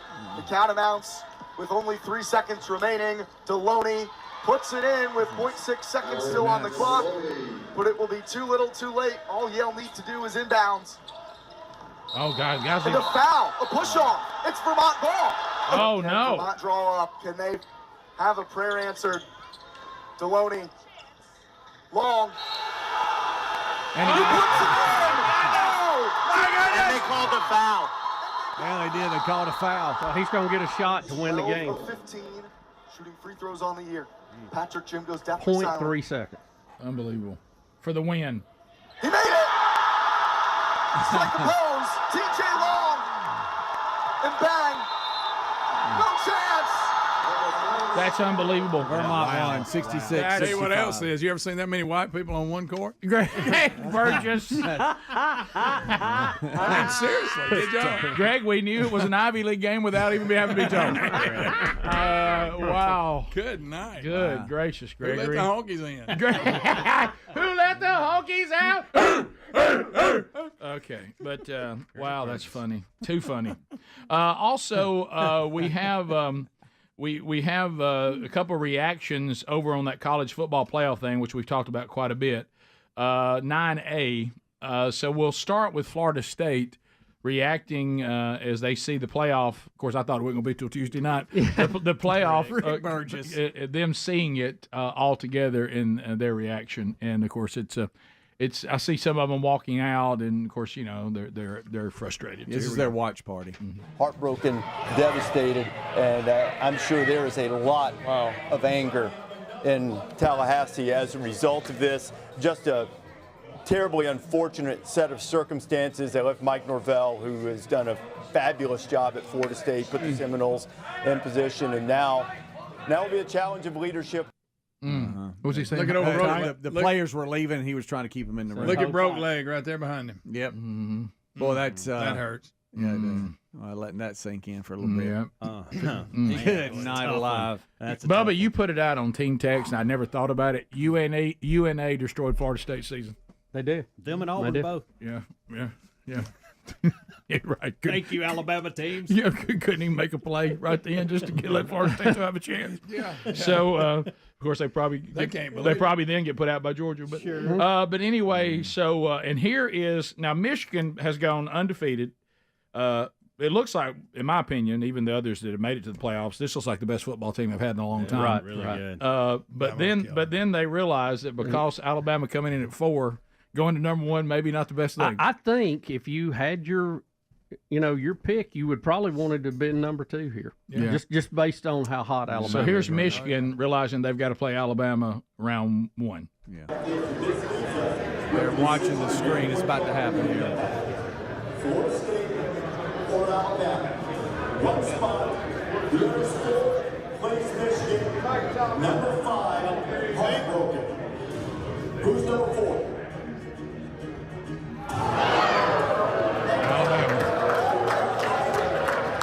They wanted Florida State. Yeah. That's some parents in the back clapping. Yeah. Okay, great. Great. My baby gets to play Alabama first round. Yeah, that's real good. The second angle is good too because you can really hear the groans from that side. It's from the other side of the room. Here, this is similar, but you can really hear it here. Plays Michigan. Number 5, heartbroken. Who's number 4?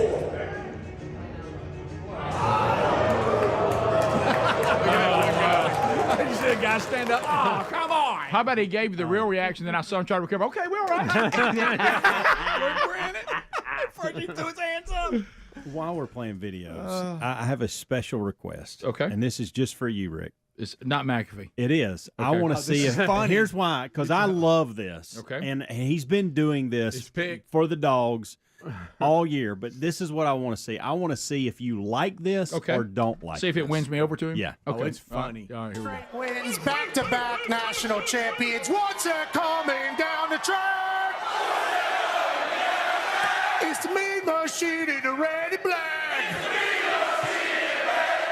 Ain't nothing finer in the land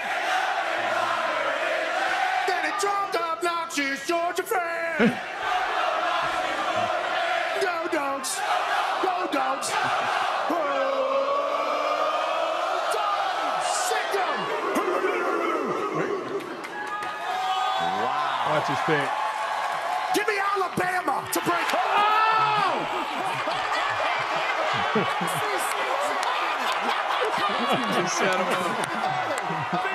Evan got Kurt up. He worked him in a frenzy. And then he gives a good old roll. Rick, I'll make a note of that, and I'll put it over in the positive column. Yeah, that was good. I like Pat McAfee doing that. I thought that was good.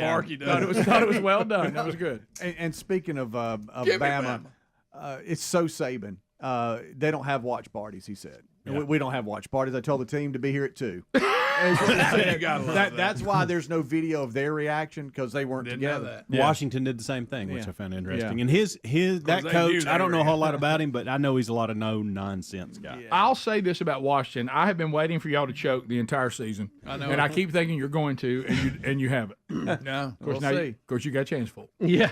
Yeah. So, but they may be able to handle it. We'll see. I mean, look, I don't know anything about them. And they're playing in the Sugar Bowl, right? Yeah. If you beat this year's Oregon team twice, pretty good. Yeah. I mean, it's not like you didn't earn it. So there you go. And we do have this is what Bubba was laughing about, and we do have time for it, by the way. Is the mascots here on 10A? Yeah. All of them together down there. They kind of realize, hey, the Pac-12, we're done. Right. This is it. We're never again If the you're Pac-12. if you're a Pac-12 mascot, you've had your run, haven't you? Yep. So here he is. There they are. Oh, dancing in the corner. Yeah. So what game is that? Is that their That's the championship game? Yeah. Okay. Thursday night. So they all. I mean, so the Pac-12's over. Let's Like look you at said the earlier, California Helms, it'll be the It's Power Four. Yeah. Yeah. And you got the 2-pack. I don't think we have time for 11, but did y'all see this hustle play Iowa, Michigan? Yes. Love this Hey, so much. This Yeah, guy, we got time. This guy can fly. I would show this to, if I'm a coach, I would show this to every single one of my players. Yeah, the arrow's going to follow him, but he goes in, misses the tackle, and then catches. Okay. Catches him. Number 4. All right. Yeah. Y'all are gonna have to give play-by-play. Yeah, so he's missed him, and so now he's running through traffic. Oh wow! Still running. And hawks the guy down at about the 4-yard line. No, that's hustle right there. After missing him and sliding by him, Oh, it looked like 10 yards. Right. Yeah, now he's at the 2. Good job, buddy. I know, Greg. I knew you were going to say that. Yeah, I was knew he'd counting been down. negative. Oh, yeah. Now, Greg, because what you're saying is, I wish you'd have made the tackle. Yeah, he wouldn't be at the 2. Right. They'd be backed up. But you got 2 guys who both missed and slid, and one of them made the decision that, hey, No, you're right. I'm going to get up And and at go the as hard time as I can until the whistle. You're And right. At the time he got up, he was 10 yards behind. Yeah. Okay. And then Michigan snaps the ball in their end zone. But that's Yeah. fine. Thank you, Greg. Thanks, Greg. It's about hustle, Greg. It's about never giving up. At the time, it's 3-0. Thank you, Mosquito. That's right. Of course, Iowa didn't score as predicted. Yeah. Sure. They got shut out because they have 0 offense. Pretty good defense. Yeah, they do. Of course, 26 points. That's about right. You know what I mean? Against a good defense. Yeah. Top of the hour. If you leave us, don't forget the Rick and Bubba archives. Dickie Nadmeyer checks in, America's #1 Bama fan, on Bama making the playoff. Rick and Bubba, Rick and Bubba. 20 graduate. He wasn't born. Just told us this is kind of was a regrouping area for ISIS and Al Qaeda and all that. And I hope I'm saying the name. I hope I'm saying. Look, it's still going. Oh, yeah. I hope I'm saying the name of that island right. Quanus, Qanus Island. Because if the Q is silent, we got a whole nother name. Yes, we do. It might be the name of it now. Yeah. But anyway, so usually the all these terror groups, they like to pull a little stunt, something around September the 11th. So Trump got the jump on them last night.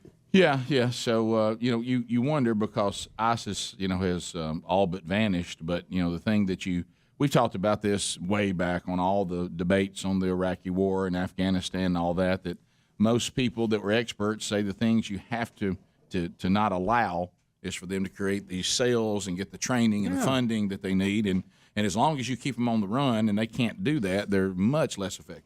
And I know there's been a lot of talk about withdrawal, and we went through this with President Obama, and Trump has even said that he wants to do some of this. But I don't think I'm necessarily a fan for getting out. I think once Trump wants everybody out. Once we have gone, if you leave, it just creates a vacuum. You have to go back and do it again. And when you keep a presence there, kind of like this, you can go in every now and then that you get those little, they start to get a little something going and shut that back down and give the people there, the civilized folks, a chance to at least, move forward and have more time and let their culture, get used to a more peaceful environment. So, and we haven't left Germany, we haven't left Japan.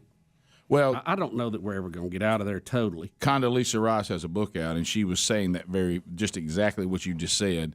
Of course, now Trump does not agree with her, and Trump supporters are now disagreeing with Condoleezza Rice, and I certainly understand that there's certainly more things that we would agree with Trump by far than anyone who would be another choice. Right, I'm talking about for Democrats, but it bothers me sometimes when I see, and I'm putting quotes, conservatives, whoever the president currently is, then they completely line up with them, even if they are in conflict with the things they said in the past. And I watched Laura Ingraham do that last night because she was pro-Iraqi war, pro-Afghanistan, anti-leaving a vacuum when Obama wanted to get everybody out. But now that Trump wants to get everybody out, she says, well, that's what we need to do. And I disagree with Condi Rice, where it's not the 1940s anymore and all that. And I was like, wow, so you just changed your whole foreign policy because Trump did. It's okay to say that everything Trump does I don't necessarily agree with, and I think that we do need to keep a presence in these places if that's what you really feel. But Laura Ingraham just kind of changed her whole foreign policy all of a sudden, from when Bush was in there. So, and I don't think it's a split if you have a different opinion on some of this. Right, that's what I'm saying. It's no need to do all that. It may vary from time to time. You may go, well, these people are okay now. They can take care of themselves. They've been there. The society, the culture has moved forward enough that they can fight their own battles. And then there's times that you go, we need a place to land airplanes in that part of the world. So, I don't know. Maybe each case might be a little different, but clearly in Iraq that's not the case, and we got Iran, right over the border there. We're going to have to deal with. So that might be a good place to hang on for a little while. Right, I certainly understand the whole America first and why are we spending this money and this. I understand. This is expensive. I understand his concerns in that too. Right, but what you can't do is unless you just say, "Hey, I changed my mind." Right, you can change your mind. If a commander comes in and tells me and says, "Look, we're spending a lot of money, keeping up this place. We do this, we do that. A lot of the local people are offended. We're still there." Our culture, they conflict with their culture when they mix with each other, that we would probably be better if we got out, and we don't need that presence because we got Space Command now. We got things in orbit. If we need to jump down and take care of Kiwanis Island, we can do it in 20 minutes. I go, close her up, bring them on. We do agree, and this is not happening, and I think it is wise, we do agree that when Obama did the vacuum and just pulled everybody out, like overnight, it didn't work. That did not work. And that's what Lindsey Graham said yesterday on Afghanistan. He said, if we pull out of Afghanistan, all you're doing is promoting another 9/11 because we don't have the on-ground. And see, that's the kind of stuff you got to discuss. And Trump thinks, I'm bringing them home. I want them all out. It's too expensive. We need to be worried about America. And we got this debt. And I certainly understand all that. But you also need to listen to people that have been around a long time saying it's not that simple. And that was the point Condoleezza Rice was making too. She's kind of agreeing with what you said. Usually when we leave a presence completely, it's not good. And we certainly haven't done that in other places, that we were successful with. Bubba, it is not good for Santa Fe, Texas. This is what happens when exotic pet owners or people with, places of refuge for wild animals or whatever it may be, police and animal control staffers. Now, if you're animal control, you're normally expecting a call about a dog that people are scared of.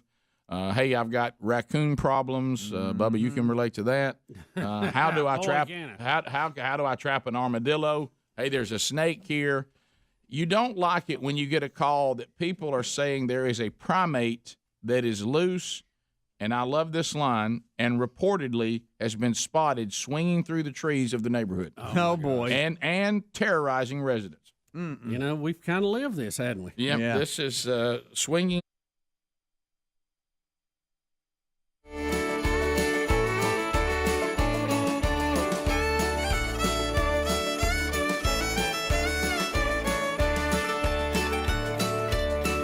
Here we go, 6 minutes past the hour.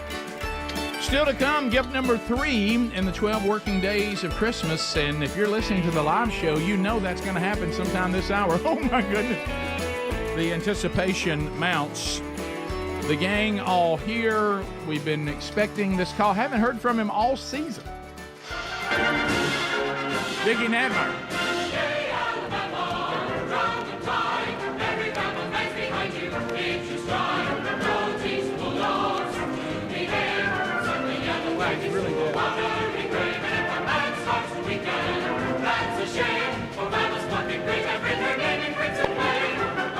Dickie, are you on the line?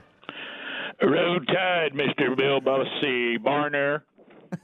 Dickie, we've been anxiously awaiting your call. Your thoughts today? Road Tide, way back at the beginning of the season, you might recall us coming out of the gate a little slow. A little bit. Yeah.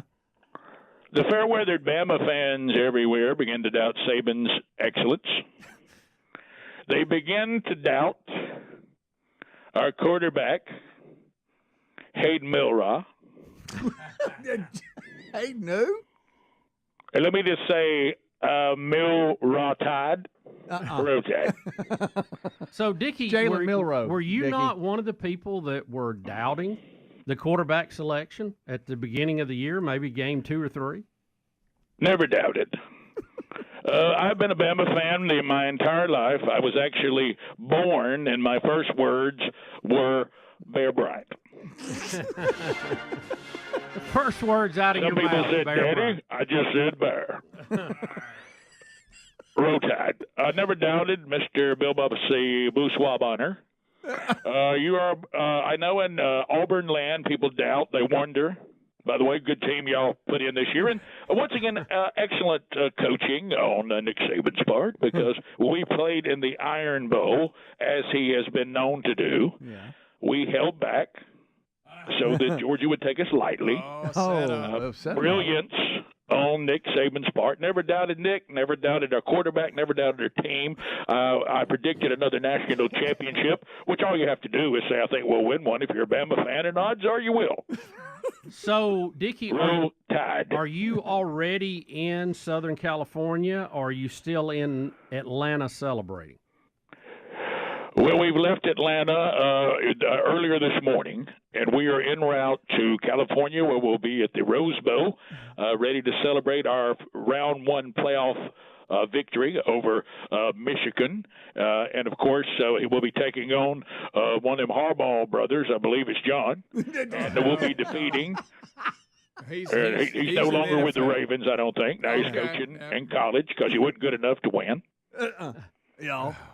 You're already there, or you're on the way? way. So you're going to spend the Christmas on the road. We've had a little bit. We had a little bit of RV issue in Jackson, Mississippi. We're currently getting serviced. All right. Road Tide.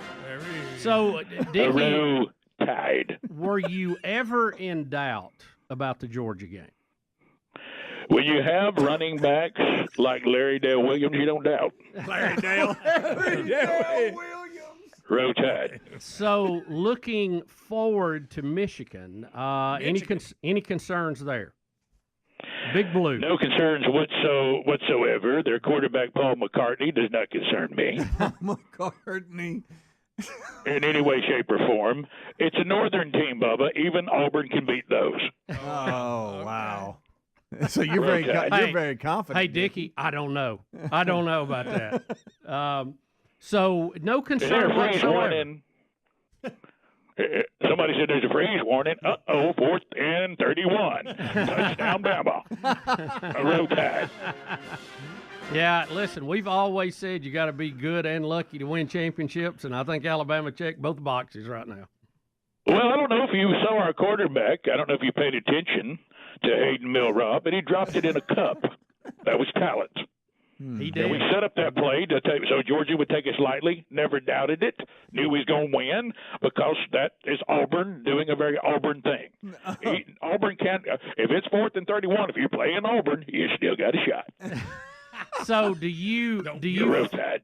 Dickie, I've got to know, do you feel bad for Florida State today? They have been left looking in the window. They're conference champions. They're undefeated. Well, bless their heart.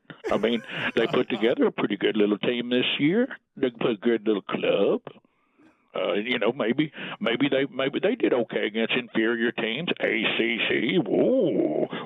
If I was ACC, I'd shut the conference down today. Your champion can't even get in the playoff. Well, the Pac-12 did. Roll Tide. So y'all need to follow suit like the Pac-11 did, or Pac-2, whatever it is now. Turn 2. So who do you think you'll be playing in the national championship game? If we can just look ahead for a minute. Can I ask you something, Mr. Bill Bubba Bourgeois? Yes, sir. America's favorite Barner. Is there anything more wonderful than redemption? You want the Longhorns. And the little Longhorns, they played Bama before we got our act together. We just played around. We were reloading, and sometimes when you reload, you got some things you got to work out. If we get another shot at Texas, everybody will see that was a fluke. Early in the season, a lot of people doubted our quarterback. A lot of people doubted our coach. I never did. Never did. I was predicting national championship from the beginning because I knew that Bama would get it done. Saban's the greatest coach who's ever lived, and our quarterback is tremendously talented and probably deserves a Heisman. And I said that from the very beginning. Just let him get his legs under him. And away Give he him a goes. chance. But redemption will happen, Mr. Bill Bubba Bourgeois. I am ready to play the Texas Longhorns after stomping on the Wolverines, and not even a close one. And then we'll take on Texas, who will reveal Washington. We're back 12. I'm going to come in there and beat Texas. Not going to happen. So they'll finally get to revealed as the pretender. You know what Washington says? We beat Oregon. We beat some Ducks. The Ducks couldn't even beat Auburn in 2010. So any concern about Sark? I mean, he's been recycled in the Nick Saban school of recycling coaches, and he's out there doing his thing. No concern at all about Texas. I would like to bring something up. Is anybody familiar with the coach Kirby Not So Smart? Uh-oh. The last 3 years, Kirby has beat everybody except one team. There's one team he only beat once out of 3 tries. Who was Kirby Smart 1 and 2 against? That'd be the Tide. Roll Tide. So you think Saban's afraid of some assistant that's going to show up with a Texas team? Matthew McConaughey ain't going to play it down. Roll Tide. Ain't nothing but the. So are you Ain't nothing but the. Do you have your tickets? Are you going to make the full circuit? I know you're going to the Rose Bowl, but where's the next game? Let's see. That would be. Well, as you know, Bubba, I'm on disability. Right. You are. And have so been I for get 40 years. Right. One of my government checks is always for the playoff and the national championship game. So you I set it earmark aside. it. You earmark it before it comes in. Set it aside. Use some of the other programs that I, of course, have earned, and because and then we will be using that as if you're a Bama fan and you ain't got money for the playoffs or the national championship game, you ought not be a Bama fan. Try something else. That's just part of your yearly budget. Listen, you'll go broke every year with all the playoff games. That's for sure. Yeah. Right. What does an Alabama fan have to account for that Albies don't? Playoff money.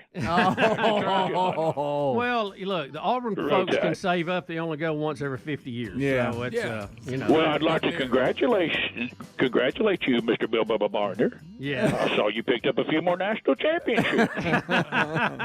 Hey, you get them however you can. Yeah. Well, congratulations on the Prattville Times. Well done.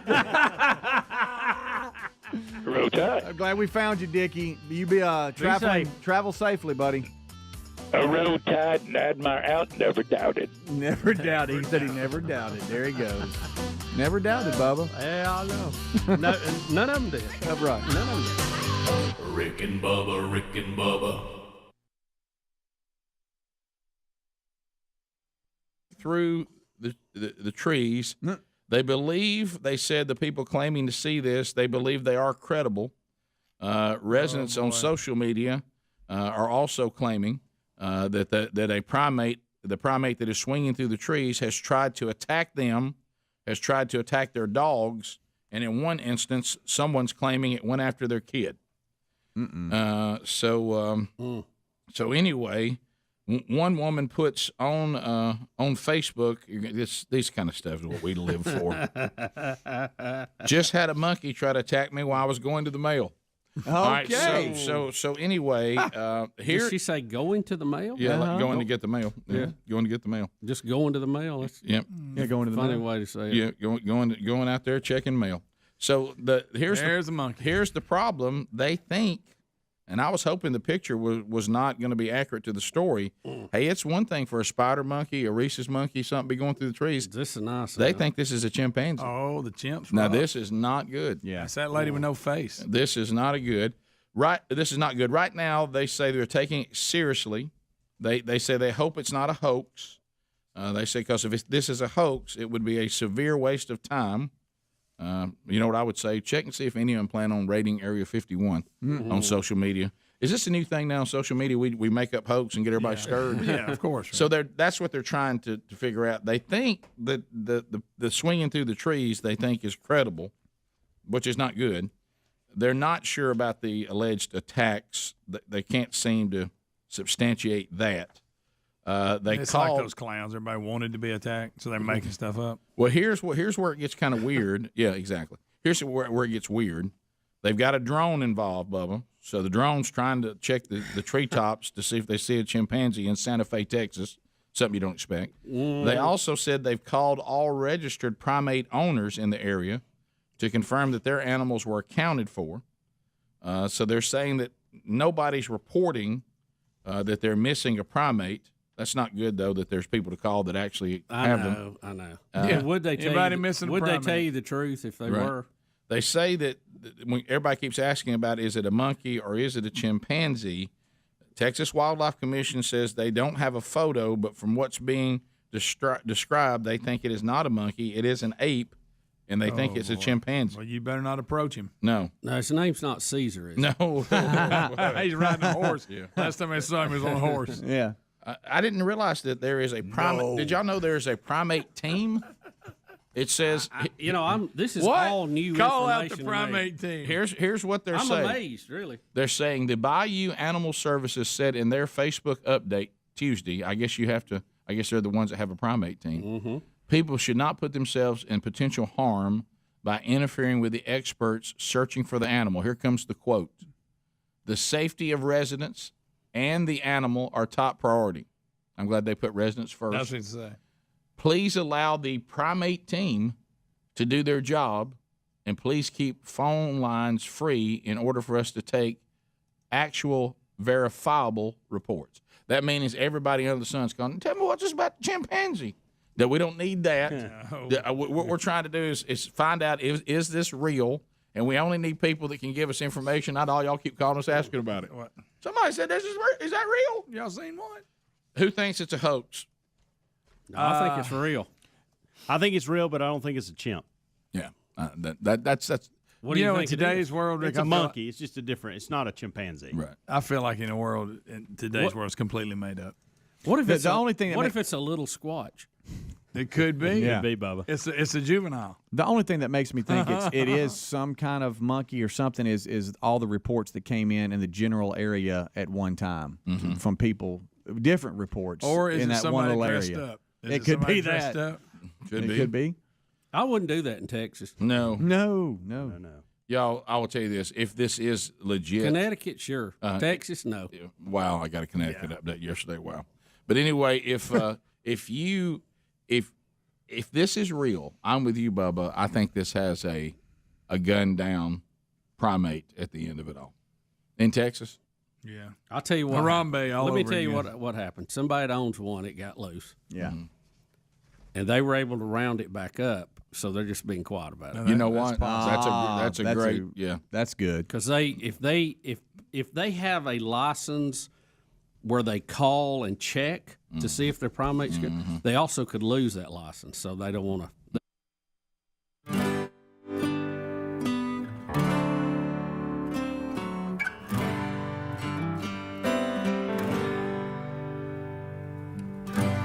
21 minutes now past the hour. Still to come, gift number 3, 12 working days of Christmas. We've covered the college football playoff a little bit. We got a little more on that. We talked about the trip to New York, the Rick and Bubba Christmas party. If you missed any of that today on the live show, catch the archives.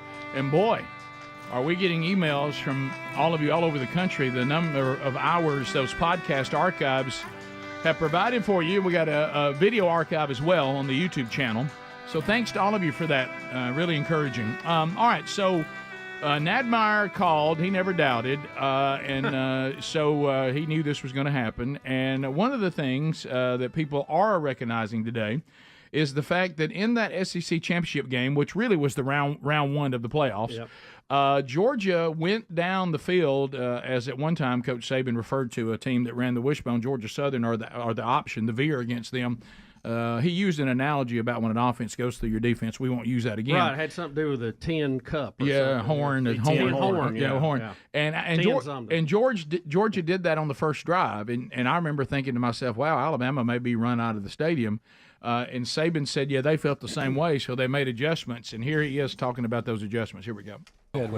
Coach, going into this game, Carson Beck hadn't been hit all year. And so I knew you guys were going to try to affect this quarterback in some kind of way. Could you maybe hint or let us know what the mindset was, the game plan, to go about trying to affect this quarterback with the rush and coverage? What were you guys thinking? When do you think you guys were successful at that? Yeah, well, I think we were successful after the first drive. Yeah. You know, we kind of changed it up. We were trying to play odd, thinking we couldn't stop the run unless we played odd. Okay. They kept putting the formation in the boundary, motion into the field, so now we got Dallas Turner walked out, who's the best rusher we got. Doesn't make sense. And he's walked out in the slot. Yep. So after that first drive, I told the coaches, I said, look, play 40 and play split safeties. Yep. Don't worry about pressuring, because if we rush 4 guys, we'll get pressure on the quarterback and affect them, but we'll be able to stay top and bottom on these guys all the time.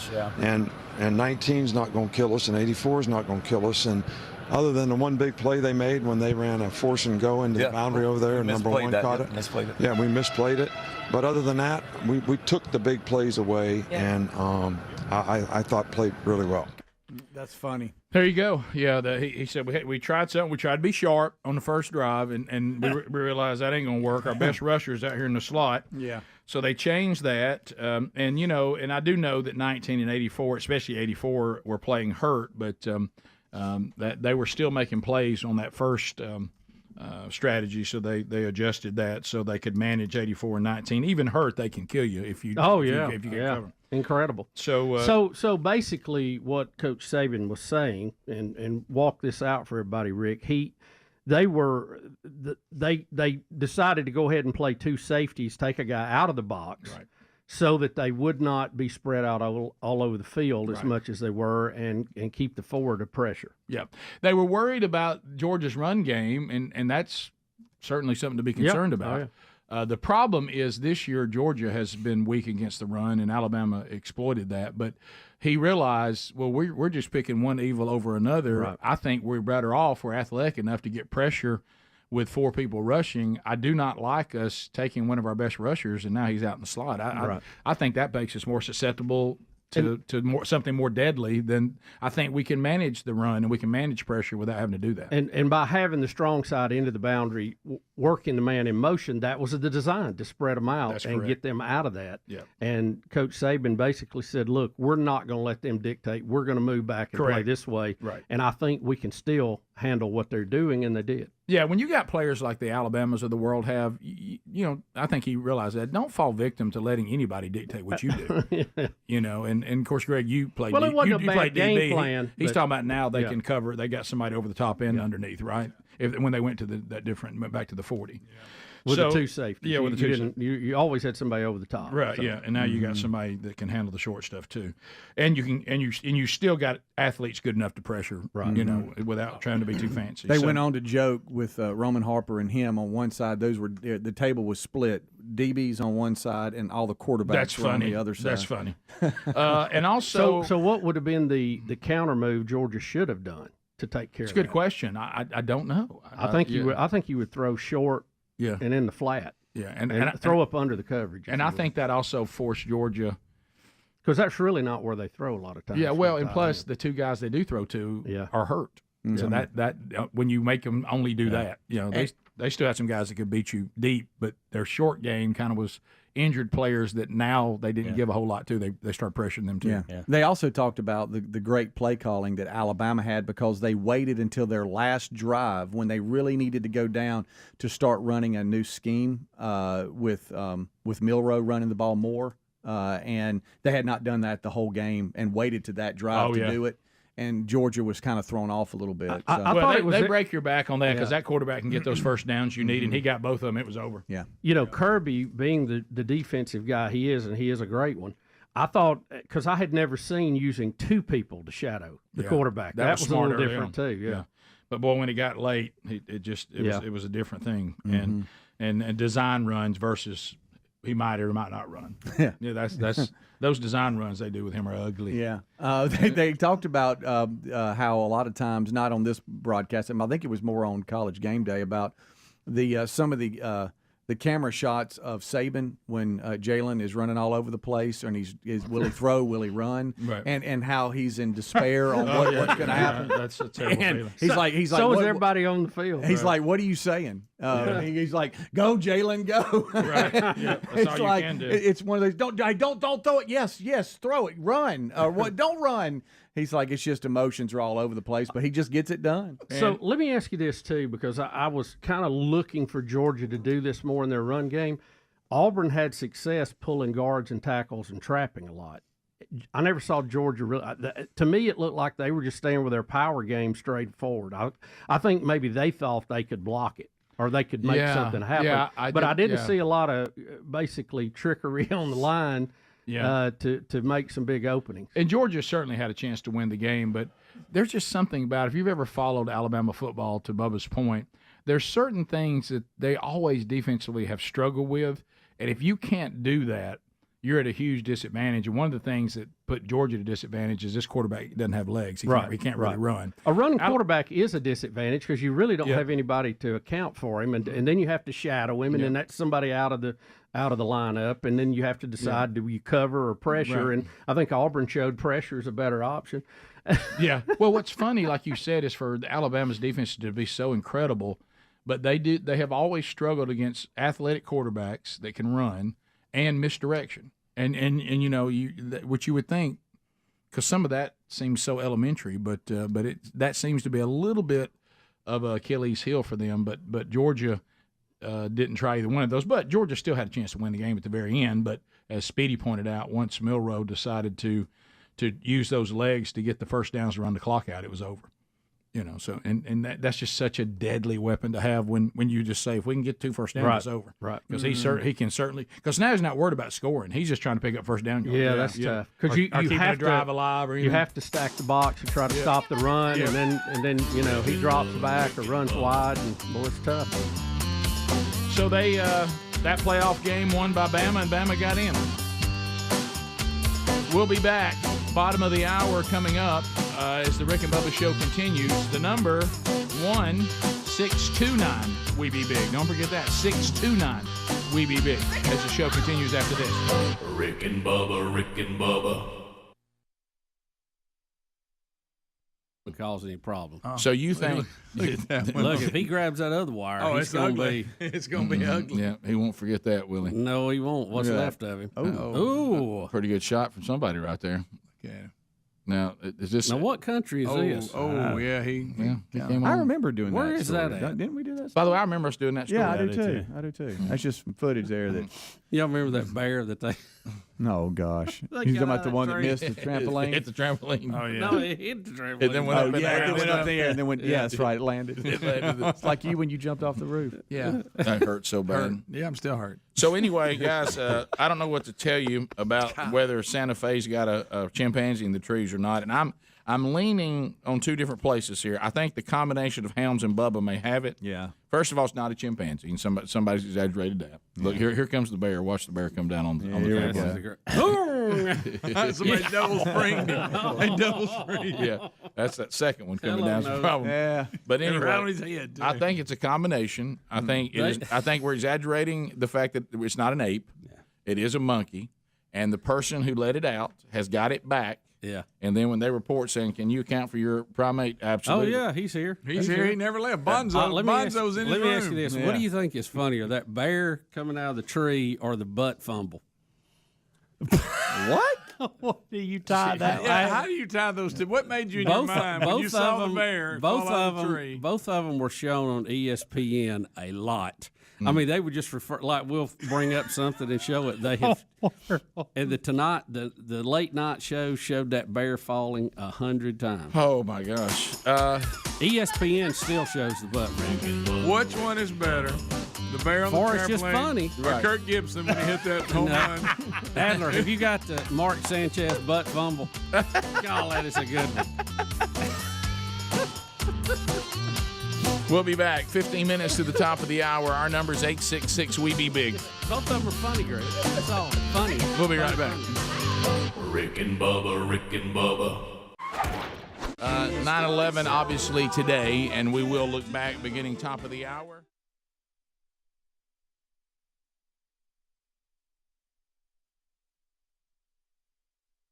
We would certainly do that. So if you are, this thing we've talked about the matrix many times of, and it comes normally from women. Of course, there's a male matrix and there's also a professional athlete matrix. And that matrix simply states that if you're going to be difficult to deal with, the positive of you has to outweigh the difficulty. Yep. As if the female matrix obviously is, you have to be better looking than you are crazy. You got to outfine you crazy. You got to outfind you crazy. Men must be more wealthy than they are ugly, so that one's in there. And professional athletes. Bill Gates got married. Let's face it. Right, and how about this? Professional athletes have to produce more than they cause headaches for you. And I'm wondering where Antonio Brown is current on the matrix, because he is nothing but a nightmare. Well, we've had a turn, Rick. We've had a turn. A little bit. Now, keep in mind, this will be team number 3 we've had problems with. Yes, this is so.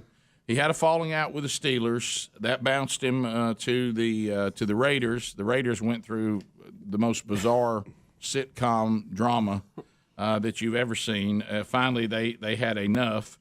Now he's been picked up by the Patriots. And the Patriots are ready for him to come and start training and get ready for the next game. And, oh, no, now Brittany Taylor has come on the scene, and they have discovered that she has a lawsuit against Antonio Brown where she's alleging that she was raped and sexually assaulted. Very strange, the timing of the story and all, Rick. Right. That always comes up with these things. Why now? I thought refusing to wear the helmet was going to be a problem. Yeah, this is exactly like nothing. Yeah. Yes, and big issue here. A lot going on here. Now she is claiming that she was attacked on 3 different occasions back in 2017 and 18. Yeah. I read some of the story of what's being alleged and all that, and it really goes back to this. Okay, it really doesn't. It does matter to the people involved. Let me be clear. It matters to this woman. It matters to Antonio Brown's family, and it matters to Antonio Brown what's true and not true here. It does matter to all those people. But what I'm saying, if you are something not near as important, but if you're just the Patriots, this is just another headache. I mean, you've just been handed a headache with Antonio Brown before you could even get to like the headaches that he normally brings. Yeah. And so, are you thinking? Are we getting to the point now where Antonio Brown, at this point in his career,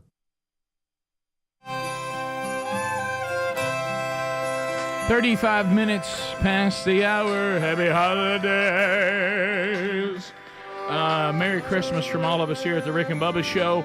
MyPillow.com/Bubba. Right now, they've extended their free shipping through December the 12th. That means you can get all of your shopping done and save big with all the discounts, but still free shipping all the way to the 12th of December. That's MyPillow.com/Bubba. You talk about great deals, too. They've got the 100% Arabica My Coffee at 50% off. You get a free Go Anywhere pillow, My Pillow with that.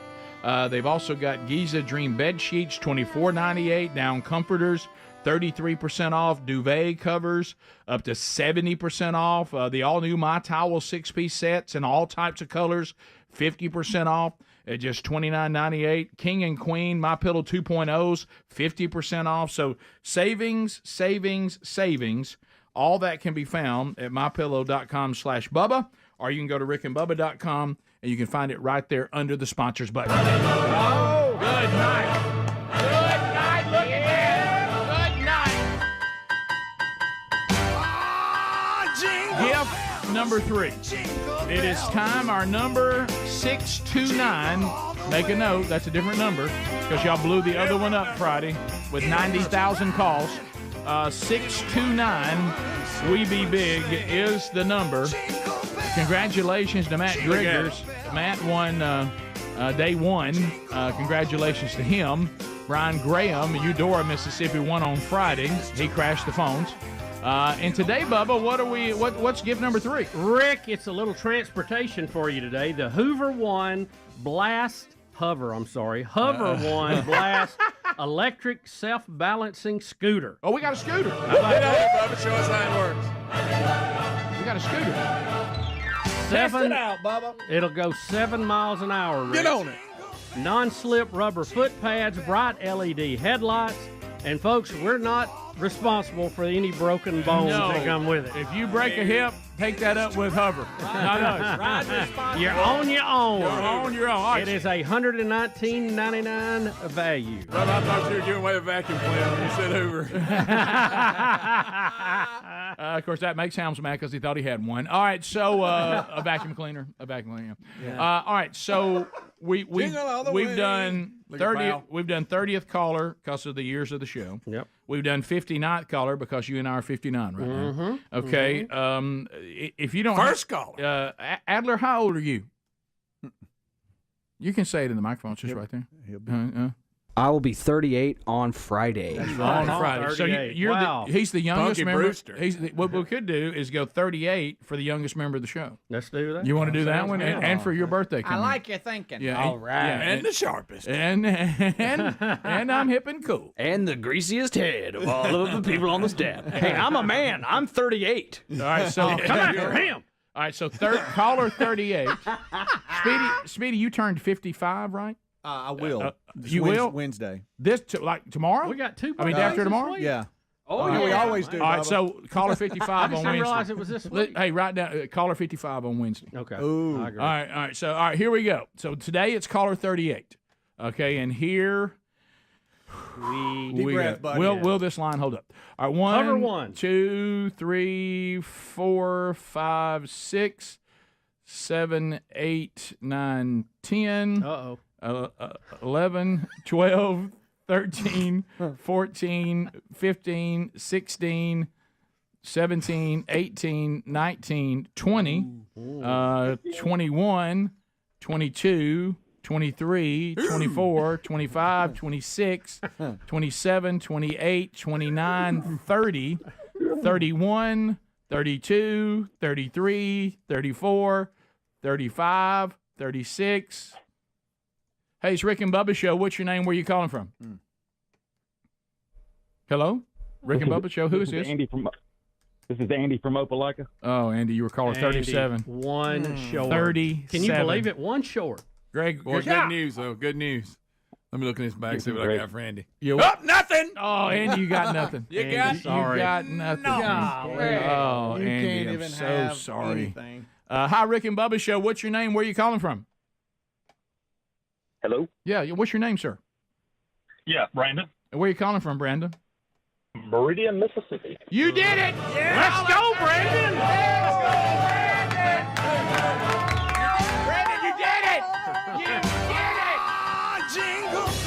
Bubba, tell him what he's won. He's won the Hover One Blast electric self-balancing scooter, Rick. It'll go 7 miles an hour, max speed, non-slip rubber foot pads, bright LED headlights like you're going to be riding in the dark, I guess.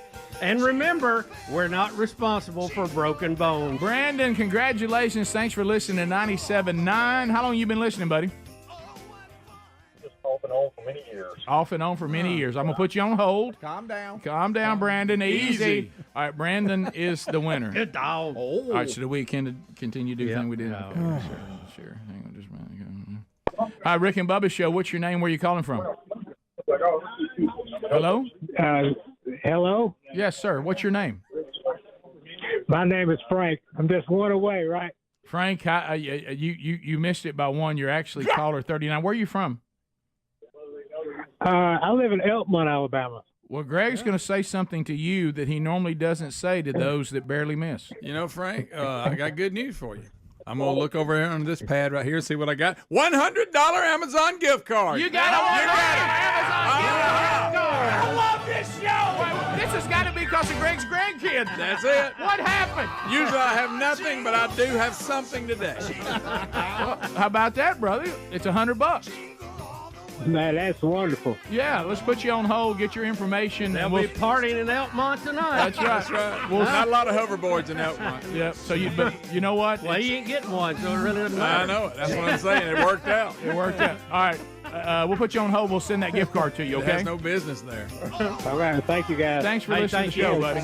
Roll Tide. A road tide. Okay. There he goes. He put that What a surprise. $100 on his travel plan. 100 big ones. Don't you think that has to be Greg's grandkids to soften his heart a little bit? Yeah, I felt bad about all those foods. He was even, did you hear him give in to it? Oh, yeah. I know it's coming. No, he was ready. He was just like, you know, hey, man, I know. Yeah. I know that. That one there's going to be heavy to mail. Yeah, sorry, Hey, Greg. guys, I got news for y'all. Shipping is up. Everything It is everything costs more. Now, Biden says that's not the case. Right. But, Yeah, but, everything's down. You know, does he think we can't see? I mean, of course he can. He Right. doesn't. And in all fairness to him, he may not be lying.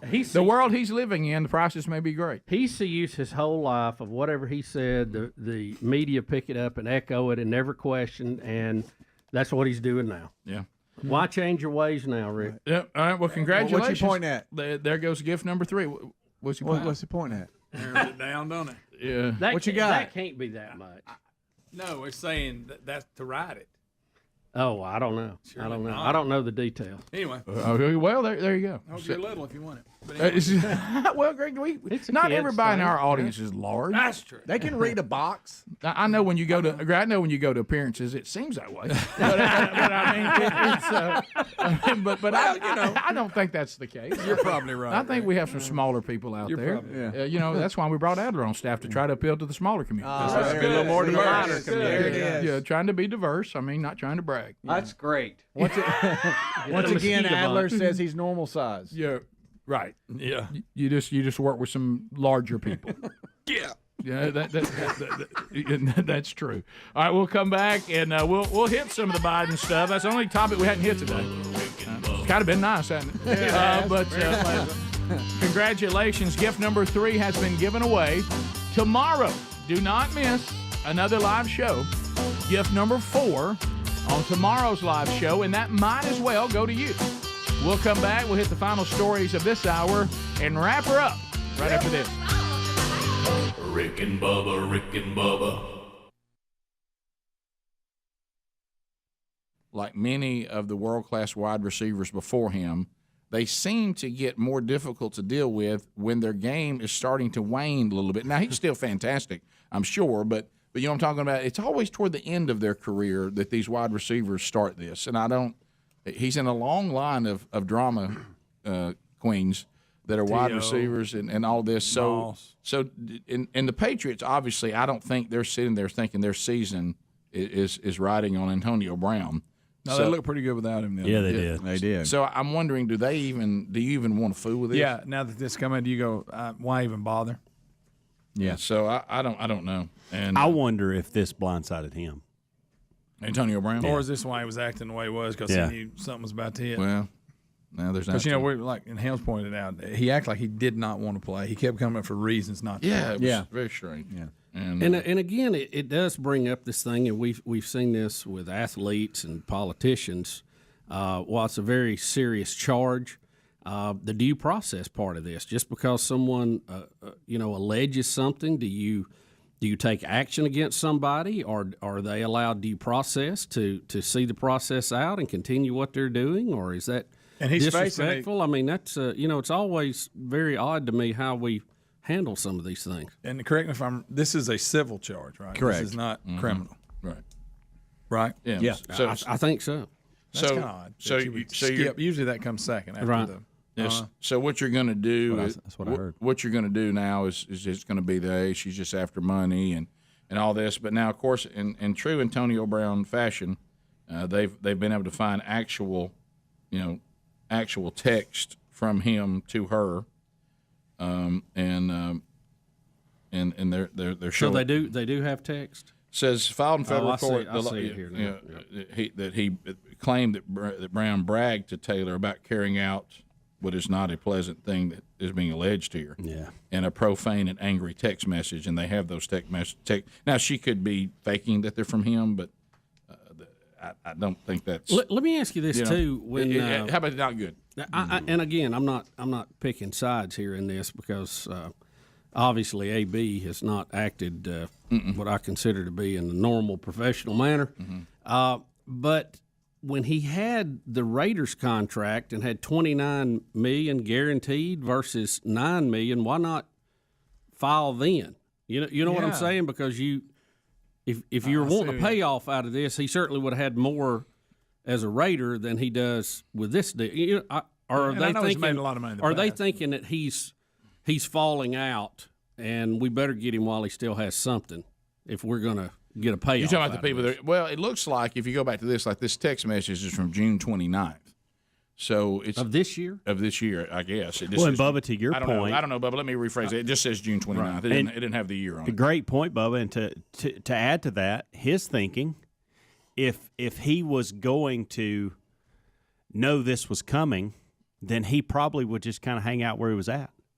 No sense in causing the trouble to go to another place, or and then this come out. If he knew it was coming, you'd think he'd sit there and hope that he'd get the 30 versus the money he's getting now. I certainly don't know what the truth is in any of this, but looking at the things that are being discussed, and you look at this, and it has that look like here's a guy who is, I don't know, is he married at the time all this is going on? Does he currently have a wife? I don't really know that setup.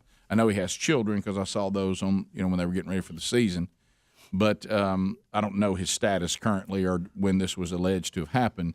But it has that look like he's got him somebody that he wanted to keep around, that he obviously, was attracted to, and there were probably some things that went on that were consensual, and then there were things that got carried away, and then this person feels like they've been mistreated.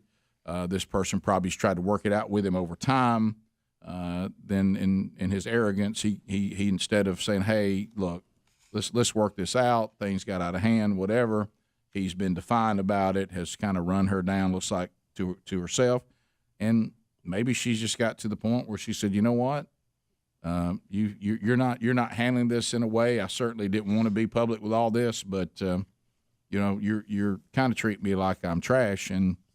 I'm gonna go public. Well, this thing is very complicated. And I don't know. Too. If you look at so we were doing the show.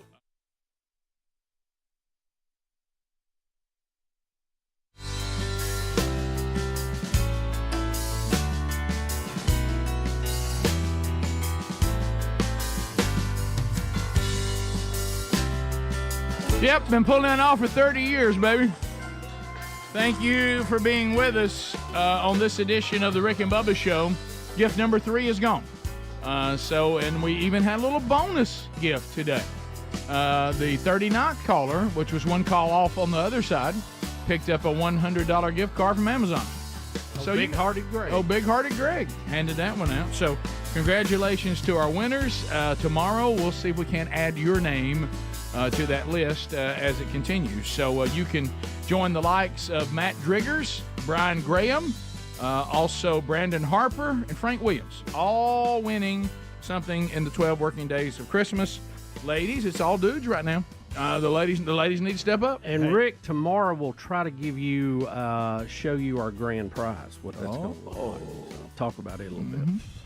Admit I didn't like it. Now I What got happened, to talk. buddy? Well, I didn't like. I didn't like Big Hearted Greg right there. Really? I liked him screaming nothing. Right. But I got to tell you, Frank was excited. Wasn't he excited? Yes. God love And him. He couldn't have been on a hoverboard These either. words came out of his mouth. It may be the best Christmas I've ever had. Oh. Alabama beats Auburn. Alabama gets in the playoff. And this. Boy, and a he roll quoted tide. those three things. And a roll tide. Wow, wow, Yeah. wow. I mean, He was so excited. Good. Go, little Frankie.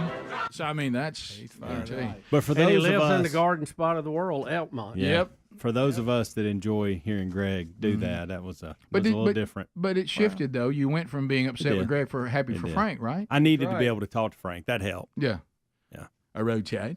Don't forget, if you haven't seen the new Rick and Bubba University, the podcast, Greg Jarrett from Fox News, our guest. Catch that wherever you get podcasts. All right, so Bubba, as much as we almost got through the whole show with no Biden update, but well, and there's other stuff here, but you know, Where to go? yeah. Anybody know? Hey, Basement Joe. just like every now and then we'll go sports talk on the show. Every now and then we'll go news talk. So now here we come in the world of politics and stories and all of that. Once again, our president continues to double down on things that didn't happen. He's going to tell us again that he taught at the University of Pennsylvania for 4 years. The problem is he did get $1 million, but never taught a single class. Yeah. So here comes the president It with was basically a payoff. I Rick. want y'all, before you're too harsh on the president, I do believe in his current state, he does believe these things. All right, so at one time when he was younger, he would lie. No, he was lying. I'm not sure that's the case anymore. So here he is. I taught at the University of Pennsylvania for 4 years, and I also taught at law school. And the idea that democracy is inevitable is just not true. He did not teach 4 years at Pennsylvania. Speaking of things that are just not true. Yeah, right. Yeah. That also isn't true. Wouldn't you love for the reporter to go, now, so did you teach classes? Yeah. Or- How many classes did you teach? Is there any student I can find anywhere Right. that heard a lecture you made? And that'd be a no. About Bo. anything. That'd be a no because he didn't teach a single class. Did get $1 million, though. Oh, yeah. He did. So here's a Biden. This is just B-roll, but here's Biden border agents. Now, they're meeting the cartel at the border, and they're allowing them to deliver people through a hole in the fence? This is absolutely bizarre. I don't know what's going on here, but that's the cartel in the white SUV. They've pulled up. They've got their video or their phone out, videoing the immigrants or whoever it is stepping through. Mm-hmm. We're on this side here, and it looks like some type of Border Patrol agent or police officer, somebody is working with them, and then they just step through, and it just goes on, and then they let women and children through at another gap. No, here they right come. here. Yeah. So it And looks like we they cut a hole in the wall. Right? Yeah, but it's weird because the cartel then speeds off in their SUVs, and I don't know. I mean, what are they taking a little money here? Yeah. Either that or I don't know what's going on, but it's not good.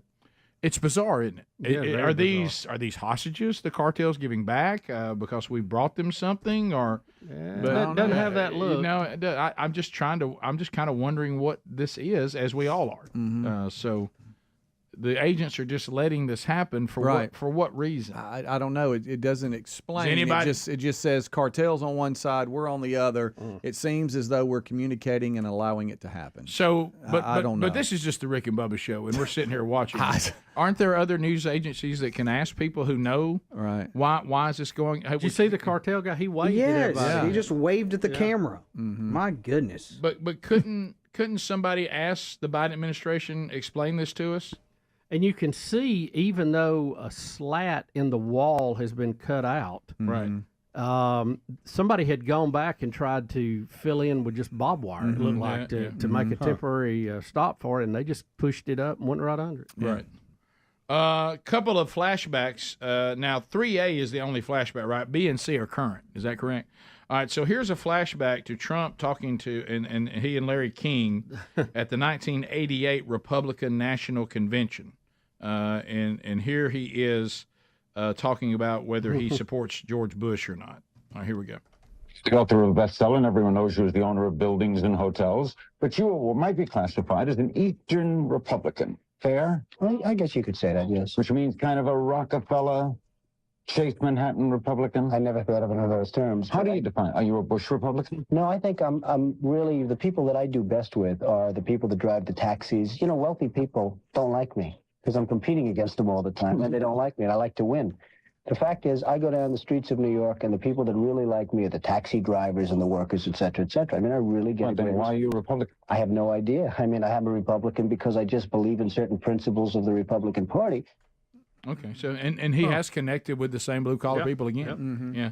So interesting. Now here's this thing that the Democrats are trying to act like it's not happening, but it is. And we've done, this is now the third story we've done about the black community is no longer, is slowly but surely leaving the Democratic Party, and it's not a given anymore, and they're leaving in droves. And here's a story about that. Here we go. City of Chicago and any Republican candidate in the city of Chicago, now is your time, because we are done with the Democratic Party. Randy Johnson, Governor Preston, and President Biden have shown us what they think about the black community all over this country. And so we're standing here today to say, okay, if that's what it is, we with it. We don't have to support the Democratic Party. Right. We don't have to continue to support people who are not going to support us. And the Democratic Party here in this city, in this state, and in this country is not supporting us. Wow. So she's saying, not a speech you would have heard just a few years ago by anybody. And I love the point she's making. Because I'm in Chicago, y'all probably Republicans have given up on winning here. I want to tell you, come back. We're going to give you another shot. Yep. We've seen what the Democrats have done for us, and we'd like to hear from you. I don't recall ever hearing in Chicago. So now President Trump is going to talk about, when we did this story about one of the BLM leaders supporting him, and here's President Trump talking about that. Here we go.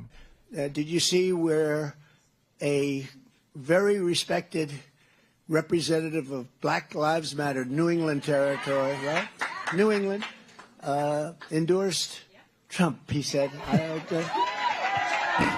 He didn't necessarily say the Republican Party, he said Trump, because what we've done in terms of opportunity zones and you know, jobs for everybody, frankly, but jobs.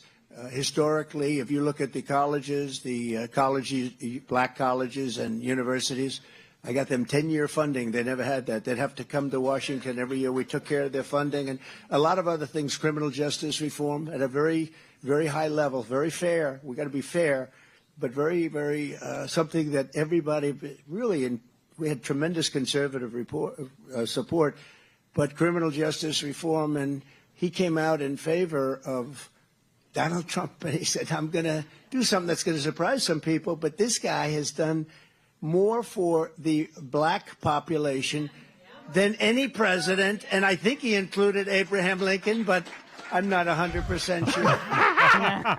Good night. A little Trump throw in there. He may have said that. I'm not sure. You might have heard of him. If not, he definitely insinuated that. Right. And I'm not bragging. That's just what happened. That's not trying to bring attention to myself. That just is that's just what happened. Did we play the clip on the air, or did I just see it, or we've talked about it? The difference when President Obama came out to announce that we had killed Osama bin Laden versus when Trump came out to announce that we had killed the other guy. When he was Did we play it where they were side by side? I saw it, but I don't know if we played it on the air or not. I can't remember. He died like a dog. Yeah, he died like a dog. Stay with 4. Bring that back tomorrow, because I saw that. That'll be an interesting story for tomorrow. Thanks for being with us. Gift number 4 tomorrow on the Rick and Bubba Show. If you're wrapping up your day, don't forget about Rick and Bubba Archives. Rick and Bubba.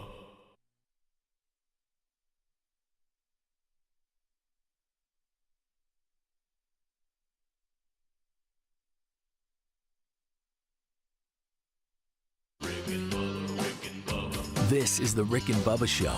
Watch more at blazetv.com/Rick and Bubba.